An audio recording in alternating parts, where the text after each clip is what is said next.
But, I really am just like you guys. Everybody's trying to touch me and grab my clothes and get me to kiss their baby or whatever it is.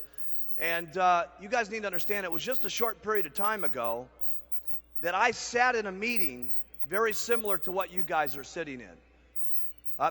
No translation? Don't worry, it'll come back. Which is Spanish? Spanish, no problemo. It'll come back, don't worry. But, it was just about, I guess, 17 years ago. I was 19. This was just shortly after my mom had passed away. And I really did not know what I was going to do for a living. I'd only had a ninth grade education in school. And for those of you who don't know the background that well, I worked in a drug rehabilitation center for about 3 years. And when I first went to go work there, I was 16, and I made $50 a month. And for that $50, they gave me room and board, gave me a place to sleep. And many of you met Michael Rosen, who developed our promotional catalog. He was my boss when I was 16 years old. And so he's known me since I was a little kid. And we used to raise money for this place so that other kids would have a chance to go to this facility and get off drugs and learn a new way of life and so on. And so what I did for 3 years was basically walk on the street and go into offices and ask people if they would be interested in helping children who had problems to make a new way of life for themselves. So basically all my life I've been in situations where I've predominantly been trying to help other kids basically like myself, that didn't want to have to live the way I was brought up, that didn't want to have to live in the kind of neighborhood that I grew up in. I didn't have a great family life. My mom, I didn't even meet my real father till I was 21 years of age. And I was really into trying to see if not only I could change my life, but if I could help raise enough money for other kids to go to a place to correct themselves. So that's how I started that was my very first job. And by the way, he'll never tell you this, but Chris Pear, who runs our international department and has opened up all countries, he and I used to work together when I was 16 also. We worked on the street together. I knew Chris Pear when he had hair down to the bottom of his back, right? Now, some of you know Mike Martin. He was on the fundraising situation with me too. And, we were just young kids trying to make it a better world for people to live in. We weren't making any money at the thing. And then after I left there when I was about 19, I got my very first what I would call a real job. And remember here, I didn't have any schooling background or anything, so there wasn't an opportunity for me really with my background or the people who were guiding me most of my life to ever really tell me as an individual that you could really go out and become somebody great in life. That had never, those circumstances had never happened to me. And I got a job at this clothing store. Actually, it was very interesting. It was only 2 blocks from where I ended up starting Herbalife International. And it was a place called Executive Tailored Clothes. And I was working there as a 19-year-old kid. This was just right after my mom had passed away. And I was working there selling clothes for about $1,200 a month.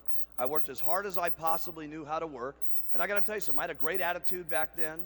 I had the same kind of personality I do today. You talk to the older guys that knew me when I was a 16-year-old kid. I was a nice kid. I had a nice personality. I wanted good things for myself and everybody else. But as hard as I was working, I couldn't make it better for me in those circumstances. And one of the reasons I'm telling you this is last night I got a telephone call when I came in at 2 o'clock. There was a note there for me. And one of the guys that I worked with in this clothing store gave me a phone call yesterday while we were in the meetings and so on. And I first talked to him about the Herbalife opportunity when we opened up our company. And think about this guy. Here was a guy who knew me when I was selling clothes, and then knew me when we started the Herbalife opportunity. Just shortly after I was in the clothing business there, I had gotten invited to my very first meeting like this. It was not Herbalife. It was a company called Slender Now Products. And when I'd heard about a weight loss product and multi-level marketing, I'd never heard anything like this in my life. And as a matter of fact, the sponsor in that company, a guy by the name of Bud Bell, his assistant was here this weekend watching everything that went on this weekend. And she just couldn't believe what happened. And the first time in my life, someone told me you could become more. But the most important thing for me was I saw a product that I could help people lose weight with and that sort of thing so that they didn't have to suffer the way that my mom did. That company only lasted a very short period of time. It went bankrupt. I got involved in another company that had to do with weight loss. That company shortly went bankrupt. And I said, hey, and this was only when I was about 22 at that particular point. I said, what I'm going to do for the rest of my entire life is help people lose weight. I'd been with a couple of people who had gone down and out of business. And I said, listen, this is all I want to do is help people. And I'd been doing that even when I was a young kid at 16, raising money for people. But my main thrust in life was wanting to help people lose weight. And so you know the story from there. I got a hold of Dick Marconi. The reason I had known Dick Marconi is he was a manufacturer for one of those companies at one time. And I asked Dick, listen, this is what I want to do. Help me put together the product. And he put together the line of the Herbalife products for me, and I got the company started. But going back to why I told you this, the very first meeting I ever had in Herbalife, you guys have all heard about when I came in with a baggie full of powder, and I said, you guys aren't going to believe it. We're going to take this product around the world. One of the guys who sat in that very first meeting was a friend of mine who was back in this clothing store, and he told me, because he had seen me fail in the clothing business, he had seen the first company in weight loss I was in go bankrupt. He saw me in the second company I was in go bankrupt. Both of those companies, I'd gotten him involved in the business. And so consequently, when I started Herbalife, he said, no way in the world is this ever going to work. Hughes is going to be a failure. But I did get him on the product. And he lost 40 pounds in the next 8 months, and he kept bringing me referrals and kept bringing me referrals. And finally, he got himself in the business and got himself up to about $10,000 a month. At that point, he quit the company. This is about, I'd say maybe 12 years ago or something like this. Now, his downline is Dennis Dowdell, who makes about $300,000 a year. First line underneath that is Suzanne and Cody Morrow, who made about $400,000 last year, and Henry and Stanya Smeck, who made over $1 million last year. Now, this guy calls me last night. Now, I haven't been able to talk to him yet. I called him back this morning, and he didn't answer the phone. What is the difference between a guy like him, who knows the story, saw it when it first got started, became successful, dropped out of the company, saw his downline become successful, heard about what's happened here in Orlando? He knew that we were coming, but he certainly didn't know we were going to take over the entire city, okay? And he's hearing about all this stuff. He's obviously getting phone called by every single person in his life telling him, you got to be out of your mind not doing the Herbalife business. What is the difference between him and the person that makes $1 million in Herbalife per year? Answer, and I want you to write this in your notes. Not much. That's the answer. The fact is Eric Nimmer's got all the talent in the world to become a millionaire in Herbalife. The reality is Eric has got everything in his life that's got the capability of going wherever he wants to go in life. And yet, he's still miserable with his circumstances. He's still miserable at the job he's working at. And he's still at the most opportune time in the company's history. If there was ever a time to get started, it'd be now. Forget about back 15 years ago. I mean, if you were ever getting going in this company, it would be now. And what's the difference between the person who makes it in Herbalife and the person who absolutely stays broke and in their same miserable circumstances that they can't stand, that they complain to their wives about, that they yak and slap their kids around because they hate their jobs and can't stand their miserable set of circumstances and don't even provide enough leadership for their children to get their children to be able to see a new way of life? What's the difference between that person and the person that doesn't make it? The answer is not much. And so what I'm trying to tell you here today is you guys got a couple of decisions when you leave this weekend. The only difference is acting on some of the information that you've heard. All it takes is to go forward. And those are daily decisions that you make. Getting the guts to put on that button every single morning and going out in there and talking to people. Going out there and putting out that flyer one more time. Hey, listen, can you guys make it if these other guys have made it, the people that you've been seeing the last couple of days? Seriously.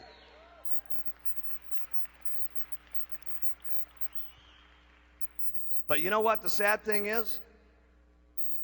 We'll probably be here in 95. And by the way, I've been saying 9 months and 17 days is 10 months, 17 days. A slight little error there. That's Christmas, okay? You know, what's the difference between now and the next Christmas if this guy doesn't do anything different? His circumstances are going to be exactly the same in life unless he changes them. So, if you guys want things to change for you, you got to do something different. You got to be able to just put out those flyers each and every day. And it's just a little bit at a time that you got to do every single day. Hey, look, I didn't get to where we are here today other than facing the challenges that there are every single day and just keep doing it over and over and over and over again. There's not a meeting that you can come to. You learn lots of new ideas at these meetings. You learn lots of new techniques. You learn lots of new things that you can do. But when you boil it down, there's only a few things that all of us do. We use the products consistently. We keep talking to people. We wear some kind of buttons, whether it's our Herbalife button, whether it's one of our diamond pins, whether it's our World Team pin, or whatever, or it's one of the Herbalife sweaters, or whatever it is. We do something that gets us to talk to people, okay? Something, whatever it is that you do. Put out a flyer, whatever. And we talk to people, okay? But if you take those three things there, we promote the business, obviously. You guys have gotten some great stuff from these people here this weekend, and you'll get even more here tomorrow. But out of every single successful person that you've heard, and the ones that you're going to hear from tomorrow, what do they all have in common? Consistency. That's the one thing that they've got. They heard some new information, and they acted upon it.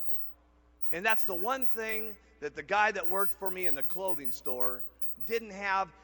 And here's what's dangerous. Even after he got his checkup to Herbalife to 10 grand a month. Now that's insanity. Guy got his checkup to $10,000 a month. You know what happened to this guy? He got formal brain damage. And in my opinion, what's called the ultimate form of brain damage. He said, hey, listen, if I can make $10,000 a month in Herbalife, I bet I could start another business and I could make $20,000 a month. Somehow he got this brilliant idea that if he could make $10,000 a month here and it was working for him, why not start an entirely different business and go ahead and make another $10,000? Here's where he made a mistake. He wasn't a brilliant businessman. He didn't know how to manage money. He didn't know how to do that business. He wasn't counting on the fact he was going to have a lot of lawyers to get him in business, that he was going to have to manage employees, that he was going to have to do all the stuff it normally takes to run a company. And he had forgotten the fact that one of the reasons he was making $10,000 a month is he didn't have to manage employees, he didn't have to have lawyers, he didn't have to manage his inventory, he didn't have to do all the things it normally takes in business. All he had to keep doing was using the products, wearing a button, and talking to people. And doing that, he was making 10 grand. It never dawned on him. This is what's just mind-boggling to me.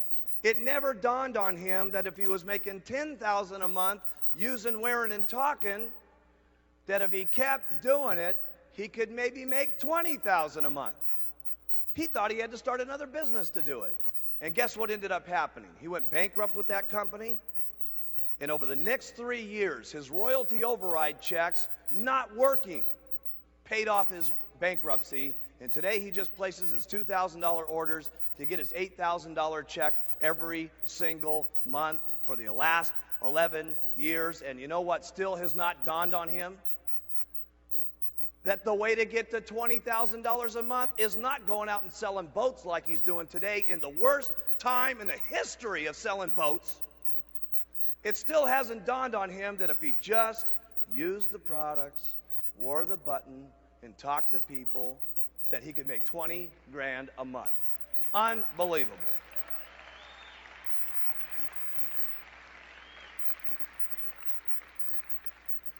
So what I'm trying to say to you, how many of you like to do better in life when you leave here?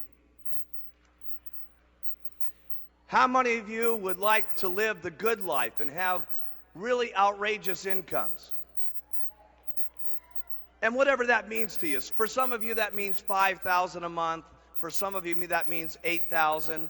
I'll tell you what an outrageous life means to most of you. If you could just double the amount of money that you're making right this moment, that would be fairly outrageous, wouldn't it? Right?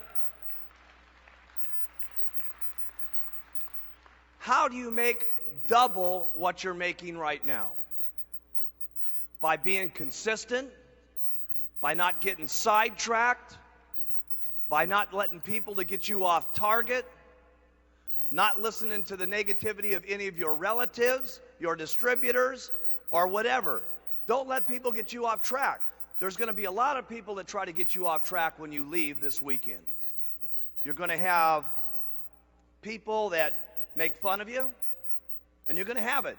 Anybody ever made fun of any of you in this room here? What are you, out of your mind to wear that button? What are you guys, some kind of guru what are you, some kind of button people? Hey?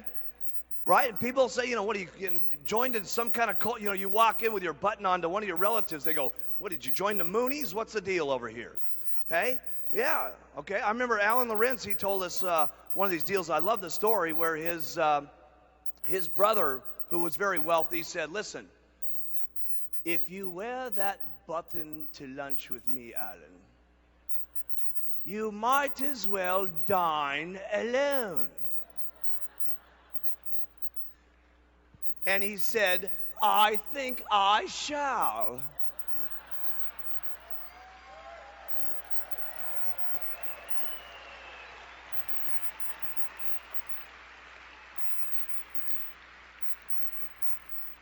I can guarantee you one thing, when Alan Lorenz brings that $700,000 check home, his brother will call him up on the phone and say, Alan, would you like to go to lunch?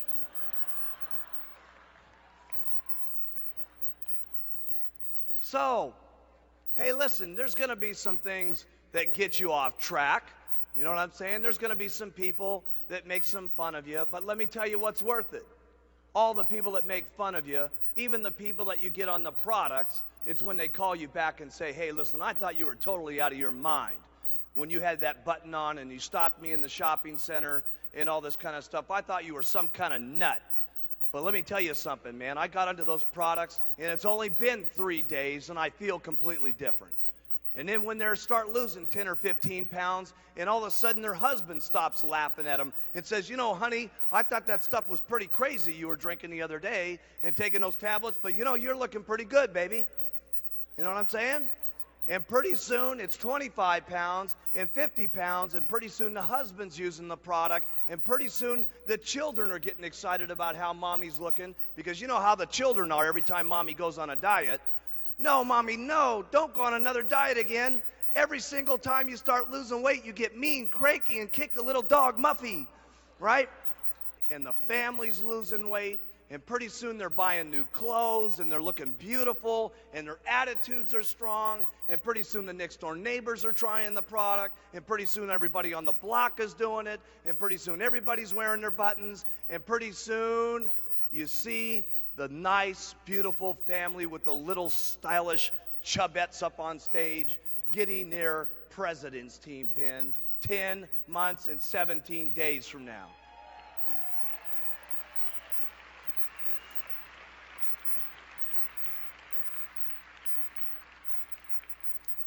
That's what it's about, okay? That's what it's truly about. We had a guy here over this weekend that was very interesting for me. And I've slowly kept recruiting people over the years that have just totally thought we were nuts, and you get them after a while. You tell them, hey, it's great, it's incredible, it's unbelievable. There's people I've told that to 900 times, and they still didn't get it. We finally got this guy. Anybody ever heard of Farrah Fawcett? Linda Evans, right? The Bionic Woman lady, all those people, right? There was one person that was behind all those people, this guy, Jay Bernstein. He was the one that made them. He was the one that promoted them. He was the one that got the hairstyles. He was the one that did everything, right?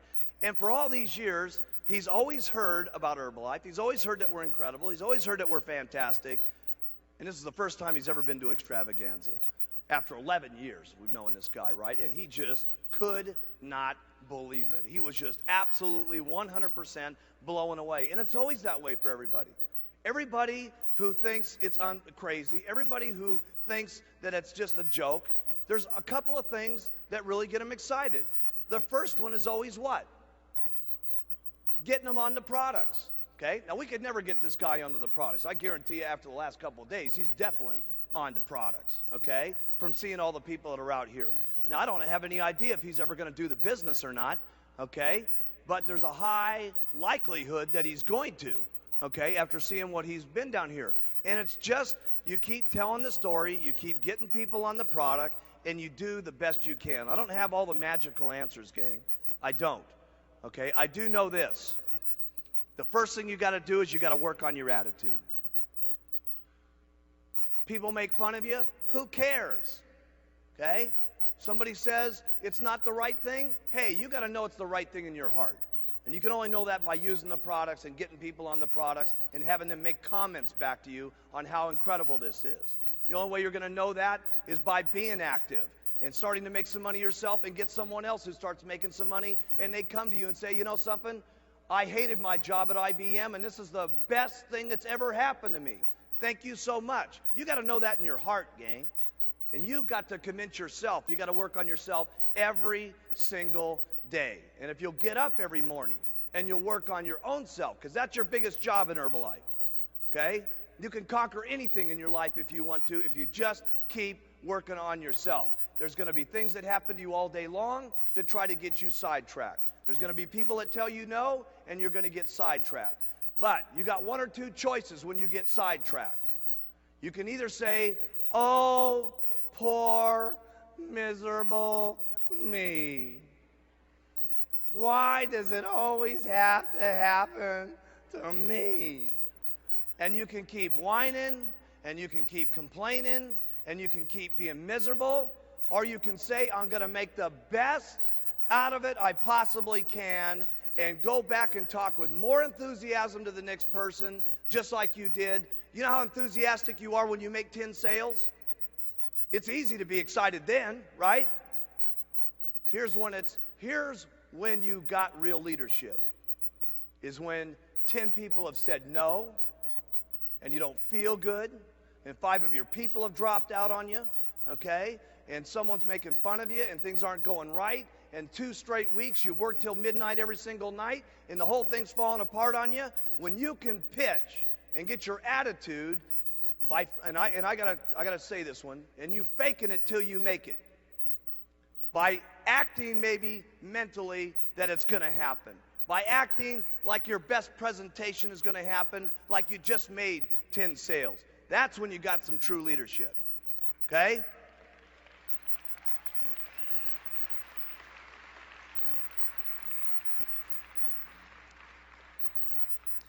There's been some real serious times in Herbalife for me when I felt like saying, hey, that's the end of the deal. Okay? Why would it be worth it for me to keep doing this? Okay? There's been plenty of times for me like that in Herbalife. Okay? When I had my very first meeting and I had the baggie full of powder and I was telling my best friends, and let me tell you something, these guys definitely hurt my feelings. They had been in 2 companies with me that had gone under. They knew I was serious about weight loss. They knew that's all I wanted to do because of what happened to my mom. And when I came to them, I was legitimately asking for their help. I said, listen, you guys, no kidding, man. These other companies went out on us, but we're going to do this thing, and it's going to happen, and it's going to be the most incredible thing that ever happened to us, okay? And those guys were all flakes, and they said, hey, look it, this is a joke. Nothing's going to happen. You don't think that those guys didn't hurt my feelings? And I didn't think to myself, my goodness, who am I going to go to now after everybody I was counting on to get me started just said that this is a miserable joke. You don't think the next morning I had to wake up and say, my goodness, now what am I going to do? Well, I'll tell you what I did. I started passing out flyers, and I started calling people up out of the telephone book. I started going into the newspapers, and nobody told me this stuff. I just was desperate. I said, I'm going to make it no matter what. And I got the telephone book out, and I started calling people out of the telephone book, and I made up little excuses to talk to them, okay? And then I would call people right out of the newspapers that needed jobs, and I'd say, listen, you know, I'd call Joe in there. He says he was a gardener. I said, Joe, I understand you're looking for a gardening job. He said, yes, I am. I said, listen, Joe, I don't need anybody to mow my lawn. How would you like to make an extra $2,000 a month over and above your present income? Would you be interested in taking a look at it? He said, yeah, I would. I said, listen, there's a meeting tonight. Come on down. I set up a little stand on the corner on Robertson Boulevard. Cost me about $10, this little stand.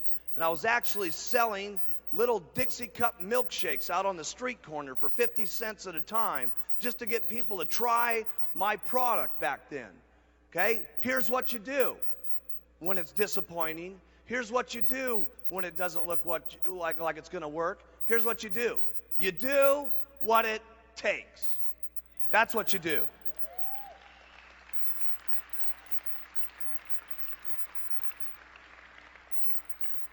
See, I didn't start with a $50 distributor kit with the attitude, I wonder if this is going to work. I hope it's going to happen. No way. My entire life was dependent on whether it was going to work for me in Herbalife. And regardless of what my relatives said, or what my friends said, or what the circumstances were, by golly, I was going to make it, period. And when you got that kind of attitude, there's nobody that can get you down. There's nothing that can get in your way. And let me tell you what people want that are around you. They want leadership. They want someone who knows that they're going to make it. They want someone who says, by golly, I'm going to make it no matter what. Do you want in or do you want out? And I'll tell you what, pretty soon there was 3 or 4 people following me. And pretty soon there was 6 and 7 people following me. And pretty soon there was 20 people following me. And my goodness, after this last couple of days, look at what's happening. And let me tell you something. Couple, 2 or 3 years from now, we're not going to be able to have enough stadiums in the United States to hold people to make this thing go.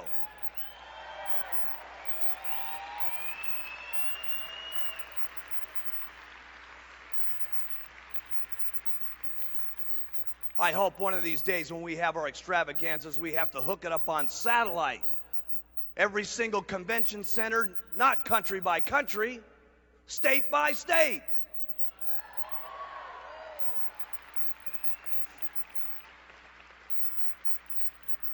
Region by region, okay?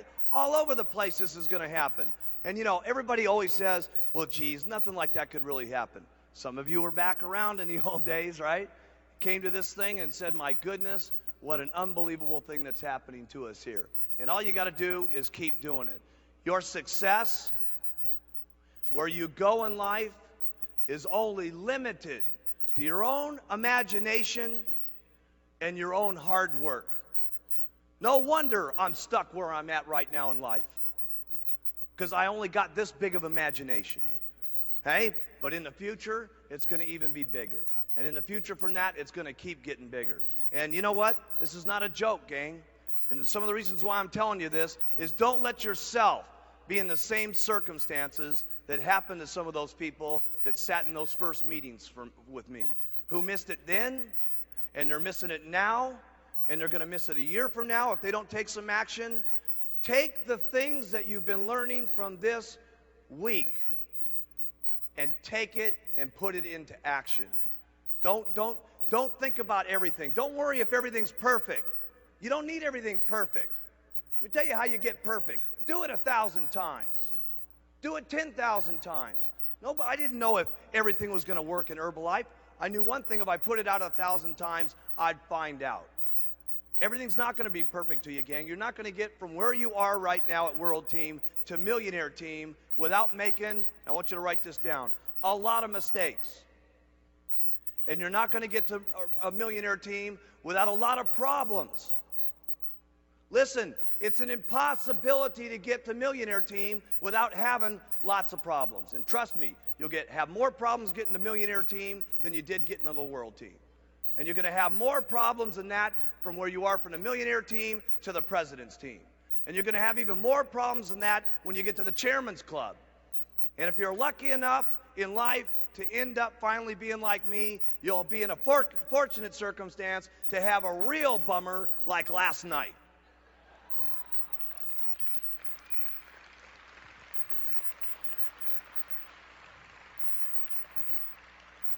Because that's the way it is.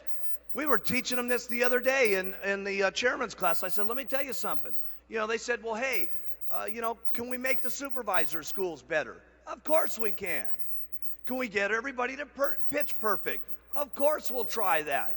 Can we get all the systems to be completely perfect? Well, of course we'll try that. Can we make certain that 8,000 people don't try to tear the doors down to get their Orlando dollars yesterday morning? Of course we'll try to accommodate that.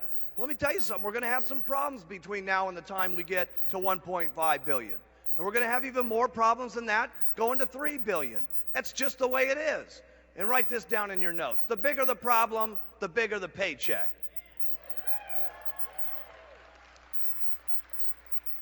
You guys should see how many problems I got. You also ought to see my paycheck.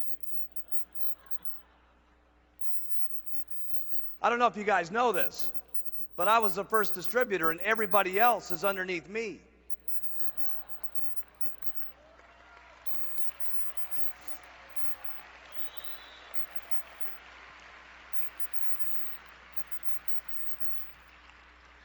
It's all how you think about stuff.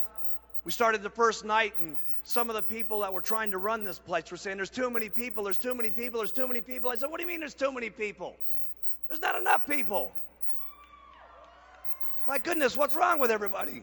You know, everything that you do is just how you face it. You got to deal with the circumstances and make the best of it and go on.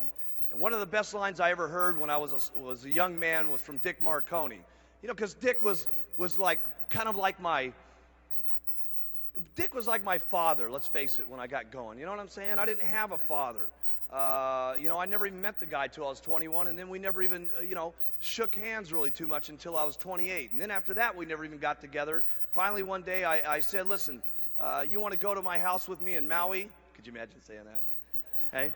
I said, you want to go to my home in Hawaii, and let's spend a week together, and I'll see if we like each other. And if we like each other, great. If we don't, we'll shake hands, and that'll be the end of the program. Okay? But when I got started, I didn't have anybody that was guiding me. And Dick was kind of like my father image. You know, he had already made a lot of money. He had already been successful. He saw this young punk off the street who really wanted to try to make it. And we had some real devastating things that happened to me and the company in 1985 that weren't real pleasant to live through. And I'll never forget Dick Marconi taking me in a room, and he said, you know, Mark, I want to tell you something. He says, if the experience doesn't kill you, you'll be a better man for it. And I got to tell you something. In 1985, I learned more about my life and more about living and more about what I was doing in business through the hardest times in my life, not through the best times in my life. Because when things are difficult and when things are not good, your true character in life, how much of a man or a woman you're going to be, is that's when it really shows. That's when it shines. That's when you can teach yourself the most. That's when you can teach your children the most. Okay? That's when you can teach your downline the most. That's when you can provide it for your family. Listen, all of our families need someone that they can look up to. And let me tell you, not just our families. It starts family by family, town by town. But let me tell you what we're doing in Herbalife. We're teaching the world how they ought to be able to live. Everybody needs some guidance in this world today. My goodness, if you look at the circumstances in the world today, with the fighting that's going on, with the people that don't love each other, with the people that can't get along with things, where else can we have a room in the world today where there's so many different languages and so many different personalities and so many different religious situations where everybody can come together at one single time with one common bond to help people with better nutrition and to help people better their lives. We got to be the most outstanding leadership that's running this world. Really, this is what it's about. You know, wouldn't it be something, back in the late 70s, a new person came on the scene, Sylvester Stallone, and it was Rocky that became America's hero. And then we had Schwarzenegger, the Terminator. Hey, he was a hero. And of course, way back when, Superman was the hero. Wouldn't it be incredible in the decade 2000 that the papers wrote, we needed a new hero, and Herbalife was the company that shined. Seriously, wouldn't it be something?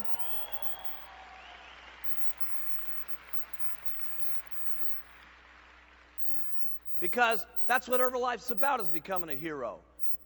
Starting at 5 pounds and getting up to your 100-pound goal. God, when I saw that lady up on stage the other night getting her 100-pound pin for the very first time, can you imagine how that woman's life has got to have changed, losing 300 and whatever pounds it is? You know what it'd be like to lose 300 pounds? Just think about how heavy you are, double it, and think of losing it. I mean, that's amazing. Just the amount of comfortability she must feel in her legs and her feet not aching all day has got to be tremendous. Probably being able to just walk around halfway decent has got to be the most unbelievable thing. Okay? That's being a hero, the weight loss heroes of Herbalife. Starting from where you guys are and getting to 5,000 or 10,000. That's the American dream. And we're trying to take that around the world, gang, and that's something that is awesome. We cannot lose the free enterprise system in the world, okay? That cannot be lost, because let me tell you something, our future generation, our children, are going to need something to look up to. And that their children are going to need something to look up to. I can't tell you how excited I was seeing this children convention here, where these kids are starting to think about Herbalife, and their parents are starting to become outstanding citizens in the community. What an incredible thing to know that our children are growing up like that, with free enterprise in mind, rather than just being a slave with a boss that's going to put them down, not give them their raises, make them feed them coffee all day long. What an incredible thing we're doing for our children.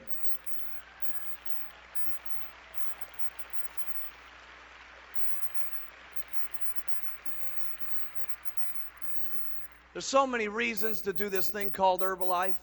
Of course, there's reasons to do it for your weight loss and your health. There's reasons to do it for your own successes. But there's so many reasons to do it for someone else too.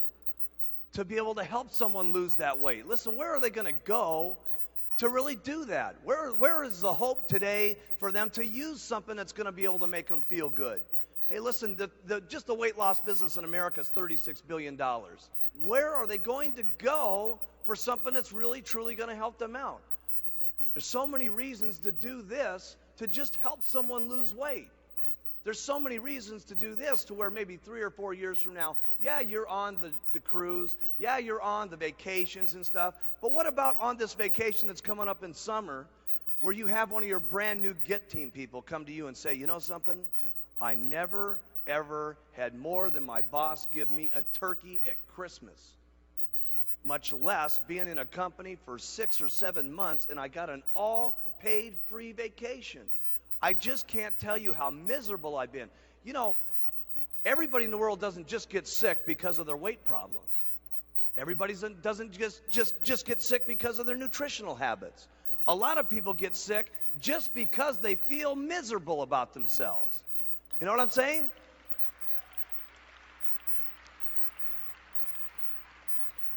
Their lack of energy, their lack of lust for life itself. Hey, while we're here, for all the years that you're going to live, to just not have the lust and the passion for life, what a miserable way to live for 60 or 70 years. We're going to get someone onto this product and we're going to extend their life, and then the majority of it, they're going to be miserable. Think of how much opportunity there is for you guys to just provide hope for other people, much less how much money you guys are going to make yourself. Much less how much opportunity we're going to be able to show. And I talk about this children thing a lot, but I'm serious. Every time when I saw those little kids, 8, 9, 10 years old, and they're, yelling up, Mark Hughes, I got to thinking to myself, a lot of you guys haven't heard this yet. So I'm thinking everybody was in the class with me yesterday. For those of you in the World Team, I opened up the little, I don't know how old they were, but they're this big. That's how old they were. And I opened up this door, because I was going to one of these, another meeting, and I just wanted to see how the children were doing. And I opened up this door, and I've never had anything like this in my life happen to me, and it just totally affected me so much, because I really wanted all the kids from the families to be able to be here. It's always been in my heart, but now that I got my own kid, being away from him sometime just breaks my heart. But open up this door, all these little kids went, "Oh my God, Mark Hughes!" Ah! Right? And all these, you could tell, those little Israeli kids, they were from South America, they were from Asia, they were from Australia. To just be able to, for them now at this age, to be around different cultures and know that they're starting to play with them and have fun with them and to be able to get along with them. Think how much more positive that is for them now than looking at the news that they see where all of those kids are fighting each other. Okay? What really broke me up was this. I know when I come into these rooms, you guys know me, but I wasn't expecting it when I saw these little children. And I got to thinking, hey, when I walk in home, my kid doesn't hit me at the door, Mark Hughes, ah! Right? He doesn't do that. The only reason these little kids must have done that is their parents must have talked about me and the company, and obviously something was positive in their life.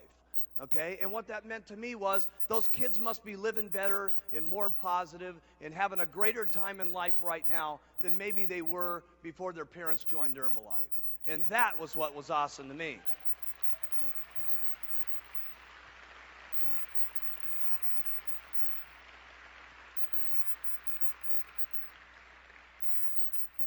And what's awesome about it is this. You know what most of those parents were doing before they joined Herbalife? They were working as hard as they knew how to work. They were doing it the best they could possibly do it. They were doing everything that they knew what to do, everything that their boss told them to do, but the system's wrong. The system that they're literally in, they're not going to be able to get ahead because those systems and those companies are not set up for free enterprise and for them to get ahead.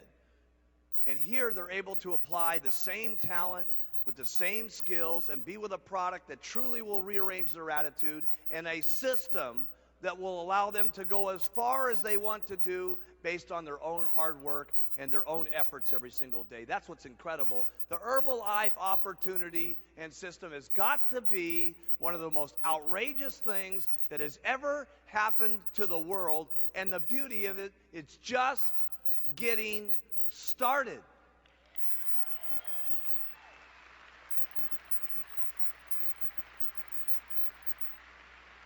How are you guys all going to make it on these vacations? It's going to be real simple. Here's the first thing you're going to do. Get someone their distributor kit. I'm going to run you back through a couple of things that we did yesterday just to refresh your memory. And each one of these things may sound small, but they're big things. First thing you do is get their distributor kit. If you're present with them, there's two things that you want to do immediately. The first one always is get them to use the product. Getting them to use the product is the most important thing that you can get anybody to do. Because A, they get their own testimonial, which gives them the courage and the confidence to go talk to other people about the product. So first is getting them on the product. Here's the second thing you want to do, is recognize them for being part of the company. Get them to take that new Herbalife pin. That's their little success badge, basically. It's no different than you guys getting your World Team pin. And you say, listen, put this pin on your chest right now. Welcome to Herbalife. Don't miss that part of the distributor kit. Because listen, if a guy just is walking around and he doesn't even put on this button yet, he's now got his Herbalife pin on and 4 of his 5 friends ask. Don't miss that portion of the program. Remember that getting someone to the vacation is this. Write this in your notes. Little, tiny steps of success. And that's what you're trying to do. Get them their weight loss successes. Get them their little successes and goals in Herbalife. It's step by step, gang. It's not leapfrog from here to the president's team. It's little, tiny successes. Here's the next thing that you're going to want to do. Get them to get some customers immediately. Get them to get some customers immediately. Now, the easiest way to do that is what? Get them to think about qualifying for high five. I want you guys to start memorizing this stuff, so when I ask it to you, that should have been the first thing that spun out of your lips. Why is it the easiest thing to get them to think about? Because you can give them a goal. What's their goal if they qualify for high five? They got to sell $1,000 worth of product in 10 days.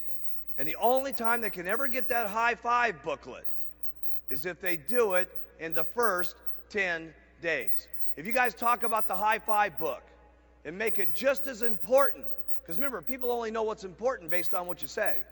If you make the high five book important, it'll be as important as the vacation if you talk enough about it. If you don't talk about it, who will do it? Not many. So if I had a high five book, I'd carry it around, okay? Here's the reason why you want them to get others on the products immediately. This is very key. Remember, I'm taking you through a process. People have asked me, how do you get people psyched up to get to the president's team? This is how I do it. There's a reason behind every one of these things I do. Here's why I like them to get other people on the products. Because when they get other people on the products, sometimes their experiences on the products are much more powerful than the original person who got on them. That's a very important thing to have somebody happen to them in Herbalife. Because there's never been an experience in your Herbalife career that's as powerful as when somebody other than yourself tells you, listen, Mary, I don't know if you know how good this stuff is. I lost 25 pounds, and I'm telling you, my blood pressure's gone down 15 points. This stuff is the best thing that ever happened to me. And when that starts happening to the person that you've signed up, then the person starts saying, there's a lot more to Herbalife than just making money.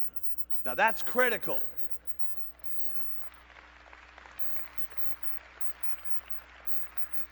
Because everybody can do this for the money.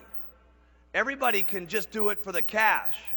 But I'll tell you what I want when I've got someone going in the business. I want the man into Herbalife. I want Herbalife into the man, not just making money. Because I'll tell you what, there's going to be a lot of things that hit you guys on making money in the next 15 days, in the next year, in the next 2 years, in the next 3 years. What's kept me on track? Do you think that other people have pitched me on money opportunities over this last year? You think so? By the thousands. You don't think that with the money I've got, everybody's not pitching me for everything under the sun to try to get me to put my money into? Of course they are, but I'll tell you what keeps me on track. Knowing that all these other people could have the possibility of having these products if I just work another day, if I just tell the story one more time, if I just get out there and be enthusiastic about it. I don't got time for anything else because of the opportunities that exist to talk to them about the product. So here's what I want. I want people to get others quickly so that they get the idea this is a lot more than just making money. Now, here's another thing I would utilize. And don't forget about this one. It's important. When your people start losing that weight, get those weight loss pins that you can buy from the promotional catalog. Don't forget about those. When people have lost their 5 pounds, get them that 5-pound pin and get it on their chest. I forget how much they are. They're like, how much are they in that catalog? $2 or something like that. For $2, for your customer to get recognized, for them to be able to say, do you think, how many of you know somebody, how many of you have been on another diet before? How many of you ever had the person that sold you that diet after you lost 5, 10, 25 pounds personally come over to your home and say, congratulations, Mary, for losing your 25 pounds. This is the best thing that's ever happened to you. How many of you ever had that experience? Not a person in this room, okay?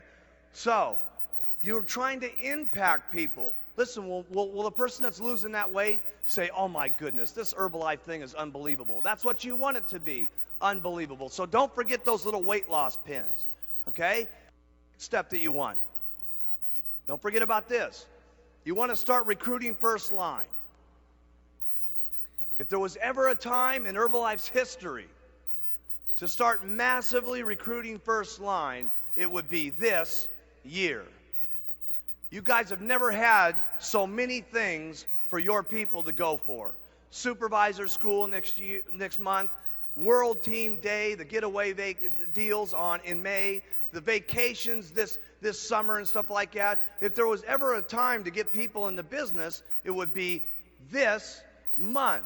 It would be next month, especially after what I tell you the last 5 minutes on Saturday.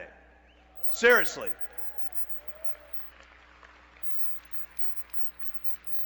So here's what you want to do. You want to sponsor people first line massively. After you sponsor first line massively, everybody asks me, well, who is it that you pay attention to? Here's what I do. I tell everybody about all the tools. I tell everybody about the plan. I tell everybody that they can get as much of it that they want to. I give everybody my telephone number. And if there's anything I can do to help you, please let me be of assistance.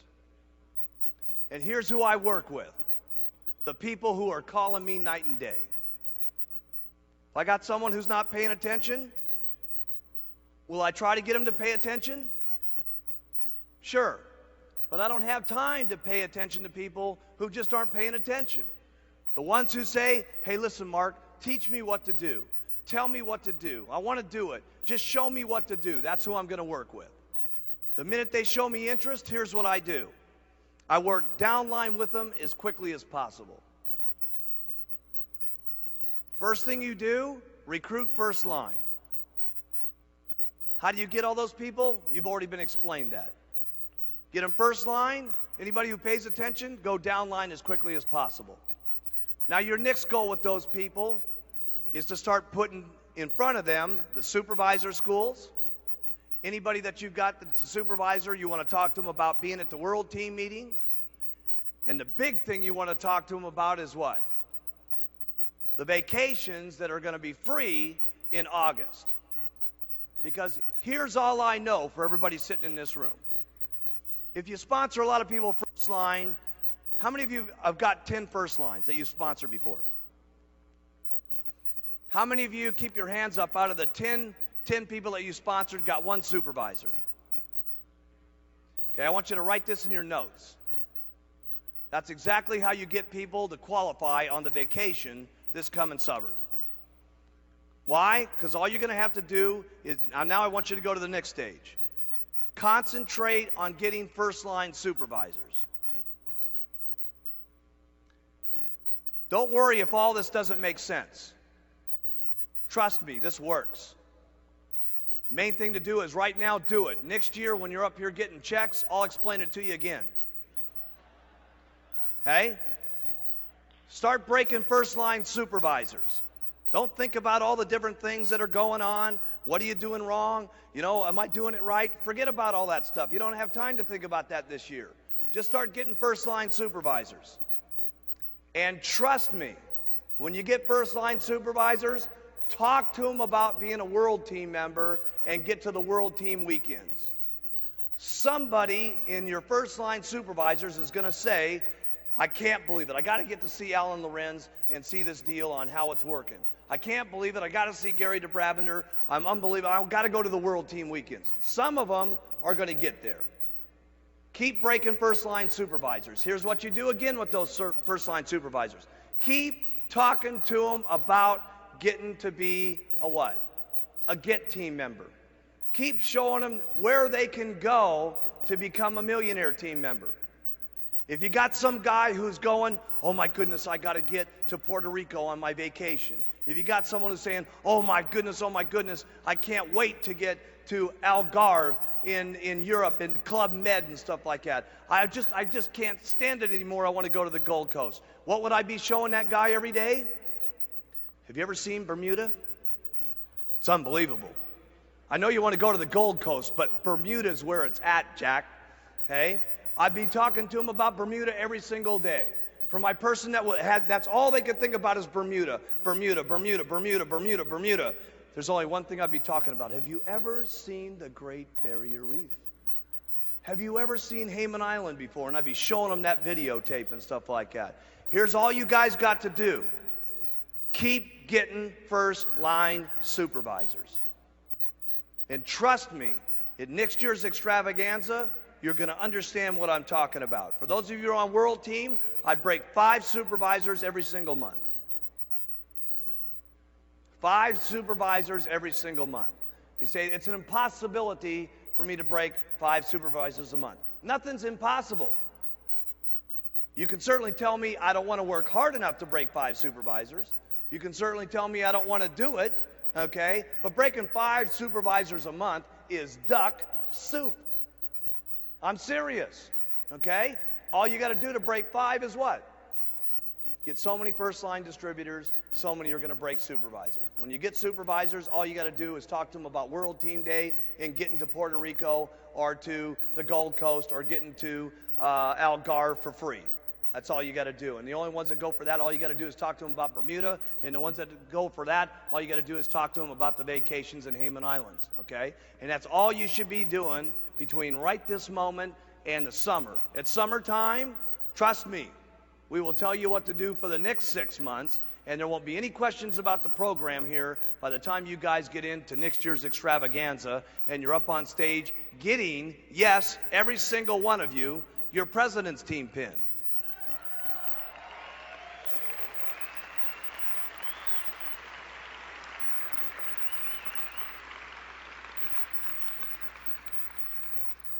For those of you that are with us still, that are in the Chairman's Club class and so on, listen, I'm going to spell it out to you one more time. World Team, 5 supervisors a month. First line. When I say first line, though, a lot of people get mixed up on this. They say, I've had some of my top President's Team members, you know, they come to me and they go, oh, Mark, I'm doing incredible this month. I've got 47 supervisors. I said, yeah, but how many of them first line? Oh, at least 15 of them. No, I said, how many first line? Well, at least 4 of them. No, I said, first line, how many of them? Well, that'd be none. That's the point. First line supervisors. That doesn't mean someone that you get that gets 4 and you get to count 4. Is that first line? No. Okay. See, first line people means that you have to do one unfortunate thing called work. Okay? So, first line supervisors. So, World Team members, 5 first line a month. Get team members, at least 3 per month. Millionaire team members, at least 2 first lines a month. President's Team members, you got to be out of your mind not getting at least 1 or 2 per month. 5's even better. You get 5 every single month. I can tell you this much right now. For those of you that are President's Team members, you get 5 every single month with 60 next year. And I will tell you one thing. You will see the person that goes to the top of the company. Why? Because all your Get World Team members, they got plenty of things to go to called President's Team. They got plenty of reasons to get there. They got their summer vacations. They got getting part of the bonus. And if you were to get 60 new first-line supervisors, what would take place? I can tell you right now what would take place. Probably 20 World Team members, probably 10 Get Team members, probably 2 or 3 on the Millionaire Team, and a few President's Team members. Okay? And you'll see the top people standing on the stage that did exactly that. Don't think about it. Don't have to ask a lot of questions about it. Trust me. First-line supervisors, and you'll learn what the program is next year. Okay? That's the plan. That's the plan.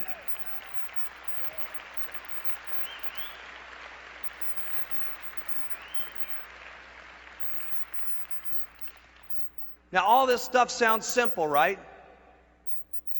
It all sounds easy to do, but it just takes hard work, doing it over and over and over and over and over and over and over again. And then when you get sick and tired of doing it, you just keep doing it over and over and over and over again. And then when you get sick and tired of that, you just keep doing it over and over and over again. Write this one down. This has been a difficult one to get a handle on. But everything in life is no problem. And everything will be no problem if you just keep doing it over and over and over and over again. And, one thing I would really beg you guys to pay attention to, don't get sidetracked by all the people in Herbalife. There's a lot of people that you may have seen here this weekend, or you may be sitting next to someone who's done a lot better than you are, and you're saying to yourself, oh, geez, why me? Why am I doing as good as this person? What am I doing wrong? This and that and the other thing. Hey, don't worry about that. Here's what you got to worry about: doing your best every single day, and do a little bit better than that the next day. As long as you know in your heart, and as long as you can look yourself square in the mirror and you can say, I did my best. And if you can say that, don't worry about everybody else around you. Don't worry that everybody else is doing a little bit better than you. Who cares? If you can be proud about what you're doing, if you can be proud about what's happening to you every single day, you're the one that can tell yourself every single day whether you're pouring it on. Okay? And if you feel good about where you're at, and the only reason I'm saying that, I've seen some distributors before that definitely got sidetracked just because some other people were up there. Feel good about where you're at. Feel good about who you are. And if you want to make things better, all you got to do is look in the mirror and make them better. You guys have to realize you are the presidents, you are the chairman of the boards of your own independent Herbalife distributorships. Okay? Each and every one of you have the power to be able to make things better for you. The one thing I'd like to leave you with is this. This is a very interesting thing that happened to me. I was at a dinner about 2 weeks ago, and how many of you have ever heard of General Schwarzkopf? Okay? I was at a dinner with General Schwarzkopf, and he was just an unbelievable man to listen to, and he had been talking about leadership and what it was like to be a world leader and so on. And truly, he's become an unbelievable, powerful figure to everybody around the world with the situation that we were in when we had Operation Desert Storm. Okay, everybody remembers that deal. And he was talking about what it was like to take charge and really run with things and so on. And he said he had taken us through about an hour of how he did his leadership and stuff like this, which I found very, very exciting personally. Okay, but at the end of his deal, he said, I would just like to explain to you Rule 13 and Rule 14 as I end my presentation here today. And I thought it fit not only him very well, but it certainly fit me very well. And there's no question it'll fit you very well too, because you're all leaders. He said, when I was being put in charge of the entire United States service and so on, and he said it was going to be in charge of 650,000 men and women all over America. He said it was an awesome thing to even be asked to be put in charge of. But he said the man who was general just before that, he says, I only met him for just a handful of minutes. And he said, General Schwarzkopf? He said, yes, sir. He said, I would like to give you this position now. And he says, I'm very busy. I have to go on to Europe within the next month, and then I'll be in the Pacific Rim, and then I'll be over in South America, and I'll be back in approximately 2.5 months. Congratulations for getting the job of being in charge of the most proud men and women on the face of the planet. 650,000 of them are in your proud control. Goodbye. And he said, wait a minute. He says, I don't know a lot of what to do in this job. He says, just before you leave, can I please know about the Bill 17 that's been in front of the United States Congress for the last 7 years? He says, I got to know what to do about that particular subject. It's going to affect 100,000 of our people in the next couple of weeks. He said, General Schwarzkopf, he says, I got to leave. Just remember rule number 13. Goodbye. And he says, General, before you leave, I don't got any idea what rule 13 is. He says, please instruct me and guide me. He said, listen, he says, when you've been put in control, put this in your notes. When you've been put in control, take charge. He said, wait a minute. He says, that's all I'm going to get. He says, I really got to have some advice here on these 100,000 people that are going to be affected. He said, General Schwarzkopf, He says, do you understand what I said? I got Rule 13. And he says, I can't even believe it. You're giving me this job here with all these people not knowing how to make this decision, and all you're going to give me is rule number 13? He says, I'll give you one more thing, then I'm out of here. Rule 14. He says, what's that? He says, whatever you're faced with, whenever you're making these decisions, do the right thing. And he says, it'll be all right. And he said, you know something? He says, I learned something very extraordinary from that experience. He says, I was given control of 650,000 people, and he says, here I was not knowing how to make these decisions, but I learned one thing in a handful of minutes from this guy. I had been put in control, and I had to take action immediately. And he said the next thing was, I knew we had lots of people in the system, and if we would just keep the goals right, and we would just do it, all of the people in there would do the right thing. And he says, all I can tell you, he says, lots of people have asked me how I did the job that I did, and he says, all I know is that we took control, we got into action, and we kept doing the right thing. And that's all you guys got to do. To make it through your Herbalife distributorship and your president's team situation, all you got to do is keep doing the business. All you got to do is act upon your actions every single day. All you got to do is keep doing the right thing. And how much more righter can we get than what we're doing here? Helping people with their health, helping people with their lives, helping people change things around. We're doing the right thing. Being here is incredible because, we were here 17 years ago, and this is the group of champions. Okay, I don't know if you look at the sign outside the door. This is the champion room. Look at the marquee outside, the champion room right here, okay? And we want to welcome you all here. And this is going to be an unbelievable week that we spend with each other. 17 years ago, it was unbelievable. And let me just get you clear on this, because what's going to happen here this weekend. 17 years ago, I took a little group, and you got to understand, we started the company on February 19th. That was the official date. Okay, February, the first couple of weeks, those things, we were just putting stuff together. But the first meeting was on February 19th, where I had the meeting with the baggie full of powder. Okay, and in that next 2 weeks, we did $23,000 worth of business. Okay, and we didn't have anything. Okay, anything.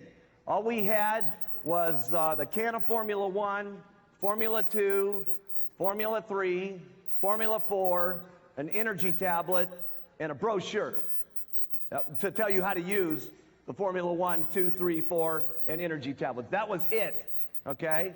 And no testimonials at that time, nobody income at that time, nothing, okay? And we did $23,000 with that.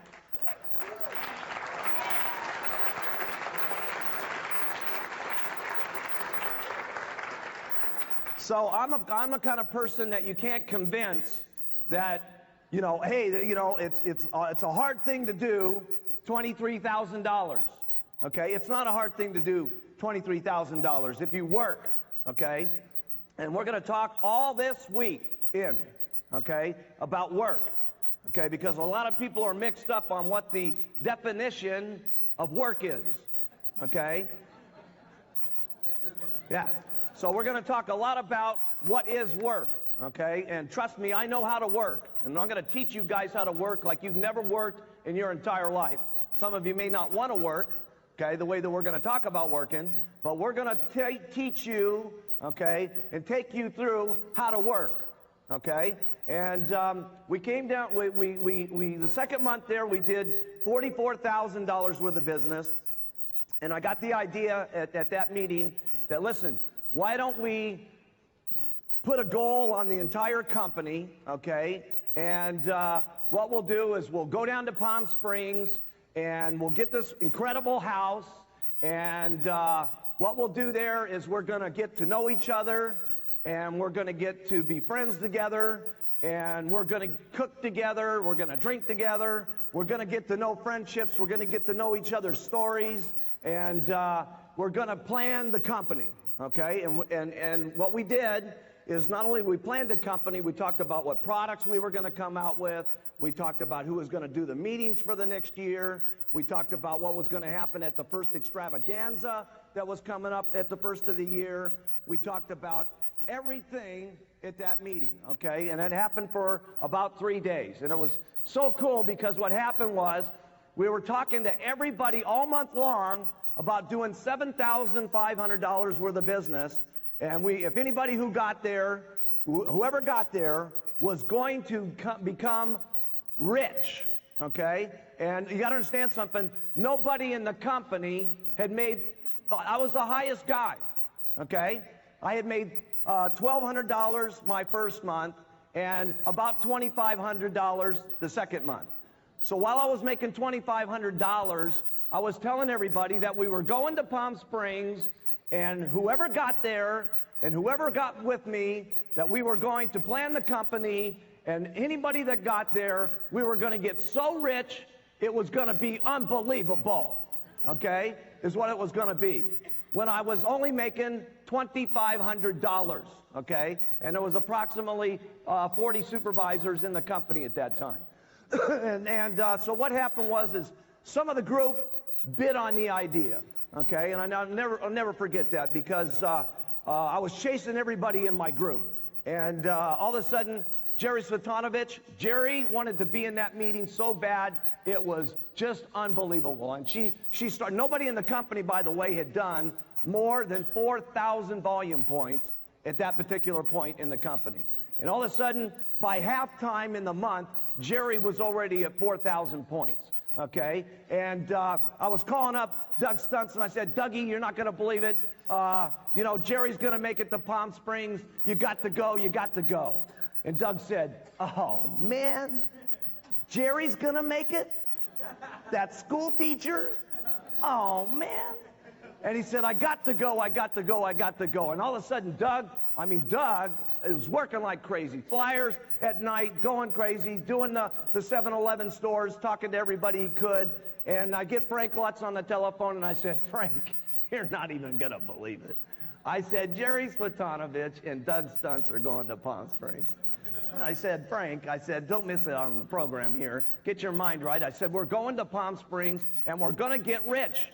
Okay, now wake up, Frank. Okay, and Frank says, I'm going. And long story short, we had Frank Lutz at that deal. We had Jerry Slatanovich. We had Doug Stunts, which all became multimillionaires. Okay, and we had Don Greneau. You've heard the story. Okay, and Don Greneau missed it. Okay, he missed out. Still got a chance to get back in, by the way. Okay, but he missed out. Okay. And there was Dallas Bordenov, who missed it, and there was Tim Greeney, who missed it, okay? And so you guys don't want to miss what's going to be happening here this weekend. And we went to the supervisor school that week, and we talked about how we were all going to Palm Springs. It was great because we did our supervisor school, and we did just like the group here a minute ago, 7,500 points.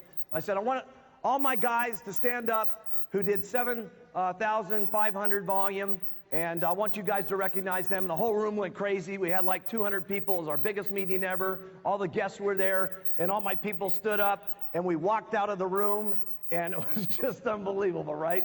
Everybody, now you got to understand something. We walked about 2 blocks down the street. You understand? Here's the meeting room. We said, we're all going to Palm Springs. Goodbye, okay? And we said, you guys go, because we're going. And we went. And we went about 2 blocks down the street, and Doug got into his old gray primer-stained van, which was around the corner because we didn't want anybody to see it, okay? And Jerry's old Toyota, okay? And everybody's old broke-down, ugly-looking, ridiculous car, okay? And we all drove down to Palm Springs, man, and we were so excited, it was unbelievable, okay? We were excited.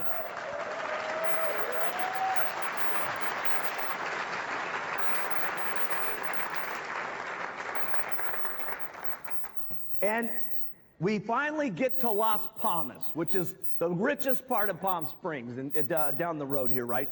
And we turn the corner, and everybody looks at the house. And it was unbelievable.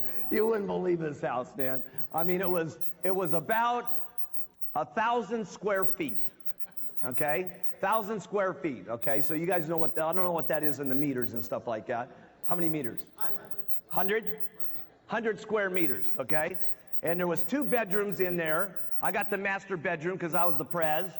And all the girls slept in the other bedroom. And all the guys took the sofa and the floor out in the room. And we tried to go there and film yesterday the house, okay? And unfortunately, it was so ugly, they burnt it down. They burnt it down, okay? So we can't, seriously, they burnt it down. So we can't show you the house that we were in. But this was us at the boardroom table, planning the thing out. And there we were.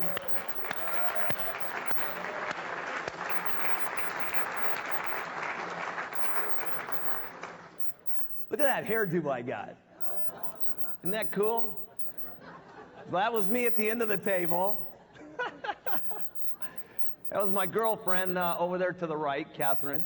She was the secretary making everything that I didn't want to do happen, okay? We're going to talk about that. You got to get someone to do everything that you don't want to do happen, okay? So that you can work, okay? Because we only get paid for selling the products and recruiting distributors and then teaching people how to sell the products and recruit distributors, okay? We don't get paid for doing the paperwork, okay? Could you imagine Mark Hughes doing some paperwork? Okay, I have never done any paperwork, ever, okay? The minute I get someone signed up, do the paperwork. Here's how you do, okay? And then that's how they do, and go do it, okay? Because I don't do any paperwork, okay? Everybody else has to do the paperwork. Everybody else has to set the meeting up, okay? Yes, everybody else.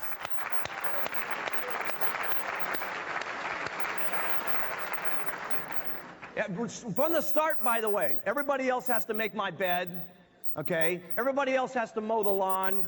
Everybody else has to do everything, okay? Because the only time you got time to do anything, if you're seriously interested in getting rich, is selling the products all day long and getting distributors all day long and teaching people how to sell all day long and getting distributors all day long.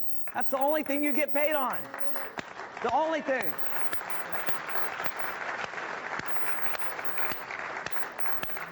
And that is going to be a general theme through this entire weekend here. We're going to teach you guys how to work, and we're going to teach you how to get rich, okay?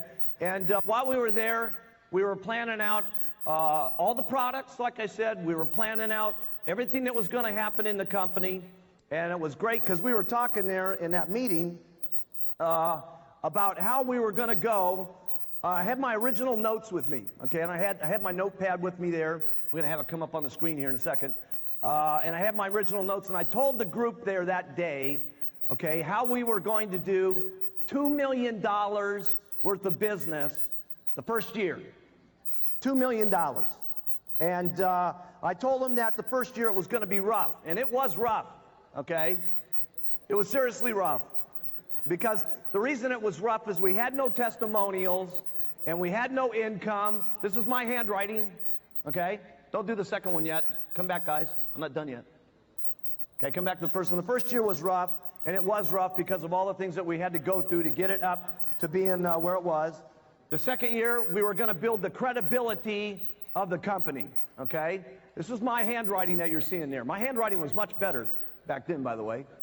And I projected $20 million for the second year. And then the third year was going to be called Panic. $100 million. That was when we were going to hit the jackpot. Everybody was going to become a multimillionaire. And everything that I talked about came true. We were a little late. Okay, we were a little late because we did $10 million the first year, $2 million the first year. The second year at the $20 million, we got 10. Okay, but 10 was plenty enough to get us to half of what the third year was, which was 58.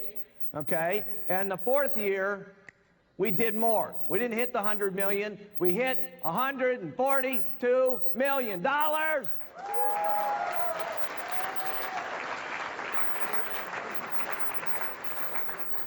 And we started getting rich.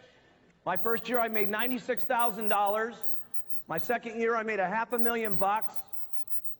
My third year, I made almost $2 million, okay? And from there, I've made some serious money, okay? And we're gonna show you guys how to make serious money and what it takes to make serious money, okay? This is not the regular meeting, okay? We're gonna go through some stuff with you guys that's gonna be real important here. One thing that we talked about in Palm Springs is how we were going to work together like a football team, okay? Everybody was going to support each other, okay? Everybody, all the time, by the way. Not just some of the time, all the time we were going to be like a football team. And every morning we were going to get up and we were going to practice what was on our tapes. Back then we had the Jim Rowan tape, okay? And we got up and we listened to our tapes for a half an hour to get our minds right every day, okay? And then we were going to hit the road and we were going to work, okay? But we were going to get up and we were going to get up earlier than everybody in Herbalife is what was going to happen. We were going to listen to our tape and we were going to get to work. And we were going to support each other like no one's ever supported each other, okay? And that's a problem that I see in the company today, okay? And we're going to really talk about this here this weekend, okay? Supporting each other no matter what, okay? And I talked to the guys about this. I said, think about it this way. Here's the kind of support that we're going to have. I walk in to your big, giant supervisor school, okay, and it's going like unbelievable, okay, and I walk over to your top distributor. I pull out a .45 Magnum. I shoot him in the head. He falls down dead. Your reaction, all right, unbelievable, right? You just completely react to the fact that it was unbelievable. I just shot your top distributor. Now, that's pretty hard to do, isn't it? Okay, you'd be wondering, why did he shoot his top distributor? But what we got to all do, okay, is support what we're all doing. Now, afterwards, here's what you do. You come up to Mark Hughes and you say, hey, you idiot, you shot my top distributor. Why did you do that? Okay, and I give you the answer. See, part of our deal, gang, is there's a lot of people not supporting each other. There's so many rumors going on, and the rumors are rumors, half of these things, okay? And people are calling each other on the phone, and they're talking to people about the rumor, okay? Or about who's shipping something someplace, somewhere, okay? And they don't even know if it's true. And what they're doing is they're calling everybody in their downline griping about it, and they're calling all their upline and griping about it. They're calling everybody else, okay, in the sideline, okay, and talking about it. And here's what they're doing. Write this down. They're taking 30% of their time talking about what's going on, about the mean, nasty rumors and what's happening and who's bad and who's good and all the other stuff. That means you're making 30% less money. We got to support each other, okay, and then if somebody's doing something bad, we report it to the company. Now, I know when we reported to the company, sometimes here, there's been some slow-mo, okay, happening on some of the stuff on getting back to whatever the problem is. We understand that. We understand that there's been certain problems with people who have been exporting products that have been getting away with it, and we've been doing fines, okay, and we've been doing other things that most of you think haven't been happening, okay? You think, hey, everybody's getting away with this deal, okay? And everybody isn't getting away with this deal. And we're not going to get into it now, but tomorrow we're going to show you the people that we've cut off and terminated. We're going to show you the people that we fined, okay? But we're going to show you the best part because it's going to get better than it's ever been. We got something new that is going to 100%, okay, in 90 days, stop everything that's got to do with wrongdoing Herbalife business, okay? Whether it's exporting.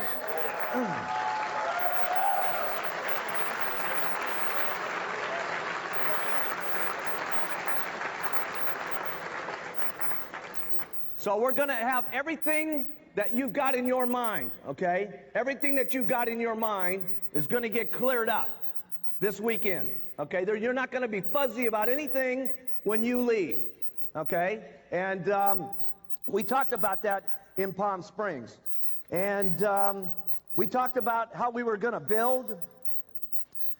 We talked about our self-esteem. We talked about what we were going to look like. We talked about what we were going to accomplish. And we talked about to get there, we were going to all have to have a serious amount of courage. Because let me tell you something, to make $1 million a year, to make $3 million a year, to make $10 million a year, you've got to have a serious amount of courage. You got to continually do the things that sometimes you don't want to do, the things that are uncomfortable, okay? And you got to become a pro, okay, at getting comfortable with doing the uncomfortable, okay, and doing that over and over. But we talked about how courageous we were going to be, and we also talked about our dreams at that meeting. We talked about the houses that we were going to be living in. We talked about the cars that we were going to be driving. We talked about the second homes that we were going to have, our vacation houses. We talked about, everybody had their own dreams there that weekend, and we found out what everybody wanted, okay? And I really wanted to find out what did everybody want, so I had their hot button that I could keep pushing and show things in front of them to keep them to go, go, go. And we talked about what everybody's dreams were going to be, whether it was putting their kids through school and so on and so forth. We talked about the unbelievable commitment we were going to have to make to take Herbalife around the entire world. And that is a serious commitment. And it not only is then, it is a serious commitment today to take Herbalife around the entire world, which is in the process of happening. But we talked about how we were going to have to be different than all the distributors in Herbalife. We were going to have a different kind of commitment than usual, regular distributors. We weren't talking about get team members. We weren't talking about millionaire team attitudes. We were talking about multi-millionaire commitment, okay, to the company. And this is when we were only doing $80,000 that month in business. And I talked a lot about that day, that where I was at, okay, this is where I was at, because a lot of people lose it when they're doing Herbalife. They get extremely excited when they come down to that first meeting, right? First meeting, everything's happening, they're excited, and then they're going, okay? And in the second month, you know, they do kind of okay.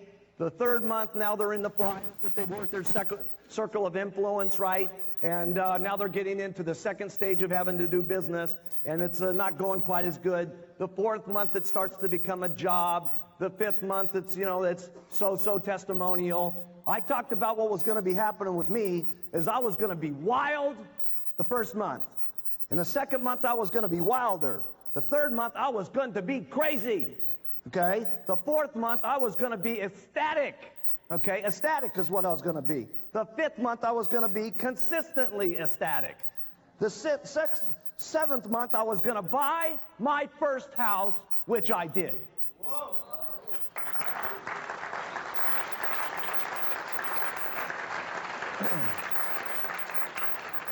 And this was the third month, and I was talking this. See? It hadn't happened yet, but I was telling them it was going to happen, and it happened. Some of it didn't happen all of the same day it was supposed to, right? But it happened. The ninth month, I talked about I was going to have my vacation home, and that didn't happen that year. It happened the second year. We all talked about that we were going to have to work with all of our total commitment, our mind, our body, our soul, towards our personal goals, okay? And if we didn't do that with everything that we had, we were losers, and we deserve to be losers, okay? See, if you want to be where you're at and just keep going, there's nothing wrong with that, okay? There's nothing wrong with that, okay? And if what you want to do after this meeting, after we get done with you guys, okay, is if you want to stay right where you're at $100,000 a year and just be comfortable, okay, that's great, okay? There's nothing wrong with that. That's not what we were talking about in Palm Springs. We were talking about how we were going to become millionaires, how we were going to commit to the company and build Herbalife around the world. That's an unusual commitment, okay? That's extraordinary commitment we're talking about, okay? And that's what we talked about that here, there, then, and that's what we're going to talk about here. we talked about how we were going to stick to the basics on continuing to sell the products and continuing to get distributors, and we were going to continue to teach people how to sell the products and recruit distributors, and that's what we were going to do all day long, okay? And then we told them at that meeting, I said, listen, gang, we're now about to leave, okay? And I've told you everything that there is to know, okay? And everything that I've shared with you here may not be for you. So if it isn't, great, okay? But where I'm going is $100 million. So I got to see you guys. I'm leaving, and I left.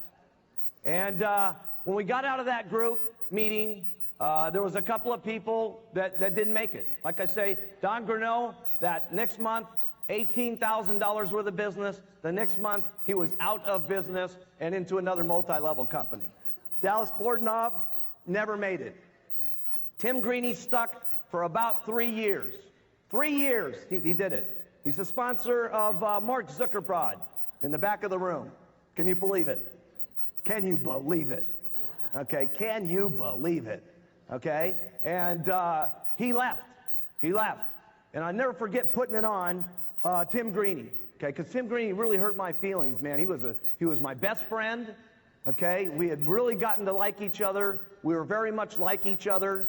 And I never forget taking him up to my first house that I bought up on Mulholland Drive, and we were sitting there, and I said, Tim, you are making such a serious mistake. I put my best deal on Tim, okay? Just like I'm going to put my best deal on you guys, okay? I tried everything I knew how to do, and Tim left, okay? And he's got Mark Zuckerberg and all the group, Philly, everybody underneath that deal, and he's gone, okay?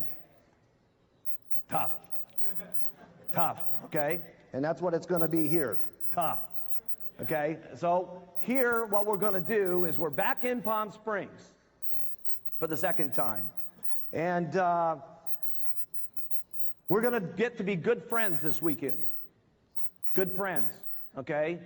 No private meetings for Mark Hughes, okay? I'm going to be out with you guys, and I'm going to try to get every single person's story in the room. I know you guys, okay? I know you guys, okay? But I don't know you guys, okay? And we're going to get to know each other differently than we've known each other ever before, as much as we can in 4 days, okay? Everywhere I'm going to be is at the pool, at the breakfast table, at the wherever you guys are at, okay, is what it's going to be, okay? Because this group is my champions, okay? And we are the group that's going to make it happen.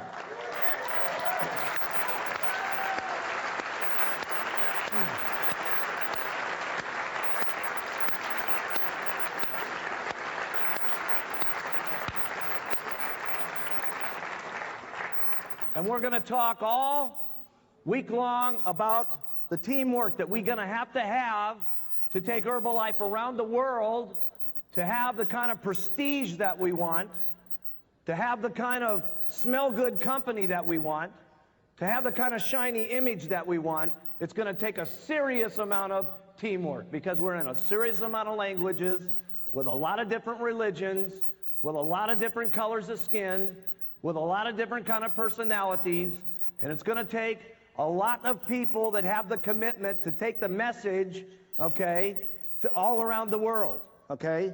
And we're going to get to know each other. We're going to get rid of all the rumors this week. All the rumors, whatever they are, and I know what they are, by the way, okay, and you guys are going to help give some of them, okay? We're going to get rid of them all this weekend so that our minds are right. So that we're not thinking 30% of our time about who's doing what and everything that's going on, okay? The only thing that you need to be thinking about, okay? Only thing you need to be thinking about, okay, is how many customers you're going to be getting, and how many distributors you're going to be getting, and how many people, and then you're going to get teaching those people how to get customers and how to get distributors. That's all you guys need to be doing, okay? That's all you need to be doing. Okay, all you need to be doing.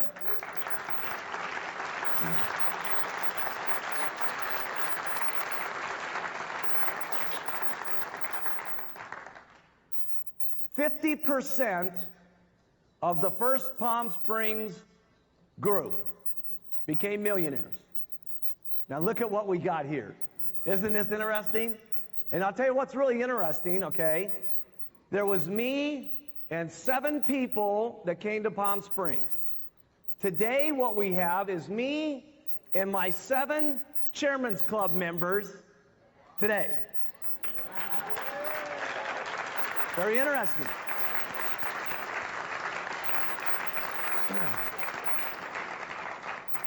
And we are all going to this front row, okay? Because these guys are very good friends of mine, and they know, okay? They know how to work, and they know how to make millions, okay? And we're going to do our best job, okay, to get everybody in the room clear about how you're going to make millions, okay? How you guys are going to make millions. Now, whether you make millions or not is strictly up to you, okay?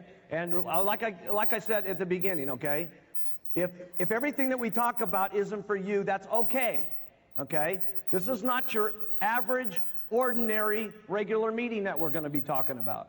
We're talking about what we're going to do, how we're going to do it, what the game plan is. I'm going to show you guys the entire game plan on how we're going to get this year here. You understand?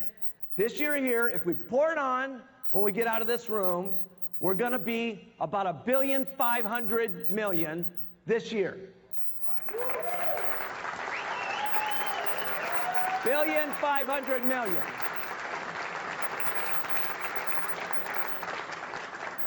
Now that means we got to get out of this room, okay, and we got to pour it on like we've never poured it on in our entire life in the next few months, because we might miss it by 50 million if we don't get busy, okay? But we need that $1.5 billion. Do you understand why we need that? Write this down. It sounds better. It's part of our history. It's going to be part of our story that helps us get people in, write this down, easier. Every year in Herbalife has been easier. Every year. So we have to pour it on so we can hit 1.5 billion so we can make it easier. Okay? Then I'm going to show you guys, okay, over the next couple of days, how we're going to hit 2.1 billion next year. Write that down. Because that's what we're going to do. Okay? If you guys do it, it's irrelevant. I am going to do 2.1 billion. Do you understand? I am going to do 2.1 billion.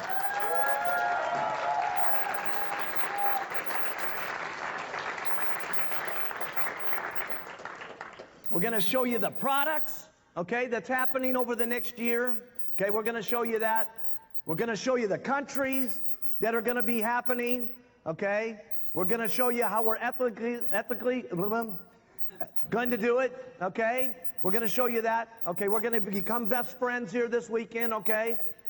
But we're going to show you this weekend how we're going to get to $5 billion, okay? $5 billion. $5 billion.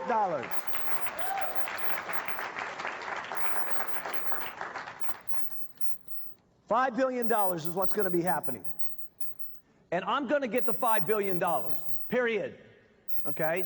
This kid is going to $5 billion. Now, again, if you guys decide to get in on this, okay, great.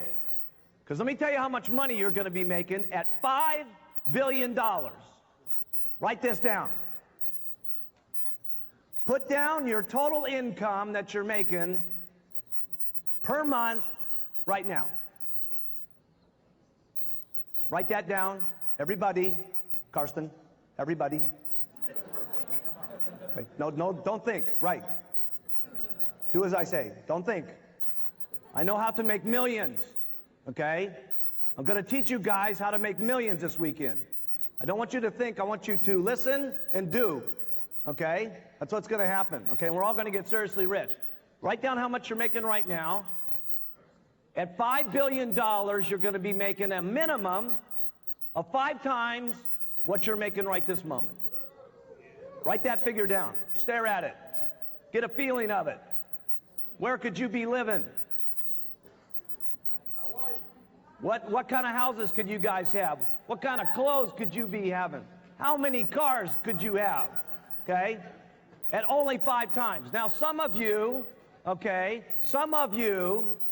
going to be making 10 times what you're making right now. 10? Write it down.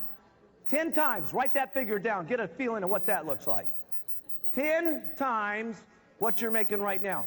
Do you understand that at $5 billion, there's going to be $50 million in just the 1% pie? $50 million. Do you know how much money that is? There's going to be people at $5 billion, okay, that get $5 and $6 million, okay, in just the pie. You see, some people are making 10 times. There will be someone at $5 billion. There will be a couple of people that are making about 20 times what they're making right this moment. Why do I know that? Because I know exactly what everybody's making right now at $1 billion. You see, I know all your guys' incomes, every single person, okay? And it's going to happen. And it's going to be unbelievable when it happens. The whole world, gang, is going to be open in about the next 5 years.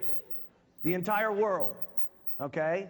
And we're going to get the products that we have currently in all the existing countries. We're going to get the other countries opened up with the regular product line, and then come back and get them all the products. Then we're going to show you this weekend the new products that we're going to get involved with over this year and the next year. We're going to show you that. This is not for everybody to show, okay, but we're going to show you guys, okay? And we're going to do the $5 billion plan, and it's going to be absolutely unbelievable. And let me tell you, that's where I'm going, okay? The biggest money that's ever been made in this company is going to be made between here and $5 billion. The next money is going to be made from then to $20 billion. You guys are looking at the Microsoft of nutrition.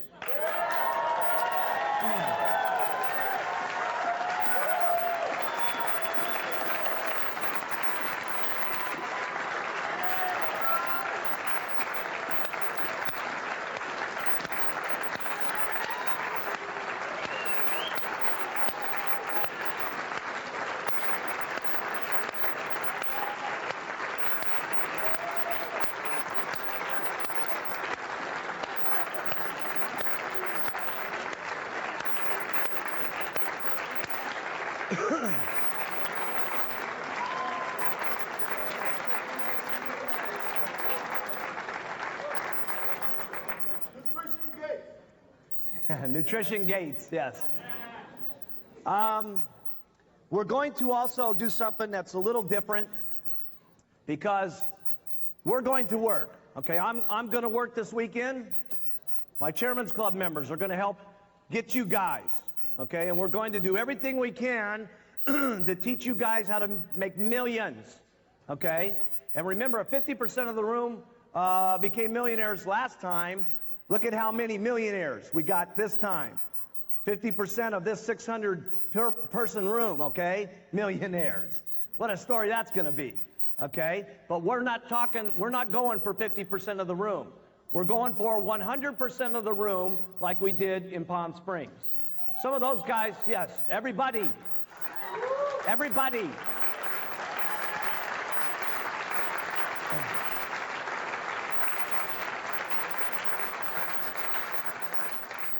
Some of those few didn't get it because of circumstances, okay? There's no testimonials, nothing was happening, okay? There was a different set of circumstances in the first room. This room doesn't have that set of circumstances. We got the products of the century, okay? If we didn't do anything else, and we just had our products, we could get the $5 billion if we kept talking long enough and just kept doing, okay? Yes.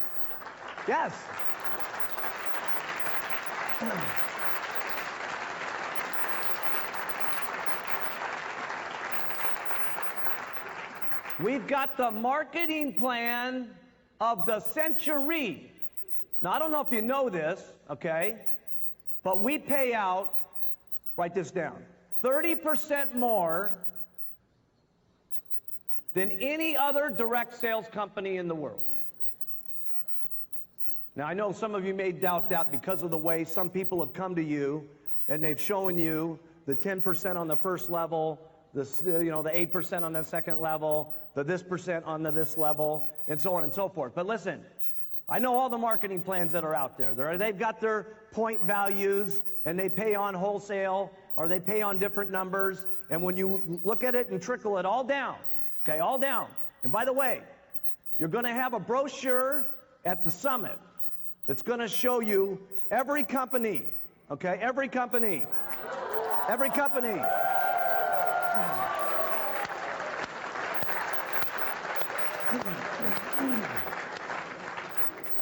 So, we're the best. We're the best, right?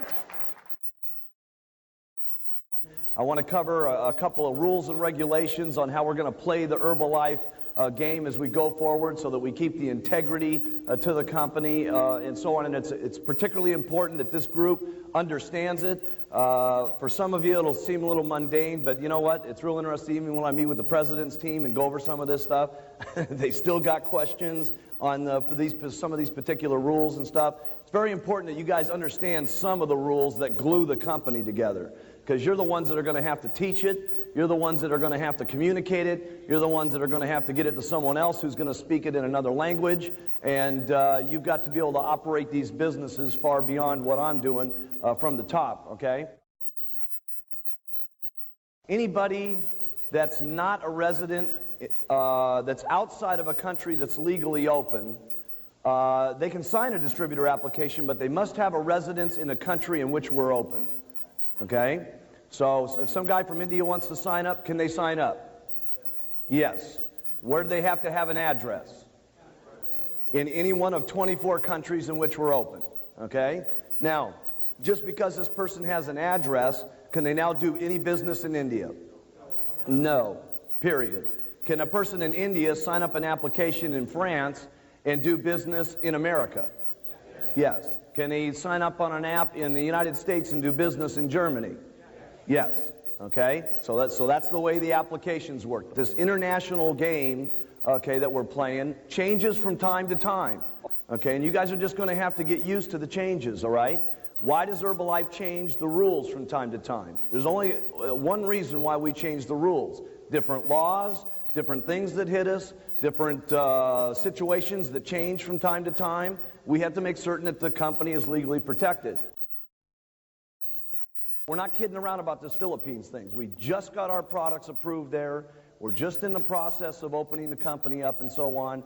This means you cannot go over there and do business until the company says open, okay? Because what will end up happening is someone goes over there, does something illegal, does some kind of advertising that knocks us out of the ball game, does something wrong with the product, does something wrong with the marketing structure, and all of a sudden we're almost at the approval date, and bang, we're another year away from opening. We're just at the edge of opening that country up. If you hear about someone doing some stuff, okay, let's do yourself a favor. Let's find out if it's true, okay? Not rumor, not jealousy, not the fact that someone's check's bigger than yours, not the fact that, oh my goodness, you know, they got to the president's team in 9 months and they must be doing something wrong, so, you know, this and that and the other thing, bonus this, bonus that. You know, there's so much money around here, a lot of people are getting greedy, okay, and jealous about some of the stuff that's happening in the company, okay? But if you find out if it's something accurate, okay, here's what I'd like you to do with it. Please just communicate it with the company and we'll take care of it. We got to have time to get our company better than it is, bigger than it is, the systems better than they are, to sparkle so that when we're ready for this worldwide movement, the company looks the same everywhere, it's got a good image everywhere, and we can take this company over the next 5 years and we can make it sparkle so that we're proud of it, our people are proud of it, our children are proud of it, the governments are proud of it, we got no legal problems, okay, and we make the thing shine. That's what we need to do. What is a country allowed to sell when it's legally open? Only what's in their country and that's legal to sell. Okay? Remember something, that we have financial responsibilities to each one of these governments. As we open up, there has to be a formal company there, and the products that are sold within that country, the government expects us to pay taxes on. It's part of being a good corporate citizen. So if you guys or your guys want to end up getting bad articles, bad press, problems with the government, and people sneaking around getting people locked up in jail, just go ahead and import some illegal products from the illegal countries and keep selling them and stuff like that. And I know sometimes it's difficult.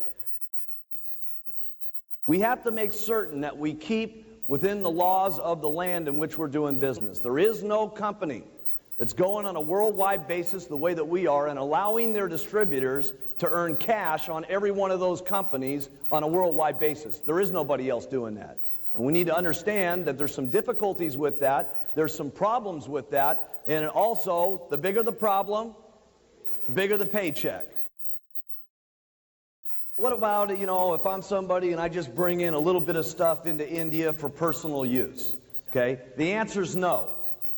Right? And the reason the answer is no is because there's so many people that we've got, okay, out of the 1 million people that we got in Herbalife, if all of them said, by the way, you can just have a little bit for personal use, well, let me clue you in what's going in across the border.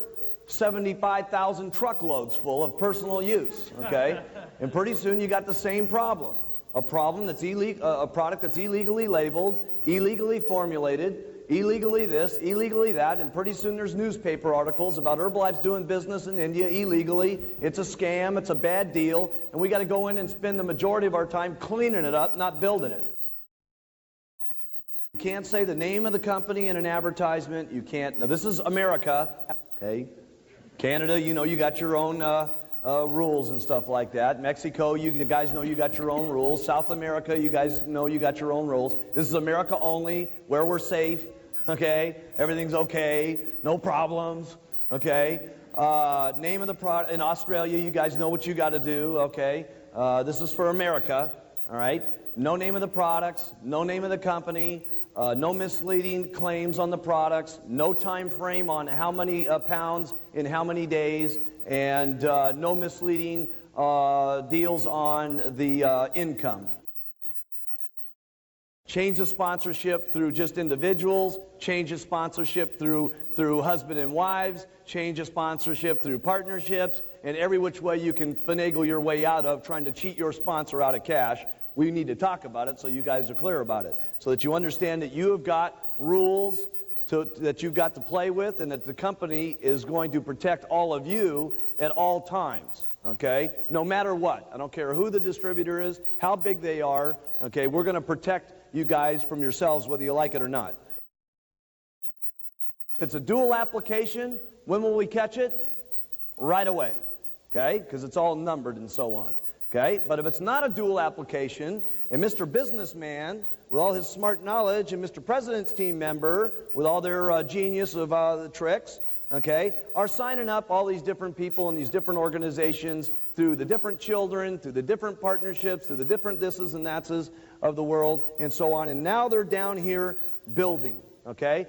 During this process, Herbalife might not find out, to be perfectly honest with you, because it's not the same application, we're not seeing the problem and so on, and there's a problem that starts going on.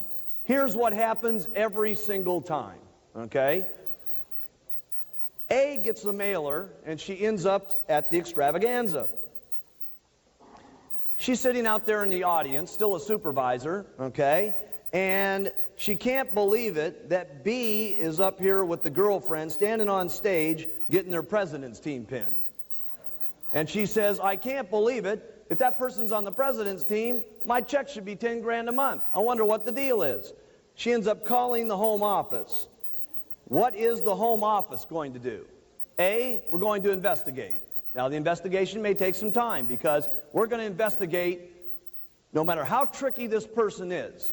We'll go to every length that we can, from calling every single person that was ever signed up to investigating the bank accounts, how the checks were cashed, their tax returns, you name it, we're going to find out about it. And what are we going to do?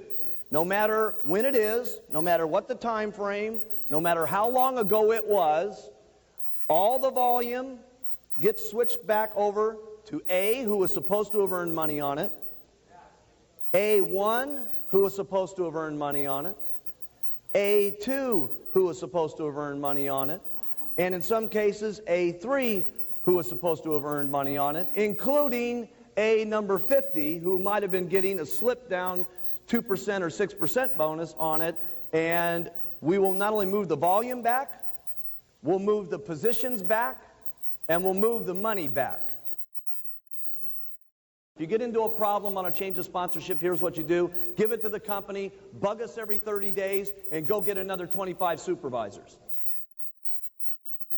Protect yourselves. Remember I told you here that there was a couple things yesterday that you had to do when you're making money. Okay? Number one, you got to fight to make the money that you make. Number two, you got to fight to keep the money that you get. Okay? And that's part of this deal over here, because when you got one of these new countries that open up in like a Spanish language or something like that, it's easy for these guys to be signing different applications.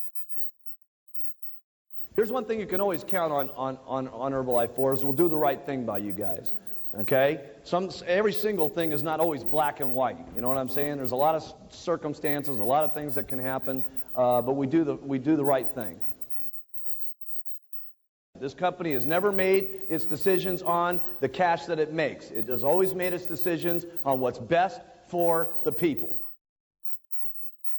Remember, you guys are building your own Herbalife dynasties on top of what I'm building also. Okay? And my reputation is no different than your reputation. Okay? Your group listens to you based on who you are, and what you've done in the past. Okay? And so if you want to look at how they're following you, look at what you're doing. So if it was me, leadership always says, do what's best for the group, not what's best for my pocketbook.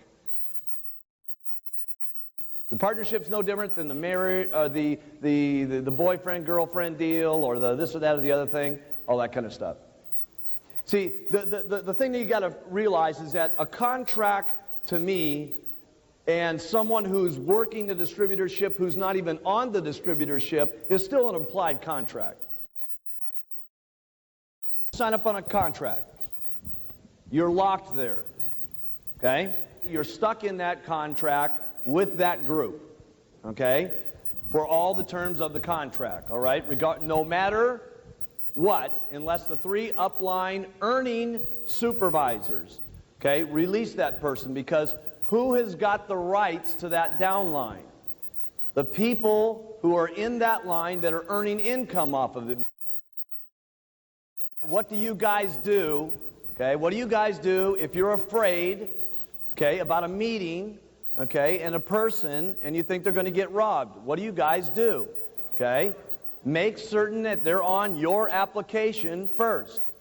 If that means you got to get them a German application, get them a German application. If that means you're so scared that you got to buy an Australian distributor kit and put in the mail an Australian distributor application, okay, and the guy signs up on the Australian distributor application and later on applies for a change of address, is that what I would do? I'd do everything I could to, number one, fight for the money that I get and protect the money that I get. That's what I would be doing. What needs to happen at an Herbalife business meeting is Herbalife. What needs to be talked about are our products. What needs to be talked about is our philosophy. What needs to be talked about is our business opportunity, okay? Anything other than that is going in the wrong direction, okay? We don't discriminate against anybody. The second thing that you've got to realize, it's bad and stupid business to reject anybody for anything, okay? Regardless of their sex, regardless of their religion, regardless of their color of skin, regardless of their background, regardless of what religion they're involved in, and regardless of what the situation is, okay? Because if you build your business that way, you're going in a serious wrong direction.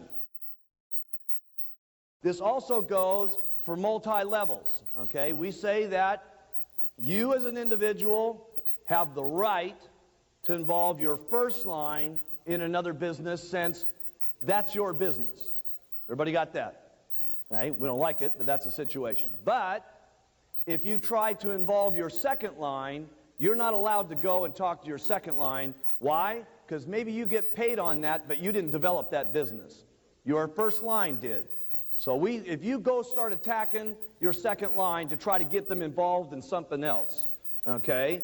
Or you're now invading the privacy of the person who sponsored them. We say you can't do that, all right? If you go raid anybody else's organization and start getting them into the thing, okay? There's a couple things that happen. Number one, you can't participate in production bonuses. And number two, when we find out about it, okay, and you guys let us in on the know on it, there's most of the time, okay, if the organization's getting real hurt, we'll stop the checks, okay, even though it may not be able to be done in some areas, okay? You guys get it to us. We feel serious about it. We'll hold up the money and try to slow up the process, okay, of these guys raiding your organization.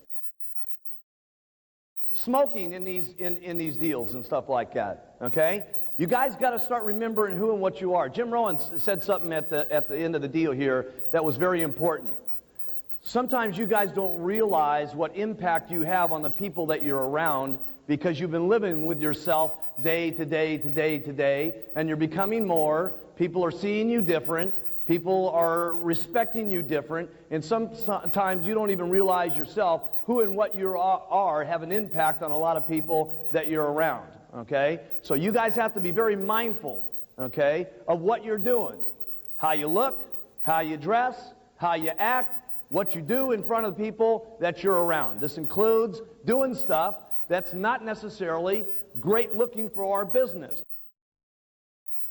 Let's start acting like millionaires. Let's start thinking like millionaires. Let's start being millionaires before we get there and stuff like that. That's what I had to do, okay? I had to start talking about millions before there was millions. I had to start talking about big checks before there was big checks. I had to start talking about big business before there was big business, okay? Let's start being more than what we are, and at the same time, let's be mindful of what we are.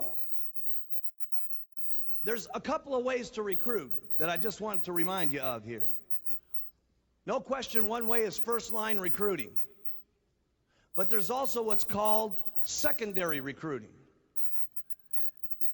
So my goal always was, after I went through my circle of influence, doing every single thing I could to try to first-line recruit, which meant I was doing everything, by the way. And for those of you that don't do everything, you should at least know everything as leaders so that you can pass out the menu to everybody. What do I mean by that? Some of you, if you don't ever learn this, fine. Can you get rich without what I'm telling you? Yes. Can you get richer with what I'm going to tell you? No question about it. Some of you are good at only handing out flyers. That's what you are good at. Some of you are good at only doing flyers to get first-line recruiting going on. Some of you are good at only getting people in front of the HBN network, and that's what's making it happen for you. Some of you are good at just getting people one-on-one. You do presentations one-on-one, okay? And that's what gets you first-line recruiting.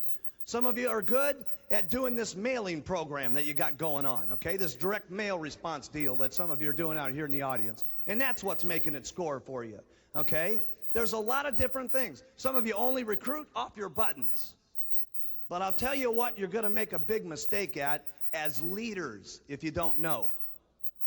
Knowing the menu. See, if you only continually be good at flyers, and that's all you ever tell anybody about, flyers, flyers, flyers, flyers, flyers, flyers, flyers. Guess what? Out of 10 people, there's going to be 7 of them that don't like flyers, that join your companies. And there's going to be, because they're all going to be different types. Some are going to like flyers. Some are going to like ads.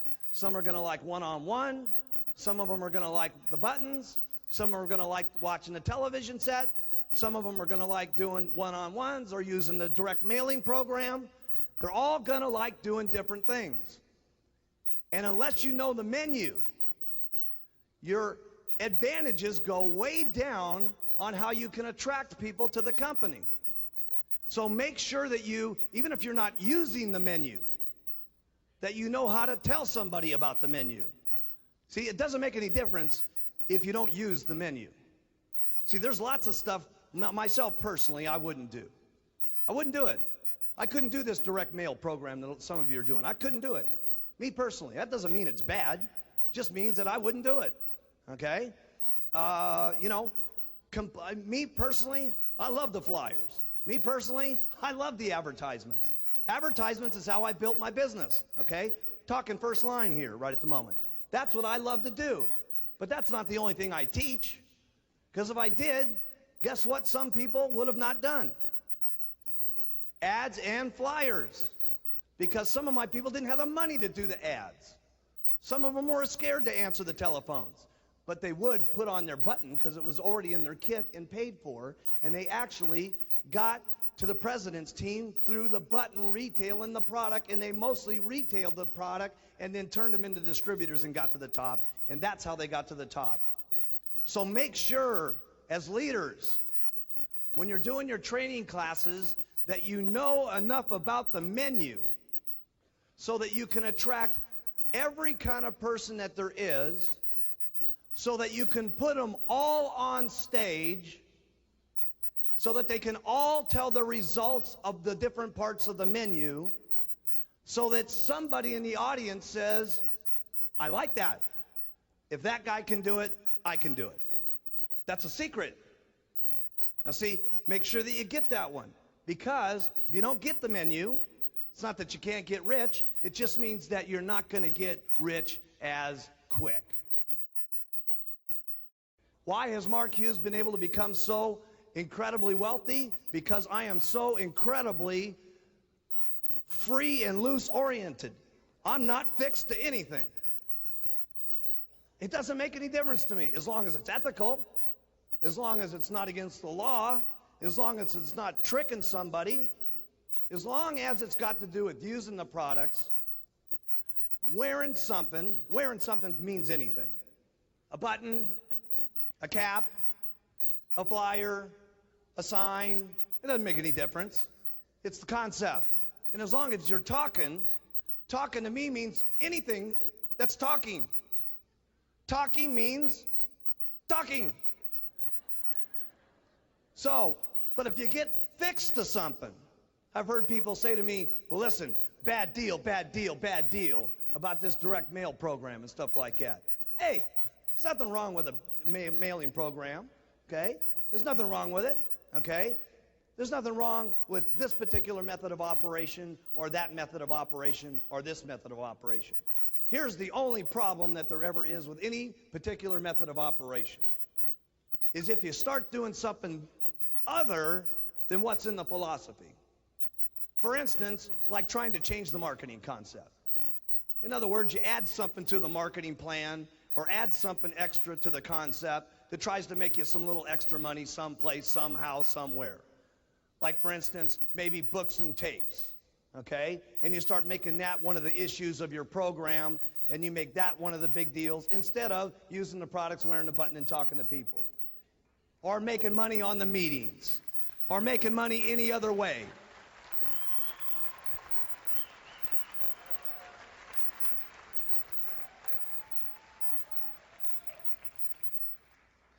See, as long as you keep it flexible and it stays within the concept, that's important. Because then you're able to get anybody. And that means when I say talk about this philosophy, I'm very serious about it, okay? Because anything that you do outside of the norm, okay, other than using, wearing, and talking, you're going to make a serious mistake. Making anything other than the issue of those three things, and you're going to make a mistake, okay? You could say use, wear, talk, and then religion. I don't care what your religious beliefs are, okay? Have every kind of religious belief you want to. But if you start making that part of your pitch, okay, and you start making that part of your program, guess who you just didn't get? We have one mission here in Herbalife, if you haven't recognized it.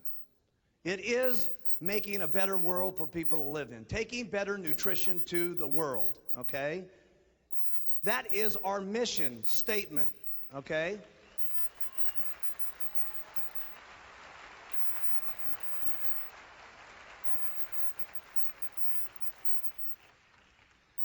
Everybody's got the freedom of believing in everything that they want, okay? But it's not use the products, wear the button, use the products, wear the button, talk to people, and see the Pope. Okay? Because when it's use the products, wear the button, talk to people, see the Pope, guess who you're not going to get? The Jewish community. You see? The Arabics that are going to be involved in the company. Okay? Any kind of person that you want to talk about. It's freedom of your choice to do with whatever your life that you want it to be. But if you really want to affect the world, you got to be loose about it and not put out your other hang-ups on other people. Now here's another little thing. If you guys want to inspire your group, and seriously inspire them, because there is a little trick to inspiring your group. Everybody says, well, is it the incredible motivation talks that you get and stuff like that? Sure, that can be inspiring. But if what you're saying is not matching what's going on, then you're not very inspiring. All the way to the way your waistline looks, all the way to the way your face looks, to what's happening around your life. Why was Mark Hughes inspiring? Because, one, my pitch. But pretty soon, everything that I was pitching, I started doing. When I first got Herbalife started, all I had was a white jacket and a nice little pair of black pants and a red tie. And I felt it was so cool, that white jacket, those black little pants and that red tie. Oh, plus I had, in my little office, I had white carpeting. I don't know why I thought white carpeting was cool, because about 3 weeks into the program, everybody had stepped on it so much, the office really looked ugly, okay?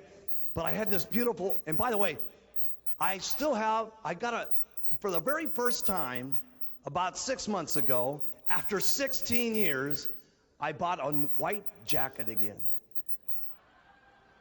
with some black pants. But I'll tell you one thing I didn't get was a red tie, because I don't want to ever remember what that outfit was like again. And I kept wearing that outfit, and I finally got, and I was pitching, and I finally got myself a black velvet coat. I'll never forget getting that black velvet coat, and everybody in Herbalife all of a sudden had a black velvet coat. It was amazing. Doug was getting one, Dennis was getting one, and everybody's getting a black velvet coat all of a sudden, just because I had changed my clothes. And I never forget, I drove up in my brand new Eldorado, and all of a sudden everybody wanted brand new Cadillacs. See, I didn't just tell my group to go, go, go. I kept going myself. I always outproduced them at the meetings. I always brought more people to the meetings than they did. I always outsold more retail than they did. I was outdoing them in everything. Why? Because through example is how you're inspiring. If you want to just go out there and pitch, go ahead. But if you pitch and you start making things reality, you'll become inspiring. That is inspiring. What has inspired so many people around me? Mark Hughes keeps going. Then it was my very first condo.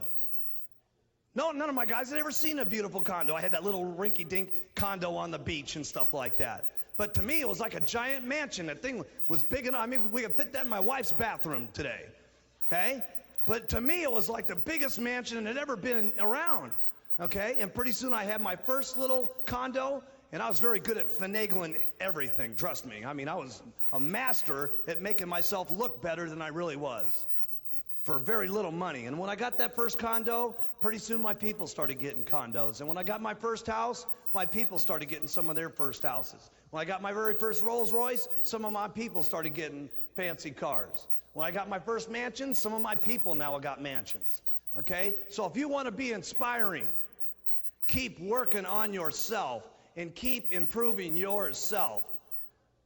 You heard it all said by every single person that was up here, okay?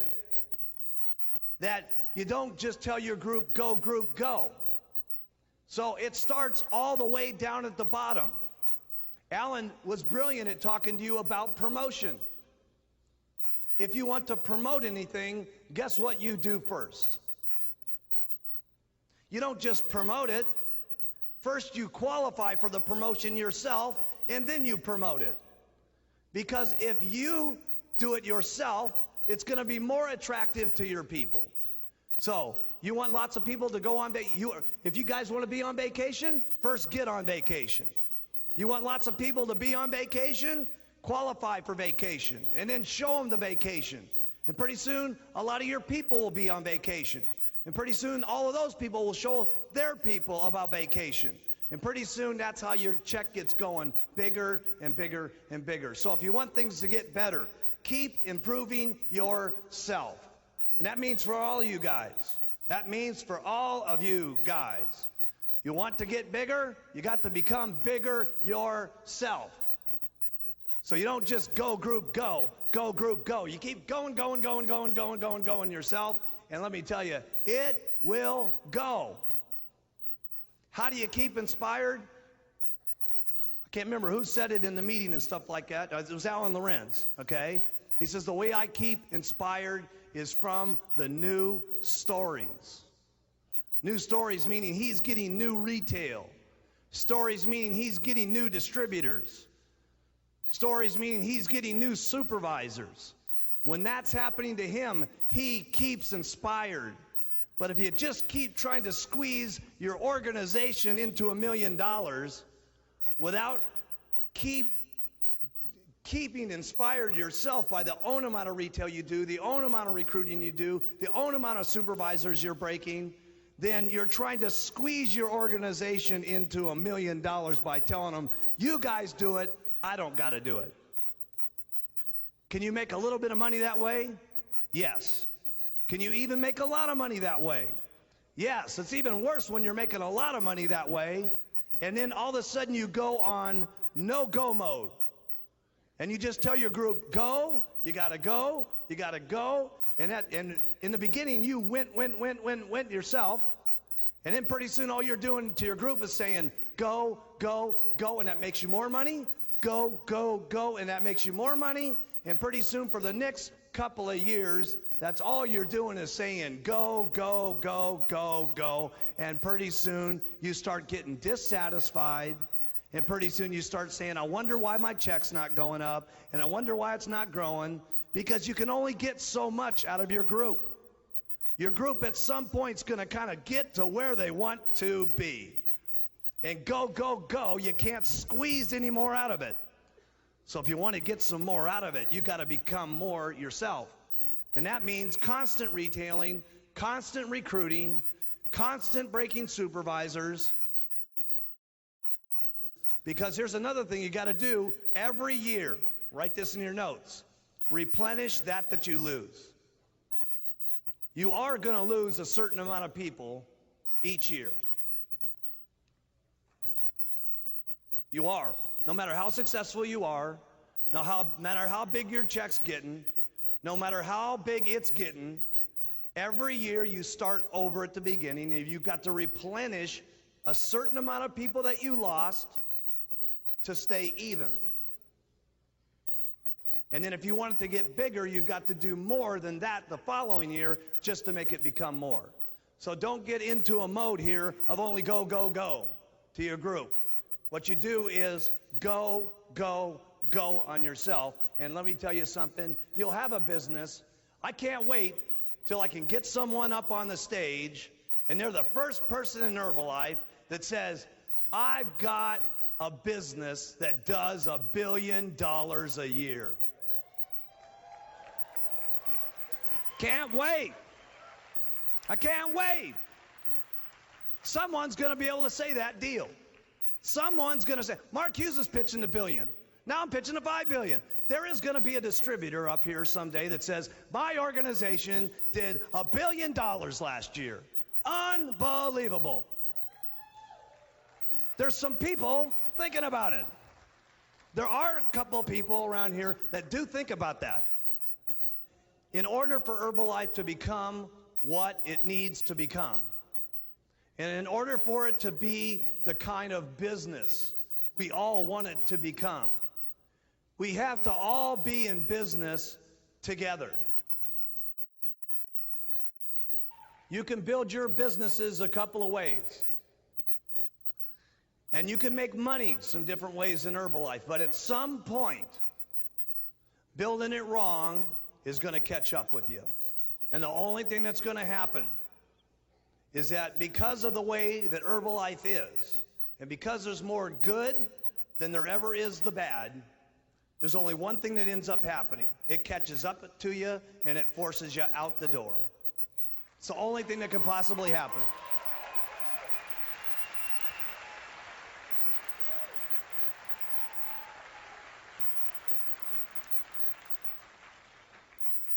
And so what I mean by that is I know some of you are from some other countries, and then you're in some countries that are in a pretty fast go mode right at the moment. And sometimes you need to start thinking a little bit differently. And here's the way I'd like you to think. Every time you're making a decision, every time you're going to do something in your business, I'd like you to think, is this what Mark Hughes would be doing? Is that what Mark would do? Is that what he would do? There's some things that happen, like for instance in France, okay, that goes outside the business that help mess up the business in France. France was on a major go, go, go mode. And guess what a lot of the guys over there were doing? They figured out that it would be a lot faster to get their organizations to the 246 that if everybody just sold the downline product at 50%. All of it. No retail, no wholesale, no nothing. Everybody gets it at 50% off on the first, second, third level, all the way from the time you get the guy in to the people they get in, to the people they get in. Everybody's getting it at 50% because they figured we do all this incredible stuff for Herbalife twice as fast. And guess what happened? Right down the tubes. Because guess what happened to some of the new people as this major roller coaster was going on? Some people didn't make any royalties fast enough. Some people didn't make any wholesale fast enough. And by thinking that they were doing something incredible for their organizations, all of a sudden they had some people that weren't making the royalties fast enough, that weren't making the wholesale fast enough, and all of that stuff crashed and burned for them because they got outside of doing what the normal is. They started taking it into the newspapers and selling it for 50% off. Guess what that did to France? It started messing up the entire, not only organization for them, but it messed up the organization for all of you. And we're in business together. When you do something, you don't just do it to yourself. You do it to yourself and the person sitting next to you. And you not only do it to yourself and the person sitting next to you, but you do it to your uplines and you do it to your downlines. And by golly, you need to not steal from anybody.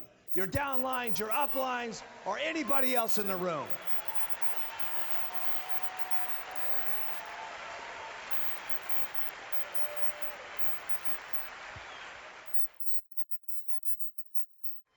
See, that's something you need to know about Herbalife. Because you know what? There's a lot of other companies out there that they'd say, you know what? So what, it hurt a few people. Look at all the business we're getting in. I don't care if it's the loneliest little housewife that got into the company to the top president's team member in this organization. And we have gotten rid of some of the top people in our company in the past. And it don't make no difference. Principles are principles. And this company is going to sparkle, and it's going to shine, and we're going to be respectable, and we're going to do it the Herbalife way. And so when you think about these things, I want you to think about, would Mark Hughes be making this decision? Because let me tell you something, the decisions you're going to make are not only going to be the Mark Hughes consequences, number one, but number two, doing it the Mark Hughes way for year after year after year after year. And that's what you want, gang. It may be a little more difficult in the beginning. It may take you a little longer to get to where you want to go. But let me tell you something. In the end, you will win. You will win.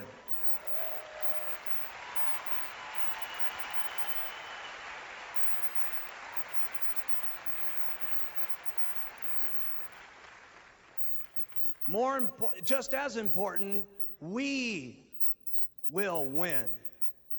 And that's got to do with all the integrity of the company. That means out of line buying, okay? Where someone comes to you and they want to buy it from you because it's a little bit easier. There's a lot of tendency sometimes to want to go ahead and sell it to the person, okay? Maybe their supervisor dropped out and stuff like that, and they come to you and they're begging you, geez, I'd like to buy some of your inventory. Remember, when you're selling it to that person, guess who you're stealing money from? Their first upline, their second upline, and their third line, and everybody upline that's in the 2, 4, 6 check. Stealing is what it's called. Stealing. I want you to think about that. And we're not going to allow for stealing. Not going to allow it. See, these rules and regulations that we've got in our company, in our plan, are to protect every single person in this room, no matter who you are. To the lowest little housewife in the company, to the auto mechanic that just gets started, that's got grease stains all over his cans, to the top person in the company with his Brooks Brothers suit. We don't care. Ethics are ethics.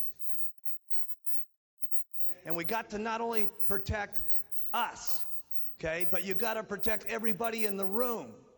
Because as a unit, we can become 5 billion.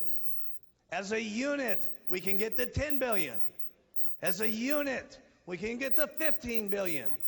And we'll be the kind of companies that we want our children to respect and their children to respect.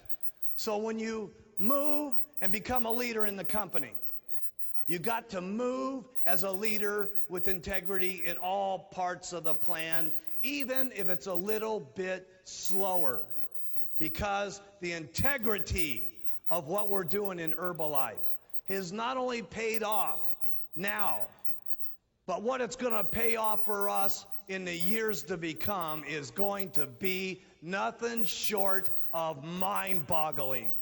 Mind-boggling. Trust me, they've been going on for 16 years, and this industry is only becoming more popular every single year. See, the multi-level industry is just becoming a way of doing business.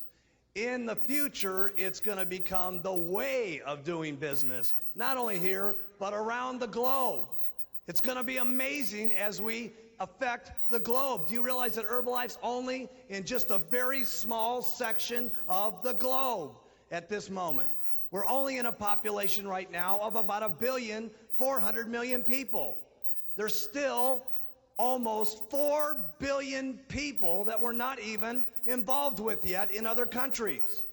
And when we get to those 4 billion and these other companies crash and burn, guess who's going to be standing there as the company that's got the integrity, the company that's got honesty, the company that our children want to be involved with? Guess who's going to cash in on it? Us.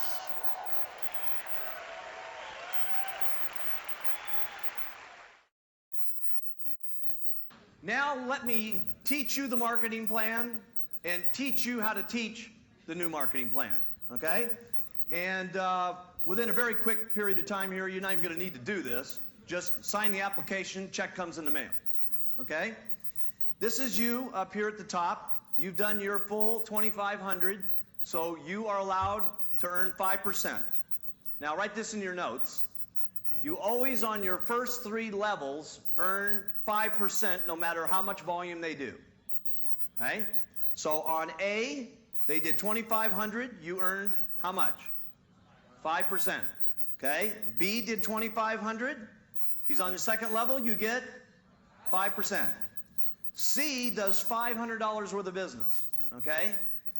On C, you earn 5%. Okay? Why? Because he's your third level. Get it down in your brain. No matter what happens on your first 3 levels, you always earn 5%. But normally, this guy would have cut you out of royalties. So we skip down here a generation, and D, who's on your 4th generation, did 2,500. C, who's at 500, who's only at 1%, got 1% on D. The difference of that 1% is how much? 4% now goes to who? The first person, you. Okay?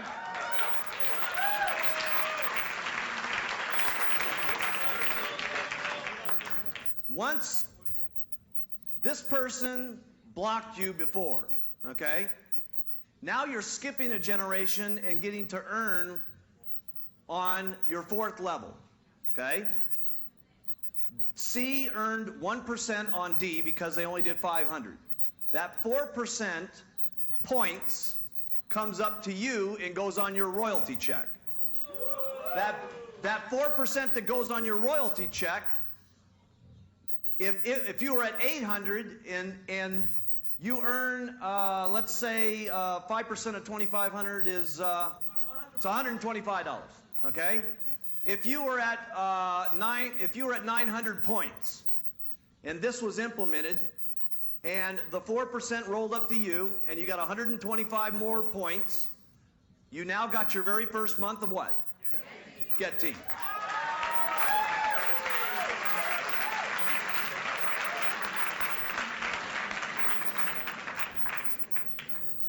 But now let's take a little bit more wild example, okay? This is you up here at the top. And you do your 2,500. A did 2,500. On your first level, you always earn how much? 5%. B did 2,500. You always earn how much? 5%. Okay? C did 500. Okay? You get to earn how much? 5%. But because of C doing 500, what do you get to do now? Start going down to the first three people that hit 2,500. D did 500. C earned how much on D? 1%. The difference of that is how much? 4% goes to who? You. E did 500. D earned how much on E? The difference of 1 and 5 is how much? 4. 4 goes to who? You. E does 500. Okay? E did 500. D gets how much on E? 1%. 4% goes to you. F did 500. Okay? E earned how much on F? 1%. 4% goes to you. G does 500. He gets 1%. 4% goes to you. H down here does 10,000. Okay? G earned how much on H? 4%? In other words, that $400 goes to you.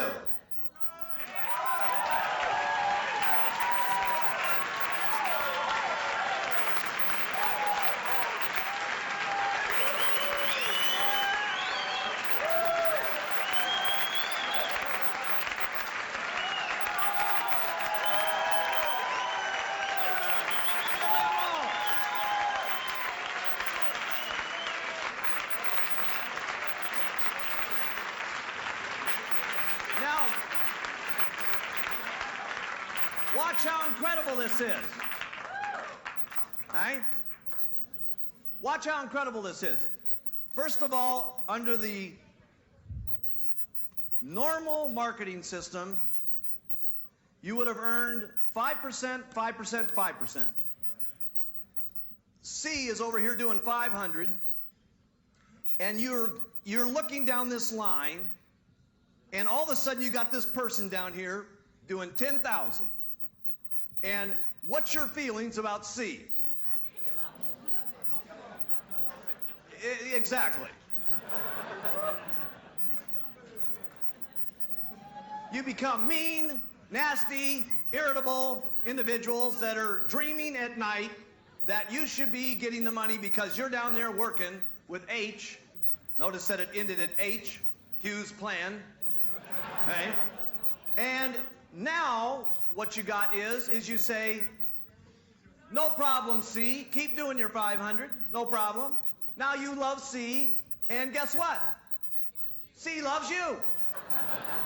because you're not bugging them anymore, okay? That's great, okay?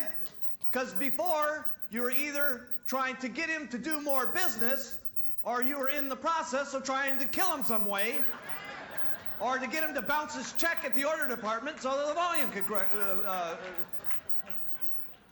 now you're in love with D, you're in love with E, you're in love with F, you're in love with G, and you really love H.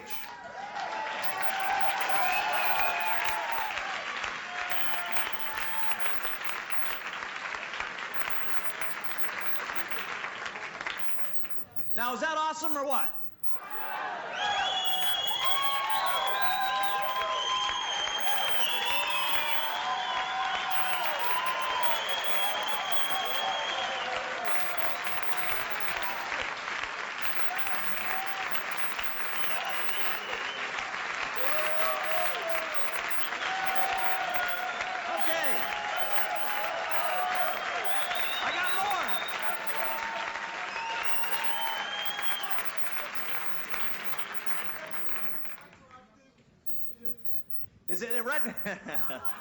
Is it retroactive for the last 15 years? Wait for the last 5 minutes. No, sorry, it isn't. Now, that does bring up a question, though. There are people that you pitched last month that you said that had to do 2,000 last month, 2,000 this month, okay? So anybody who's in that position, we don't want to change gears on them. So if they did 2,000 their first month last month, they can do 2,000 this month because that's the way you pitched them. We don't want to change your pitch and make liars out of you. Okay, so they got a freebie.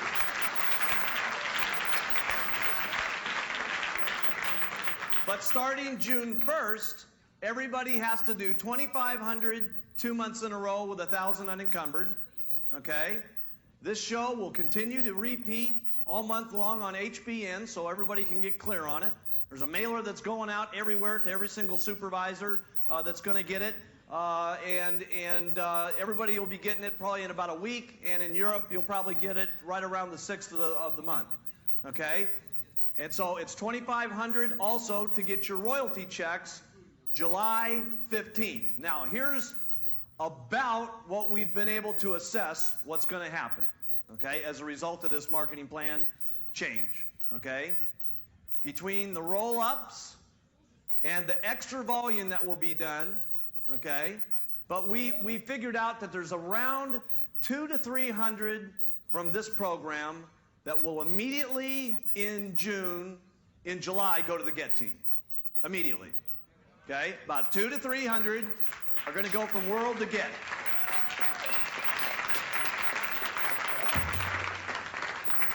Now, you could just imagine your World team members that have been sweating trying to get to GET team, what this is going to do for their attitudes, okay? And I told you when we did the meetings and I told you when we did the broadcasts that in some cases this wasn't going to make huge amounts of differences for people. You know, in some of your guys' checks, this is going to mean a $200 difference. But the $200 difference, if it gets them on the GET team, makes a big difference, okay? So we're going to have about 200 to 300 new attitudes running around the company. Quick, okay? We've looked at it, and it looks like there's about 100 people that will immediately go to the GET team, to the Millionaire team. First month. And what is the first month? The worst month. Because it's always the worst the first month that happens. And it looks like immediately there's going to be somewhere between 30 to 50 people that go from Millionaire to GET team. Most of you are sitting in this room. The President's team. Millionaire to President's team. You'll go, for sure.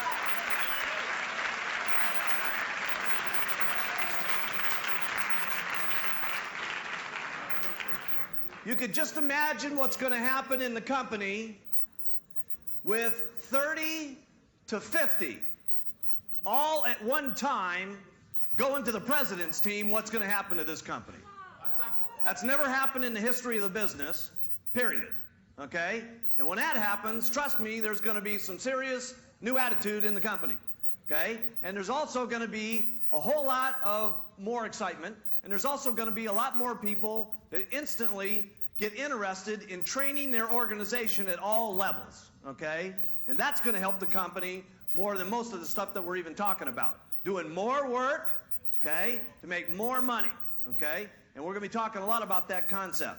Now, also what's going to come along with this so that you don't get confused, okay, is a royalty roll-up statement, okay? You can't see this very well, but what will happen here is you'll get your regular statement, okay, and then another statement that comes and it says, here's John Doe.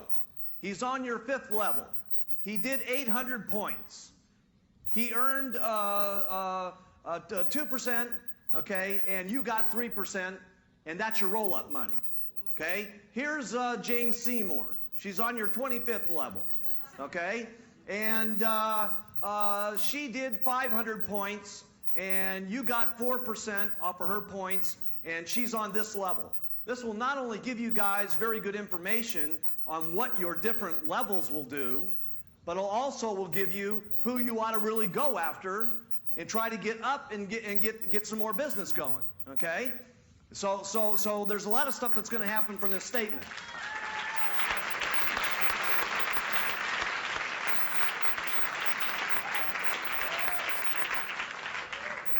Then you'll get a summary statement here. Like this person here, we took their royalty statement, okay? This says that their royalty override, this is an actual person's check, but we're not going to tell you who it is. Their royalty check was 1,275 points, and their roll-up money, okay, is listed separately so that they know what's happening with the new marketing plan, was $929.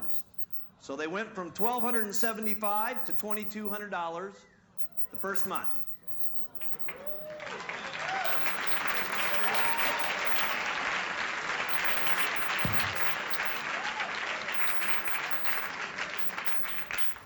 That didn't include one thing, though.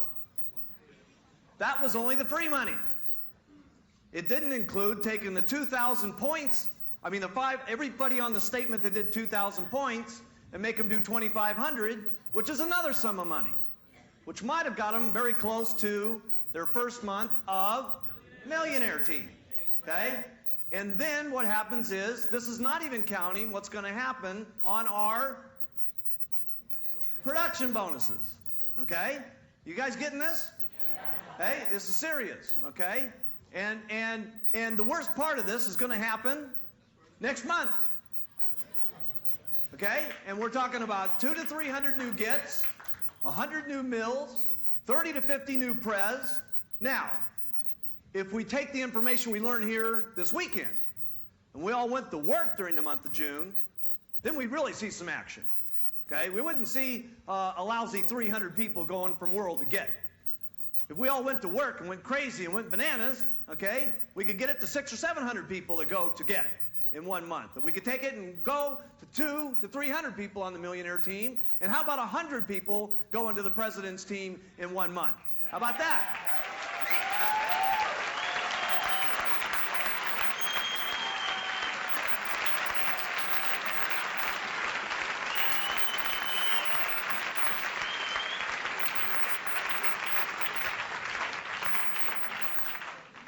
So, let's talk. Yes? All I can say is when the last marketing plan, by the way, my name's Amartat Cohen, and I'm from Denver, Colorado, right? And when the last marketing plan change went into effect, which was in 1992, I was on Millionaire Team, just barely hanging in there. And the next thing I knew, my check, which was about $5,000 at that point, went to over $15,000 the next month. So that's what happened to me. Incredible. And that was just the first month.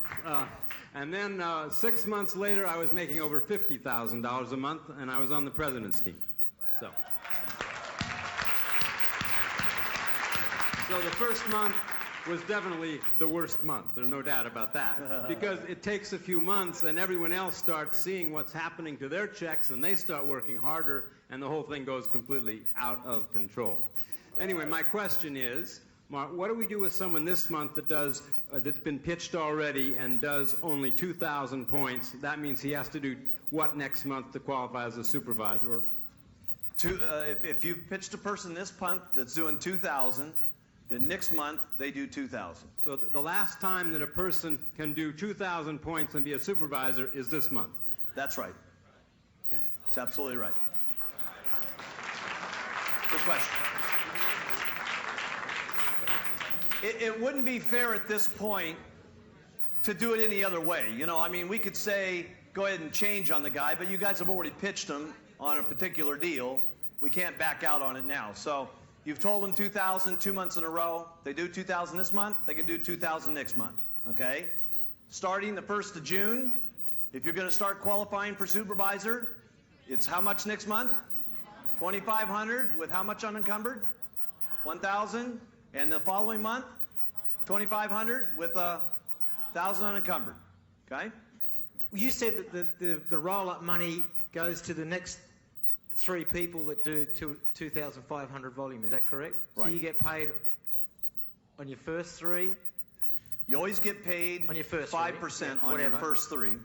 And then on everything until you hit the next 3 people that do 2,500. Well, it depends on the circumstances. Okay. Okay? If the first 3 people that you hit did 2,500, you've already gone through the first 3. Okay? If each one of these guys do 2,000, each person that doesn't do 5%, you always get to skip down generations until you keep going until you hit the first 3 that do 2,500. Now, does that mean that you could go, you're at 2,500, this person does 500, you get how much? 5%. This person does 1,000, you get how much? 5%. This one does 2,500. 5%. Okay? Now, let's do another one. Okay? Let's do that one over. This guy does 2,000. You get, well, how much? This one does 1,000, you get how much? This one does 500. Okay? Then this one down here does 500. Okay? This one earned 1% on this one, so 4 goes up. That keeps rolling down. Let's say you go down another 8 generations, and you get the one person that hits 2,500. There's 1. Then let's say you got 3 more people of 500. You keep skipping down till you get to another 2,500. That's 2. Then it skips another 5 generations of 500, and you hit the 3rd one.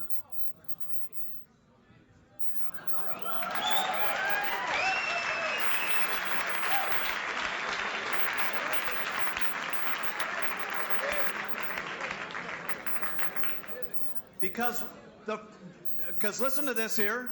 Okay, you're thinking, how is this possible? Okay? Well, these 3 people are all going to earn 5%. Okay? So those 3 people, okay, those are the ones that you get stuck on. Okay? Anything else in between is all got a percentage that's got a difference. That difference continues to roll up. Okay? But you still get to pass a generation because there's all these people in between that aren't getting the money. It's got to go to the first 3 people upline that do 2,500. So it goes up. Everybody who does 2,500, the first 3 2,500s are always going to get the difference money. All the way down to the first 3 people that do 2,500, no matter where they're at. Goes up and down. It's amazing the way this thing works. I mean, truly amazing, okay? Now, teach it this way because it's very simple. If you start getting much more complicated than that, you're going to get into a lot of questions and answers that start becoming very difficult because of the difference between who earned on what person at what time, okay? I would keep it like this. Keep it simple to the questions that we've talked about here tonight and say, listen, don't worry. Just do this. Be friendly to everybody in your organization. Tell them all, I love you. Let them do what they're going to do. And then remember, you're going to make money on everybody, all the way down to the first 3 people that hit the full volume requirement. And in the statement, we'll tell you who you got it on all the way down, and you'll know exactly what happened.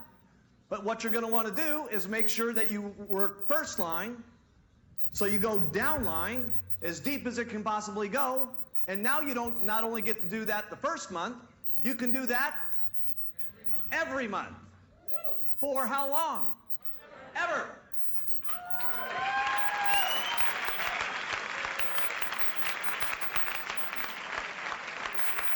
I want you guys to dream, just this, okay? All you got to think about is the first 3 levels, you earn 5%. If anybody in there on the 3 levels does less than 2,500, you get to start skipping down. Anybody that you skip down on, anything that they earn on percentage, the difference in the percentage rolls up to you, okay? Till you get to 3 people at 2,500, okay? Unless the first 3 people in the line were 2,500, would you skip down? No. Would anything roll up? No. Okay, because the first 3 did 2,500. Okay, and with that, that's going to increase 2,500. You guys think about how many people you got doing 2,000. I know one thing for me. The biggest thing I'm thinking about is not so much all these different levels. Okay, all these different levels is great. All this different roll-up stuff, wonderful. Let me tell you what I'm thinking about. I got 20,000 people doing 2,000 a month, okay? Now, 20, I don't know about you, but when you got 20,000 people a month, that could go to $500 more a month, okay? Which equals $10 million next month. And that's the worst month. You get pretty excited.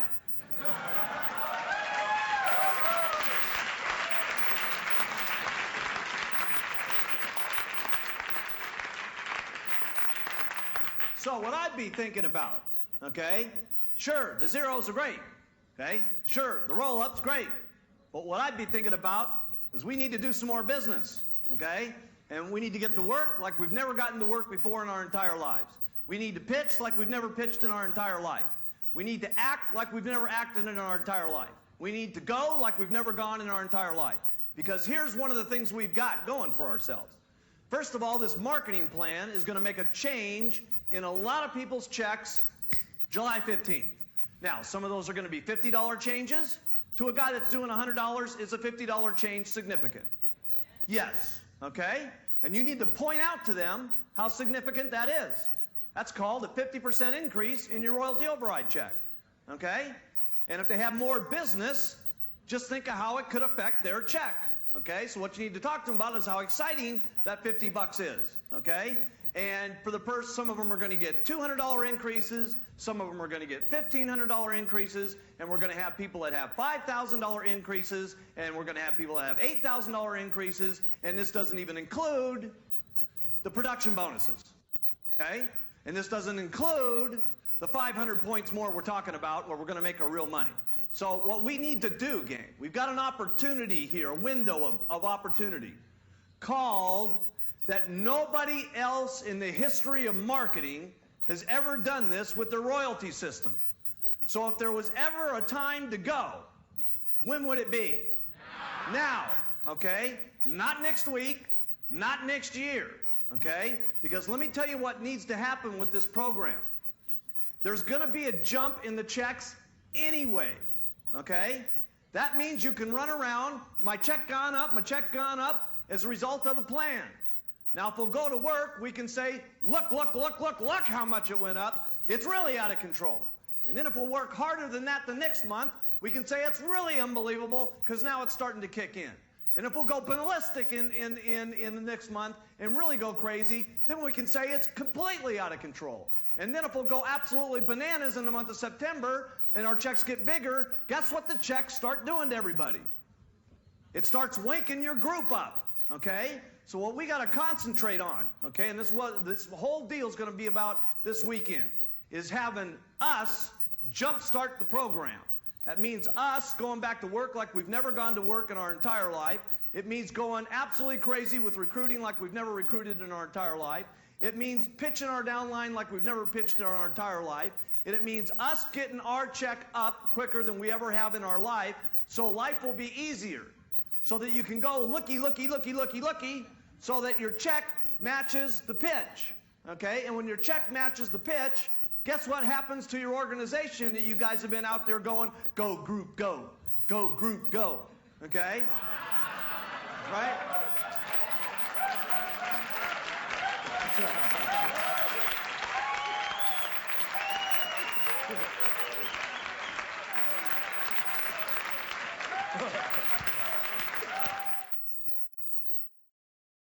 Testimonials is what makes a business work. Everybody knows that, right? Okay, so we need to have skincare testimonials and make it a big point in the meeting for a lot of reasons. A, to sell the products.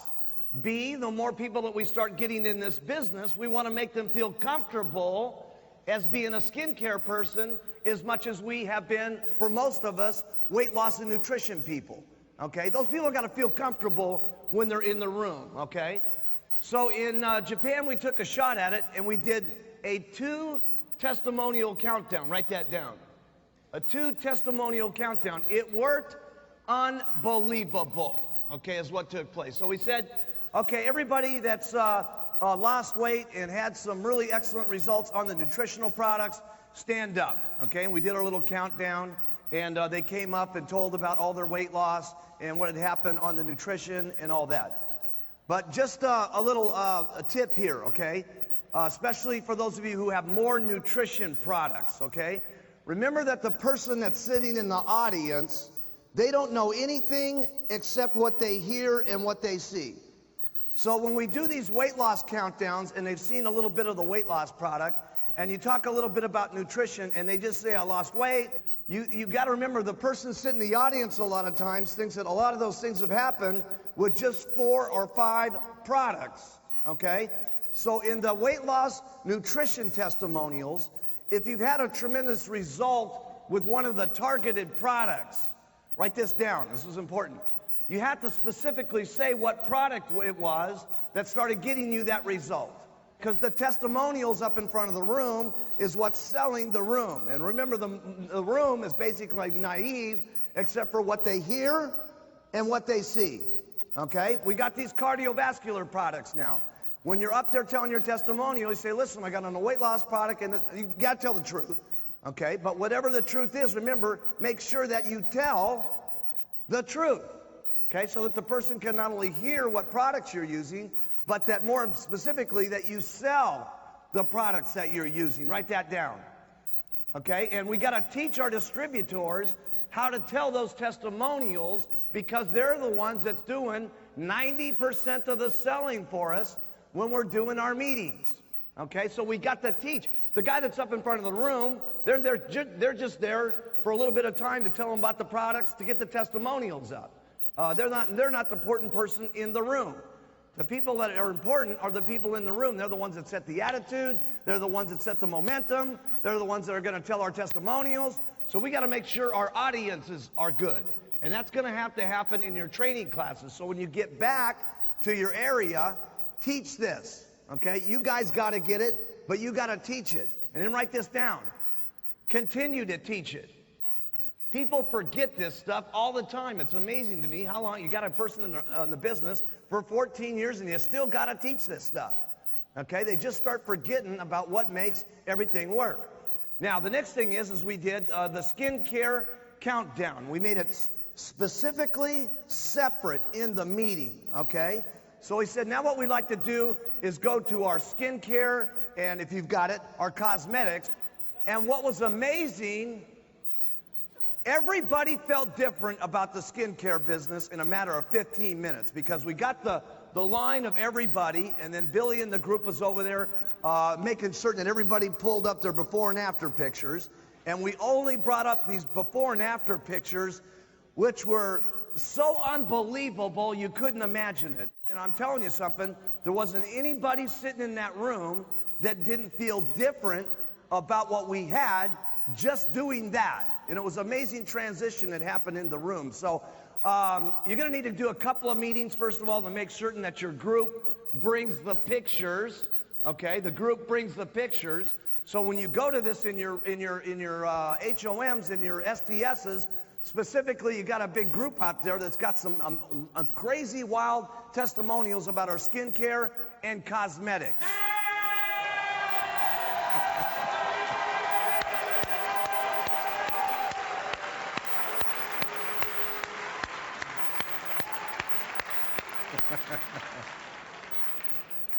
So I like these two-tiered countdowns because it puts the spotlight on those particular products. It makes everybody realize, wow, that stuff must be really hot. Wow, this must be a part of the business that's really making it happy. So by specifically making an issue of it in your business meeting, they're going to think it's hot, it's out of control, this is something they got to pay attention to, let's go, let's go. Okay, so I would put back in a two-tiered situation in there in my business meeting. Remember that the company is the same company it's always been, but we have to do some things slightly different as we become a bigger in a company that we want to get all the products out there that we need to have everybody be using our products from head to toe.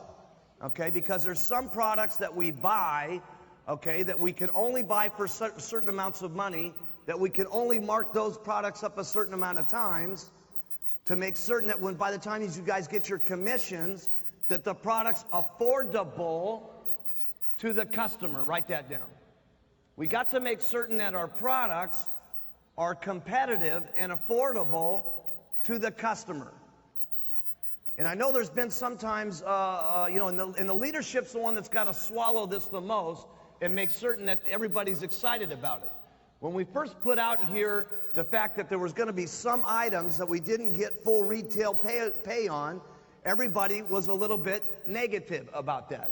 We got to be excited about that because at least that person's going to use that product every single month, or they're going to buy someone else's product every single month. Does everybody get that? Okay, and if they're not buying that product from us, they're going to be using someone else's product every single month. Okay, if we want to be the company that we're really talking about, where we are the biggest in weight loss, and we are the biggest in nutrition, and we are the biggest in skincare, okay, and so on, we have to have these adjusted retail prices so that the product can be competitive for the person that's using it. Because that ultimately, if they just use it once, it's no good. Okay? What's important is that they use it every single month, day after day, month after month, year after year. That's called a stable business that you guys can get rich on and count on. This is what's important. No other company pays on this retail. The products that you have, thank goodness you are getting paid on retail. Every other company has this adjusted volume deal, okay, so that they can adjust their prices and stuff like that to get them to be competitive in the marketing plan, okay? We're the only ones that are paying on the full retail on most of the products. You guys know that? Don't get confused by those little marketing plan guys out there. They say they got 666 or 924 or 25, 30, 60. Hey, whatever it is, it doesn't come out to 555 on the retail and 246 on the retail through infinity all the way down the line. Nobody has this marketing plan. Nobody has this marketing plan.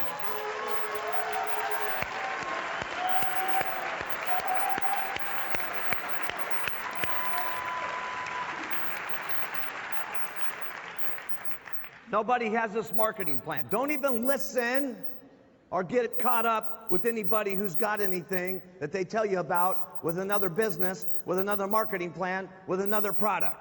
Okay? You guys need to have tunnel vision the same way I got tunnel vision.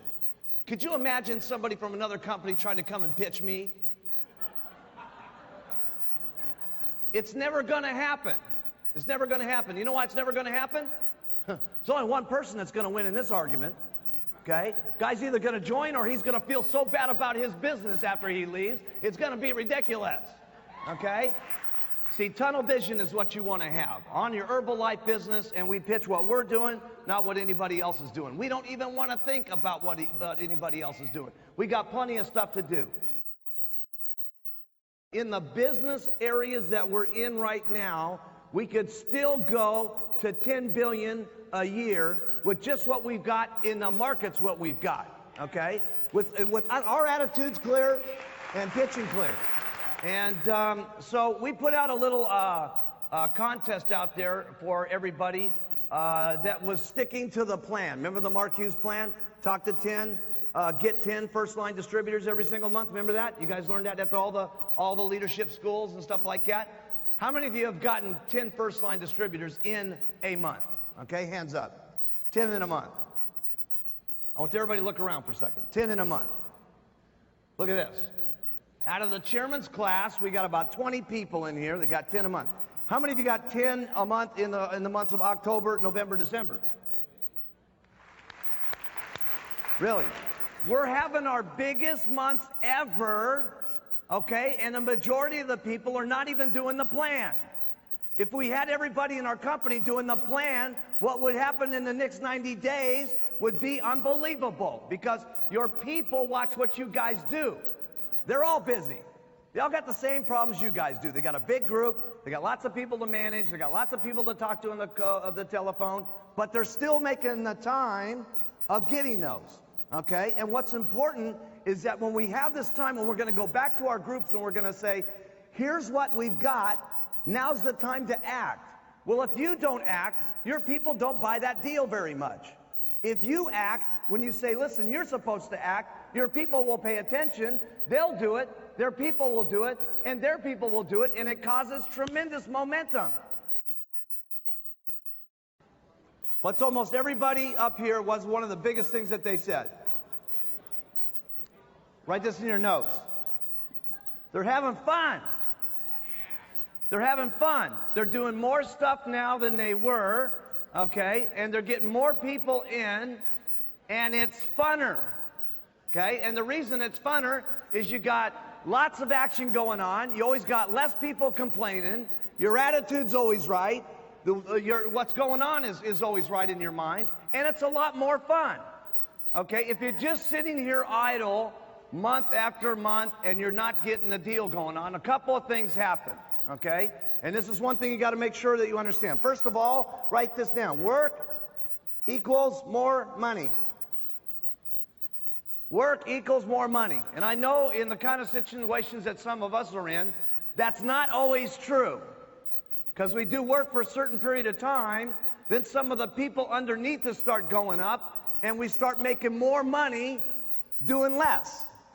Okay? And this is one of the areas it's very serious for you guys to get the comprehension on, that when your check is going up, that's when you should still make certain that you're working and doing the things first line, because at some point it's going to level off.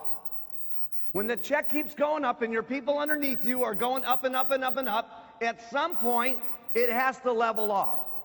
And remember this, every single year you're going to have so many people that drop out. Write that down. Every single year, you're going to have a certain amount of people that drop out. So here you are, you did all this business, now you got your people underneath you going up and up and up, your check's going up and up and up, you stop doing what you're supposed to be doing every month, you got people dropping out every single year, you got your people's people dropping out every single year, and you have to go flat at some point. Or you're going to go down. That's the only couple of things that can happen if you keep out here month after month, year after year, doing nothing. Okay? You've got to, number one, earn the money that you get. Write that down. Then you got to work to keep the money that you get. And then if you want to make more, you got to work more to get more. This is a very simple concept. And I know sometimes people get, they for some reason they just don't get it. Listen, when your people are coming up underneath you, yes, that check's going up, but at some point it's got to flatten out. And at some point, if everybody doesn't get on the boogie wagon, it starts going down. So if you don't want to have any of that happen, it's a lot more fun if you just keep doing it every single month. So much every single month. Your people do so much every month. This is way you can keep your check going up every single month. Now here's what's exciting about when your check's going up every single month. The people that you go show the business to, the percentages of people getting into the company, signing the application, breaking supervisor, and go to get team becomes faster. Write that down. Your percentages always increase when you got momentum going on. If you're only out here and you're sponsoring 1 or 2 people a month, or 6 or 7 people a year, listen, the percentages of people going, wow, this is incredible, wow, this is unbelievable, let's get in, it's hot, let's go to the get team, are small. But when you're out here doing it all the time, and you start getting momentum, and it looks like everything's happening, and your check's going every month, okay, people say it's going, it's happening, it's clear, I need to sign up, I need to get in now, I need to go to get team. So your percentages, write this down, increase when you have momentum. Write that down. That means it's actually easier when you're working harder. Because after every training class that you guys go to, no matter how many we go to, and we can teach you every single kind of method that there is. Everything as far as the business is concerned, as far as making more money, except for the little promotions that we put in here to get people excited and they do more and all that stuff. When you come down to the basics of the business, everything's about ring, ring. Now, when I say ring, ring, that means something that you're doing to talk to people, okay? No matter what it is. We can talk about all the methods all day long, but everything is a percentage of everything. So it doesn't make any difference what you do. What's important is that you clear on what you need to do. And what you need to do is talk to enough people every single day so you can get ring, ring going on. Because if you got ring, ring going on, you're going to talk to a certain amount of people that say yes, and a certain amount of people are going to join. First line. Then there's going to be a certain amount of the people that you sign up first line that are going to go to supervisor. And there's going to be a certain amount of people that go to supervisor, get with the deal and say, I'm going to get on to the world team. And a certain amount of the people that get to world team are going to go to the get team. And a certain amount of the people that get to get team are going to get to millionaire team. And a certain amount of the percentage of the people that get to millionaire team are going to go president's team. And all you got to do is keep doing this ring, ring, sponsor, sponsor, supervisor, supervisor. This will get you your 5 legs eventually to get to Chairman's Club. And that's all it is. Now, does it get boring sometimes? Yes. Can it be aggravating sometimes? No question about it. Okay? Can you get sick and tired of doing it over and over and over and over and over and over again? Sure. But it's kind of hard to get sick and tired of it when your check is going up every single month.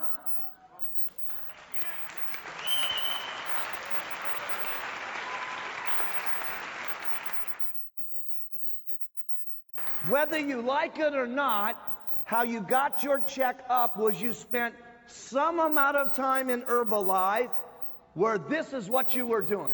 Ring, ring, talk, talk, answer, answer, first line, percentage of supervisors get meal pres. Isn't that right? Yeah. That's all you got to do. That's how you guys are making all your money right now. All you got to do to make more money than you're making right now is do it once again. Okay? And if you want to get the chairman's class, do it 3 times. Or 4 times, or 5 times, and you'll be on the chairman's class. That's all this business is right there. We can get into every little detail about what you're going to do and all that stuff. It's why you're going to do something that's more important. Why you're going to do something. Did you hear these guys, how they got up here and said that they had their thing in their office? What was the first thing they saw in their office? How many they got to do every single day. Okay? So think about this.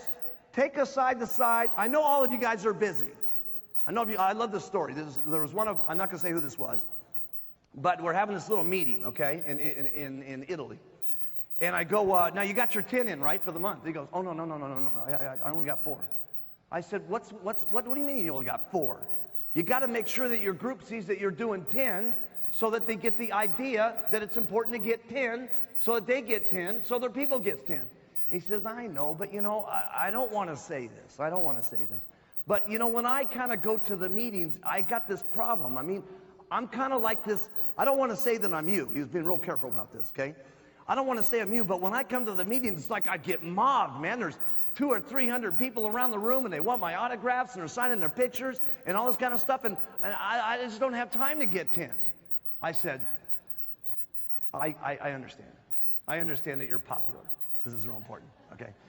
And I understand that everybody's crazy for you at the meetings, okay? And I understand when you're there, everybody's, he's in the room and stuff like that. I said, could you imagine if all these 400 people that you're talking to me about right now, that needed your picture and your autograph and your sign and all this stuff, if you were to say to them, could you imagine this? Excuse me, everybody, just for 10 minutes. I love you. I want to sign your autographs. I want to be here. I'll stay here. But you see those 10 people right over there? I got to go sign those people up first, because that's how I'm getting rich. And he went out, and he's going to be doing and he's doing incredible business since then. But that's the point. Could you imagine the best training that you could do for those 400 people? Would be to go do what you're supposed to do. And when you do what you're supposed to do, your people do what they're supposed to do. And when your people do what they're supposed to do, you make more money. So I know this is a very simple concept. All you got to do is get in the frame of mind and get started. That's the hardest part. From where you guys are at, the comfortability of where you're at, the schedules that are going on, the family things and all that. I understand all that. The hardest part is getting back to where you were at a certain point, where you had to do these things to make enough money. And I'm telling you, all you guys, I'm telling you right now, if we had this entire room do this for 4 lousy months, 4 lousy months, we've never hit this 2.1 billion. We'd sail right to $3 billion overnight. It would be amazing. Yeah. It would be amazing.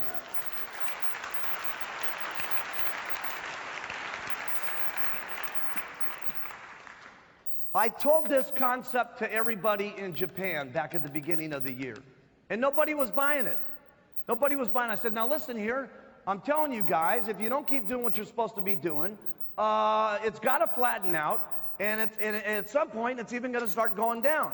But nobody was paying attention, because they had this momentum going for 5 straight years, where every single month their check's going up and going up and up and up, and they figure, hey, the heck with everything, it's just going to keep going up.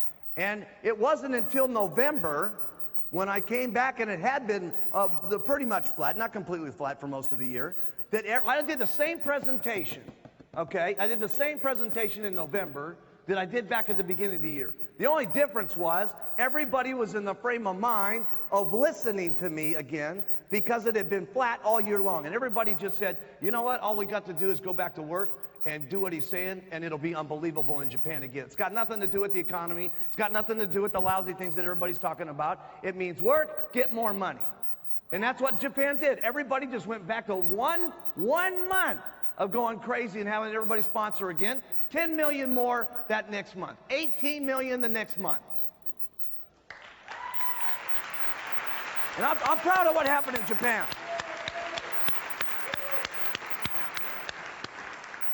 So now I'm saying, listen, we had a situation here in America, we were number 1. A number of months back, Japan beat us. Then about, I think it was March of this year, we started beating Japan. Don't get too excited. Now Japan is beating America again. Yes, now Japan is beating America again. Are you guys going to stand for that? Are us Americans going to stand for that? Well, then let's go for the next 4 months, okay? And show them what can happen in America. Come on.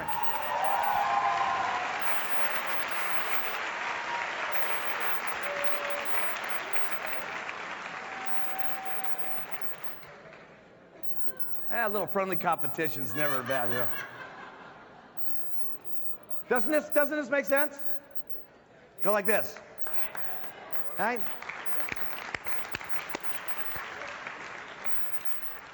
Okay, we've got lots of things here to cover here today.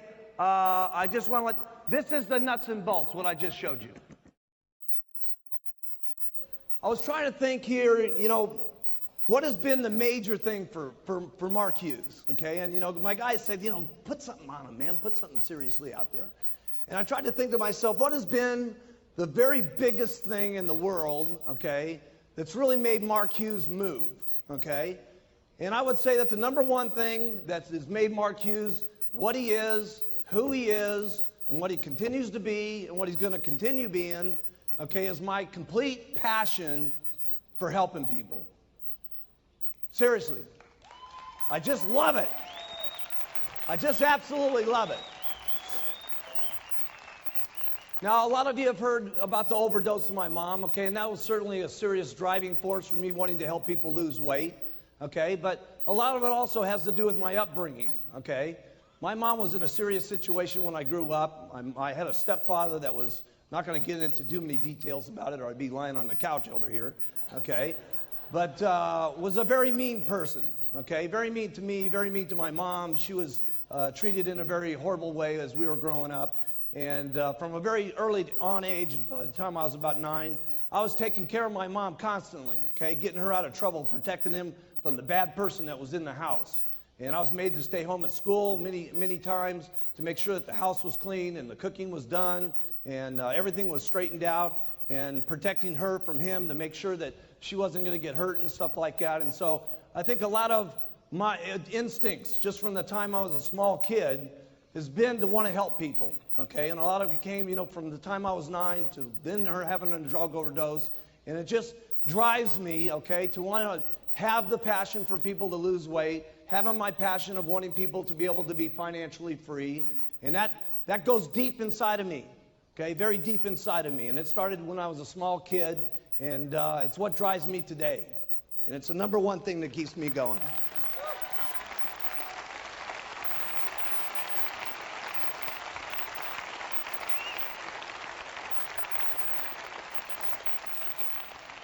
And I think a lot of people feel that passion.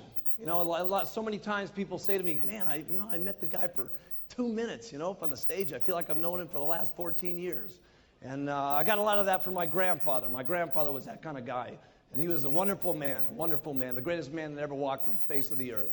And he was the kind of guy that would put his arms around you the minute he met you. And he was unbelievable. And I get that from him, and I think a lot of people feel that from me when they meet Mark Hughes.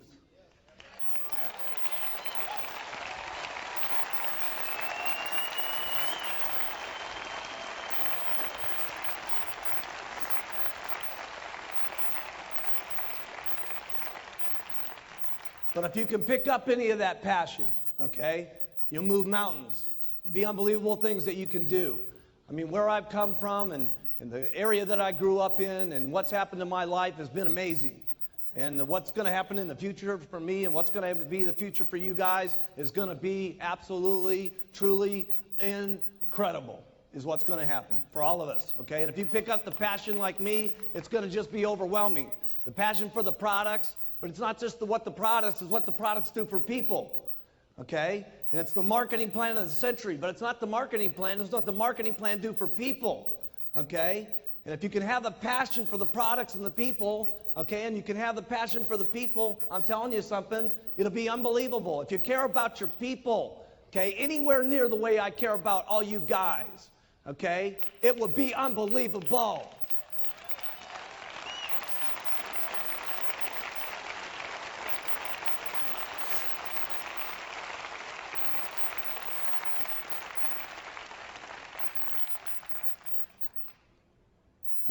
Sometimes, it really bothers me when sometimes people say, that they're looking at the marketing plan and they're getting upset because some of their people are moving up and they're thinking, oh my goodness, I'm going to get cut off because one of my guys is getting up here to the top. That's bad thinking. That's bad thinking. There's some kind of myth that goes on about multi-level, which is stupid, okay? Somebody gets you the pitch, okay, that here you sign up one person, you retire forever. Hey, that's not the way it worked for me. Okay, well, I've learned you work every single day, you get paid more. You work forever, you keep making more money. You keep having the passion, you keep doing what you're supposed to be doing, you keep working, you keep getting rich. Keep working harder, you keep getting richer. That's what it's supposed to be. Work. What a concept.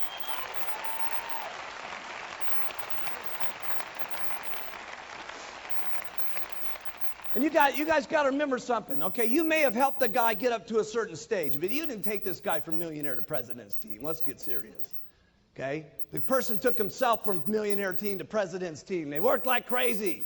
And guess what was happening during that time? You were getting rich for free. You got to remember that, okay? Your person's moving the ladder up, and what's happening is you got a lot of free money coming into your bank account. You need to thank goodness, okay, for what's happening to your bank account as a result of your people moving up, and then you'll get back in the 1% bonus. It's stinking thinking to be thinking about your people getting up to the top. You want your people to get up to the top.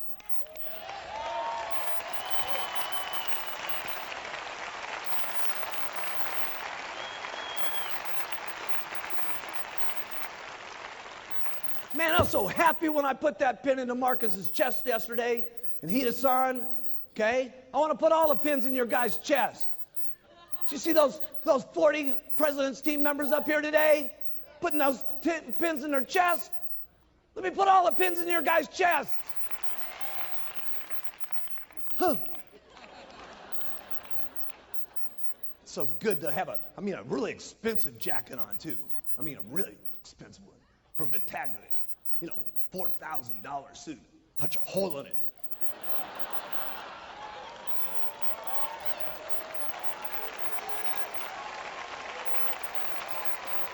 Yeah, looks good.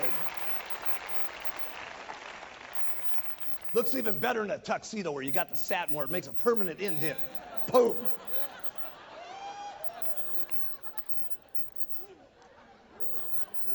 So I would say that was my number one thing, is my passion for what's happening. And my passion is just getting so big. I'm telling you, what's going to happen to us in the future is just going to be absolutely overwhelming. Here's number 2, attitude. Attitude's great when everything's going great. Of course, it's easy to have a good attitude then. When you got to have a good attitude is when things are not going good. When things are going bad. I can remember back in the beginning, I talk about Don Greneau all the time. Don Greneau was my best guy, okay? And, first month, 6,000, second month, 12,000, third month, 18,000. I was counting on this guy to make things happen. Boom, he's out of the business. Okay, and along with it, what happened? All the people went with him. Okay, and what happened to my meetings? Went from 60 down to 20. Okay, how did you think I felt back at that time when we didn't have any literature, we didn't have any journals, we didn't have nothing going on? Okay, we had just a couple of bottles. Okay, and my only guy that I was counting on to really make things happen left. How do you think Mark Hughes really felt? Terrible. Put in your notes. I felt bad. Now, I've signed the guy up 3 times. And I felt bad all 3 times. I'm telling you, I'm going to get him a 4th time one of these days. He's going to be one of these days. I don't know how many times it's going to take us, but we're going to get him sometime. The last couple of years with myself and my wife, been a very bad situation for me, okay? And nobody knew it. Any of you guys know it? No. Because I'll tell you something. When you got to keep your attitude up, okay? And when you're king, the king can't let the attitude out, okay? The king can't ever let his feelings show that things are going bad or going rough, or having a bad day, or having a bad marriage, or having a bad time, or what's going on. The king can't show that stuff. And you know what? You guys are the kings and queens of your areas. And you can't let it show either. Because people are counting on the way you feel every single morning about what you're doing, about the products and the marketing plan, and what kind of bad press is going on, or what kind of rumors are happening, or whatever's going on. They're counting on your attitude. And you guys better have the answers and the solution. And I'm not saying that you may not have a problem that you got to face. You got a bad article that comes out. You say, listen, yeah, here's a bad article, but let me tell you what we're going to do about it. We're going to work twice as hard, and we're going to put on 2 mini buttons. We're going to take twice as many tablets. We're going to get out here, and we're going to work like crazy.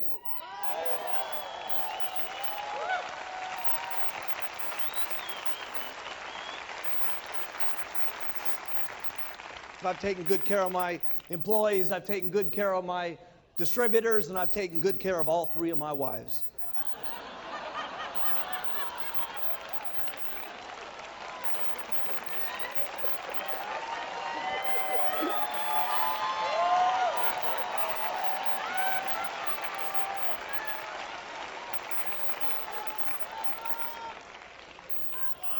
I gotta have a lot of passion for this business the way I'm going.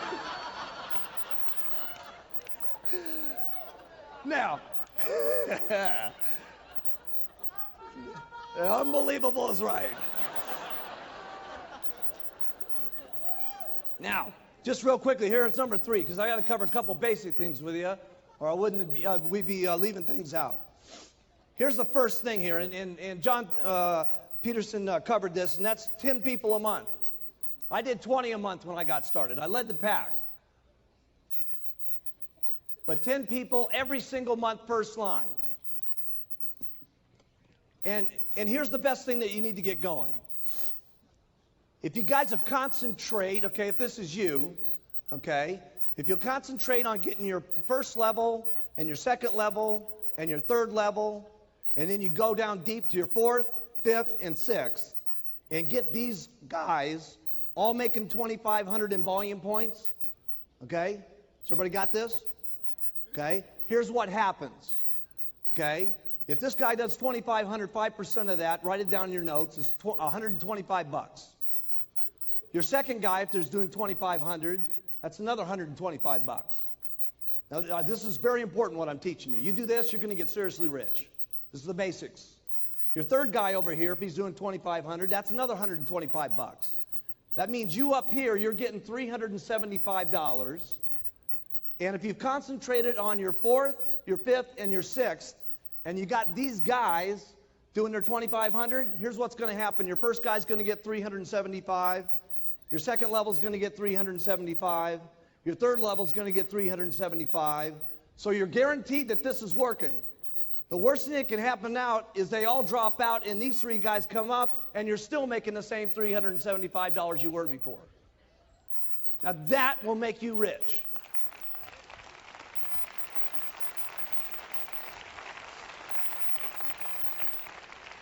Now, did you guys get that?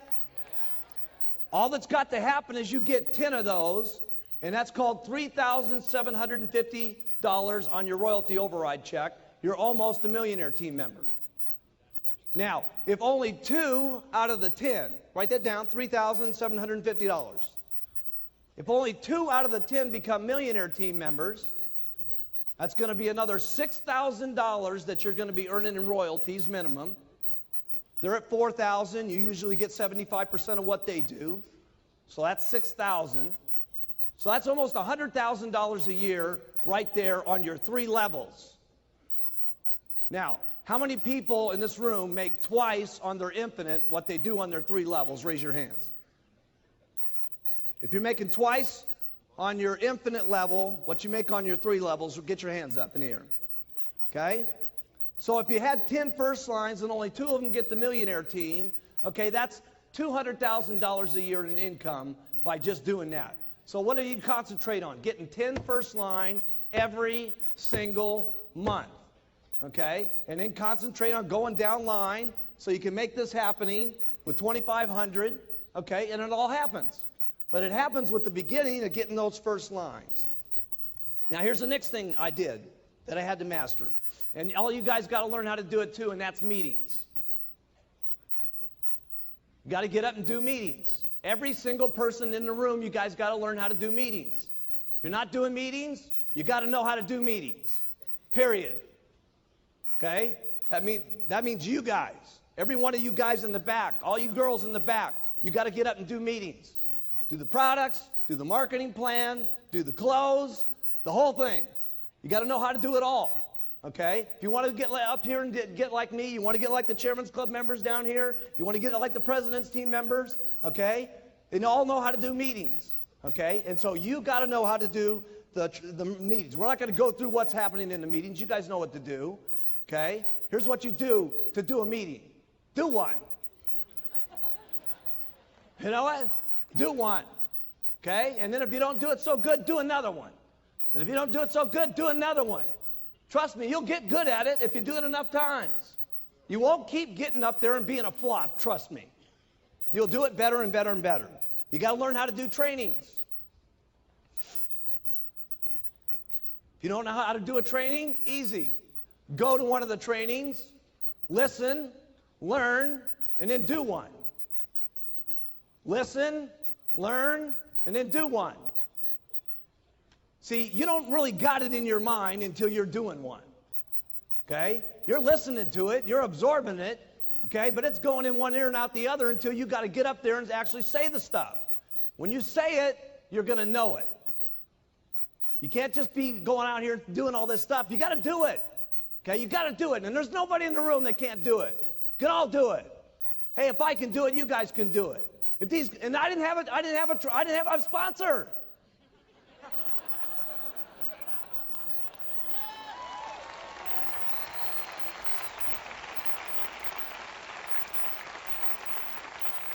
Nobody got me after the meeting and said, do this a little better. Didn't work like that. Okay?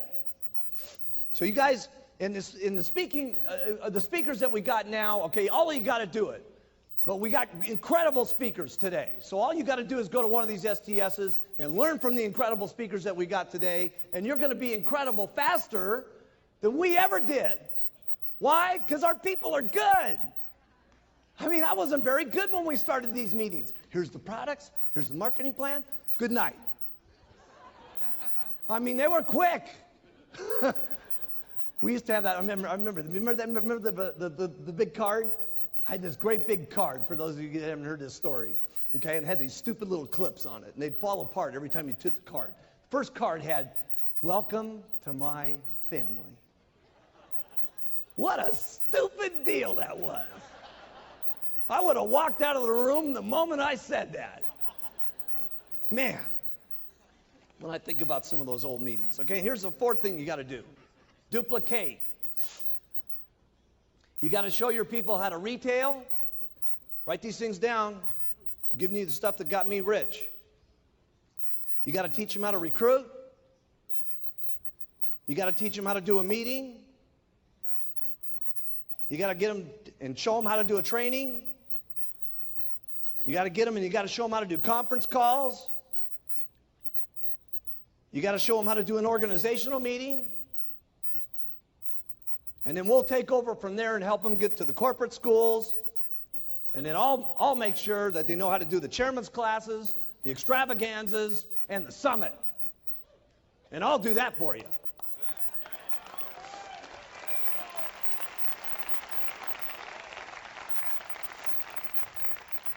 Here's number 5, commitment. And here's the only thing I can tell you about commitment. You're going to have to sit your family down and talk about your commitment. You're going to have to get the whole family bought in on the program. Okay? It's been part of my problem. Okay? There was commitments in the beginning, but the commitments fell apart. So you may have to continue to keep talking about what the commitment's going to be. Because part of my problem was when the company went public, I made a serious amount of money. And for some reason, people in my family thought that I was not going to still go out there and work anymore. But they didn't realize that this wasn't just an act up here on stage. This is not an act. This is what I do.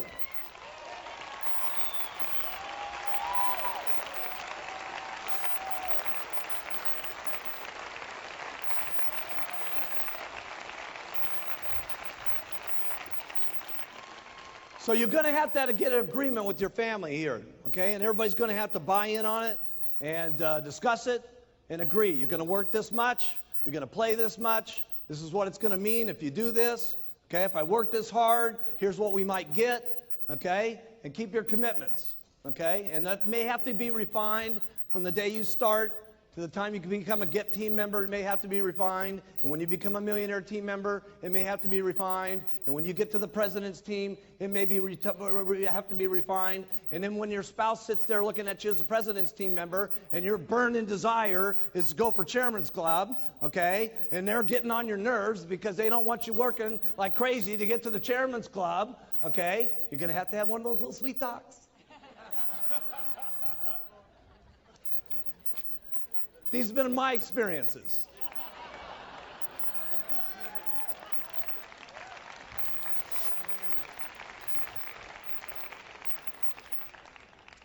Here's the first thing you guys get, okay? Here's the first thing you guys get when you get going, okay? You do everything that you can to make yourself look more impressive to your group so you match the pitch. So here's what I did. The first thing I did was I bought some new clothes. Wasn't that great? Wasn't that the greatest place? But it was the greatest place I could get that would make me look the best so that what I was pitching would match with the clothes I was wearing. You got it? So for those of you brand new, I remember Jerry, we sent her down to the Goodwill store, and she bought her silk dress for $2 to make herself look better at the meetings that she was given. Okay? So it may have to start way down at the bottom. We didn't get this way by being what you're seeing here today. Okay? This thing started out with a little white jacket and those little black pants. Okay? Okay? And then from there, I got my first car. I'll never forget driving up in that El Dorado. Remember that? And then it made everybody sniff the seats. Seriously, I brought all my supervisors in and I said, sniff the seats, man. This leather is cool, baby. Then the next thing I did was I got a better apartment. A better apartment. Okay? Wasn't a house, it was an apartment. A better apartment. That's where I started. A better apartment. Then I got my very first condo. Never forget my very first condo. Smaller than my bathroom at Gray Hall. Seriously. Can you believe that? Wait till you see my bathroom. It's unbelievable. Okay?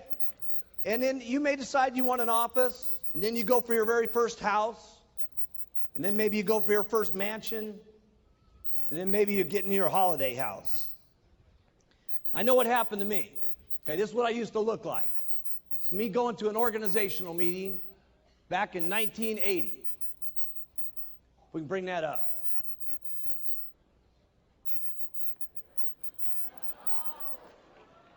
And that was my new clothes. I know, I look just like Paco. You got it all wrong. Paco looked just like me. And there I was, okay? And I went from that, and I had my very first office. You guys have seen that, okay? Got my little dinky, raggedy old office. There's Frank Lutz putting the number up on the building. Look at Frank Lutz. He was our businessman. He was our top guy. He was a real estate person. Look at him. He looks so corny. Of course, I went from that to now we got the new building.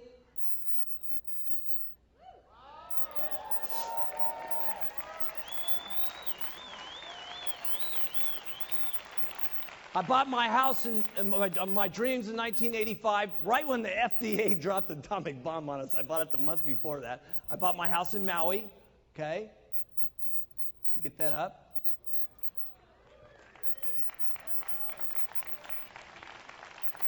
Then I got myself a little beach house, okay, so I can get away from Beverly Hills, okay, down in Malibu down there, okay. Right next door there is the Reiners, okay, that produce all the movies. We got all the movie stars live right around me, okay. It's unbelievable. Everybody lives right down there, okay. Stallone's got his place down there. Everybody's got their house down there, okay. And then of course I got Gray Hall, okay. And wait till you guys see Gray Hall tonight. You're not gonna believe it. I got the 4,000 square foot guest house next door done, and you ain't gonna believe it.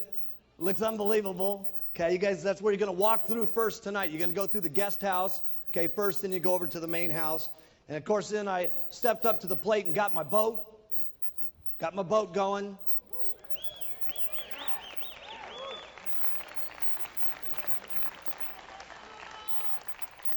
And this year, since nobody was buying me Christmas presents, I bought myself a Christmas present, and I got a helicopter from the back of my boat.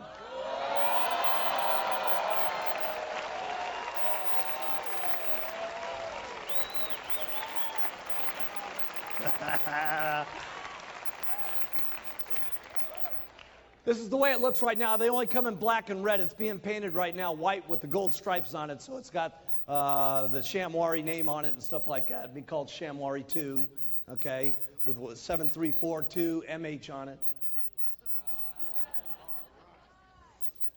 You're not going to believe how much cooler this boat's going to look with a helicopter on the back. Okay, here's number 8. Get everyone doing everything for you. Get everybody doing everything for you. I don't do anything. You got to get everybody doing everything for you. You got to get maids for your houses so you're not making your beds. You don't do this stuff big in the beginning, okay? I had a maid that came in twice a week. But I figured in the twice a week she was cleaning my house, I could go out and sell me a couple of programs and I was making up the money. Okay? And so you figure this stuff out. But you got to get yourself a maid. You got to get someone cleaning your cars. You got to get someone doing your lawn.